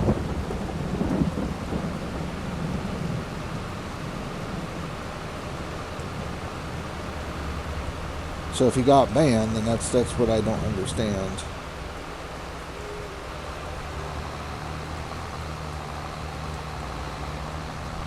Right. But, you know, that's just what I don't understand. And so until I hear from, like, a developer that, yeah, you could do the thing, I'm not going to do the thing. You know? Nothing against the moderator that I talked to or anything like that. It's just, if a developer says it's one thing, if a moderator of a Discord says it's another thing, you know, could it be directly from a dev? Sure. But I didn't hear that it was directly from a dev, so.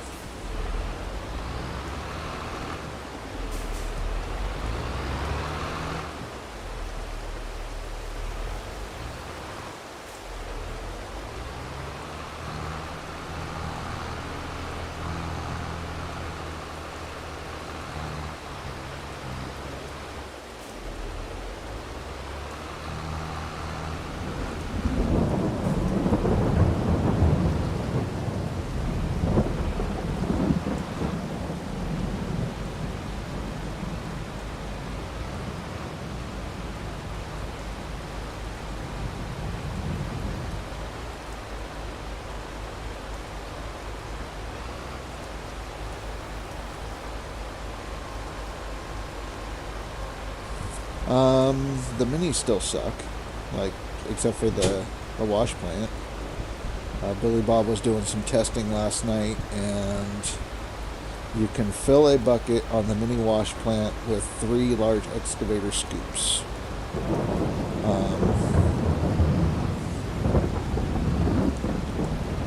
I mean, they fixed the little mini things. They sell for what they're supposed to. You buy them and all that kind of crap, but they still suck. But yeah, mini wash plant, and on Nighthawk, I think he was averaging like 7.25, 7.5 ounces a bucket now.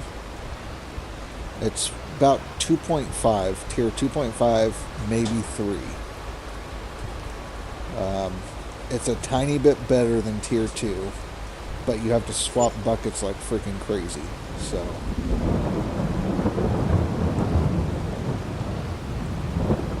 Billy Bob ran the math, and he basically said that tier 2 is about 40% as efficient as a tier 5, and that the minis are 45% as efficient as a tier 5. It takes 18 excavator bucket scoops to fill a single bucket on the Tier 2 wash plant.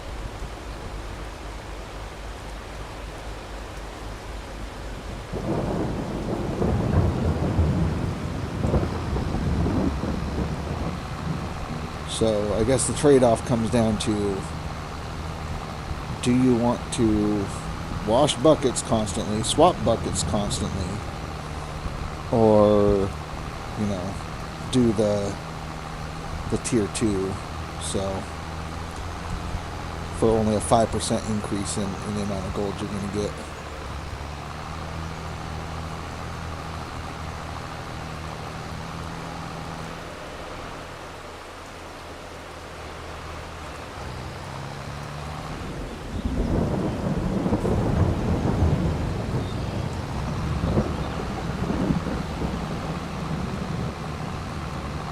We'll wait.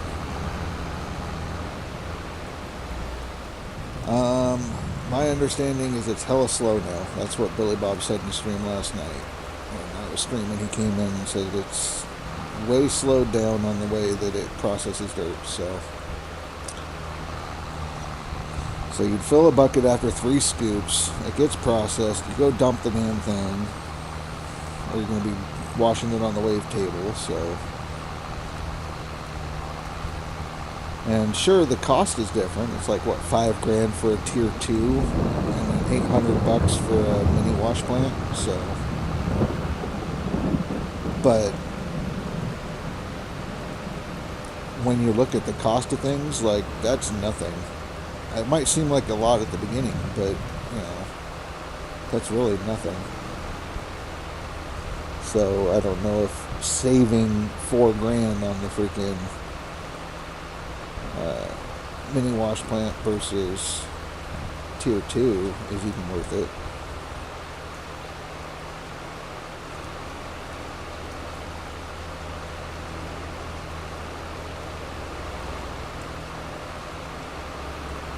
Yeah, it's basically, 18 scoops to get it done.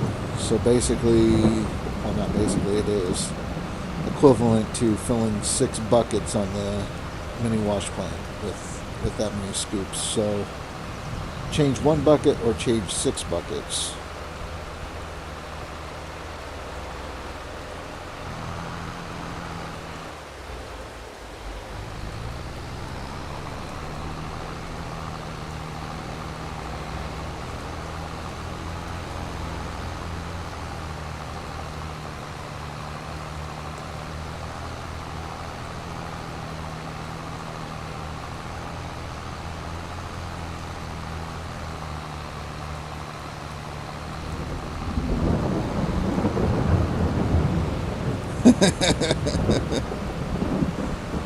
Right?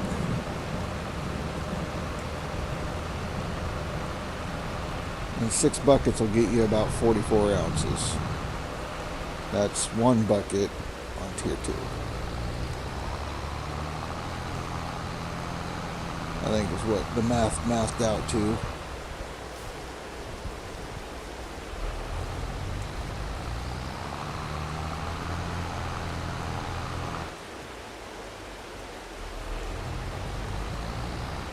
I remember the 4 buckets was like 29.87 or something like that, just under 30 ounces. So.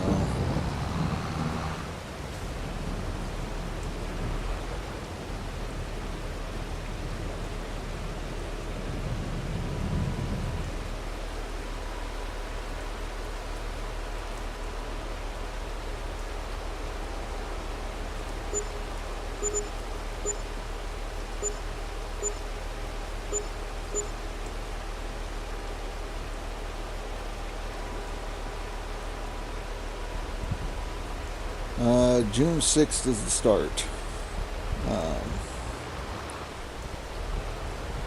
Many of us are saying that it's going to be Rivertown.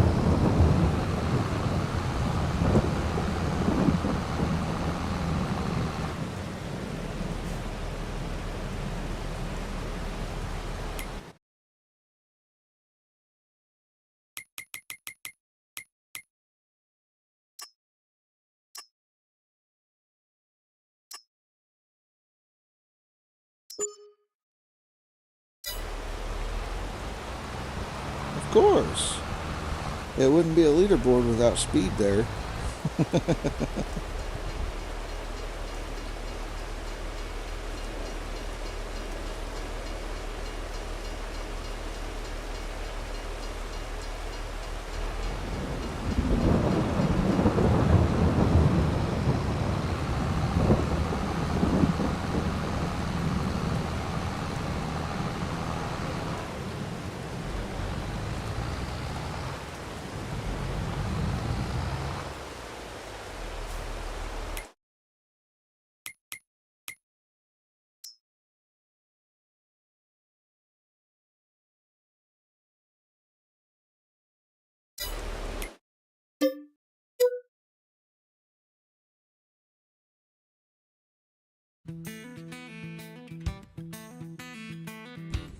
This is where we're going to end the stream. I still got to eat supper, and then a couple hours, probably do an evening stream for 2 or 3 hours. Play some ships at sea. So, anyways, thanks for hanging out. Speed, good seeing you. I'm sure I'll see you again, at least for the beginning of leaderboards.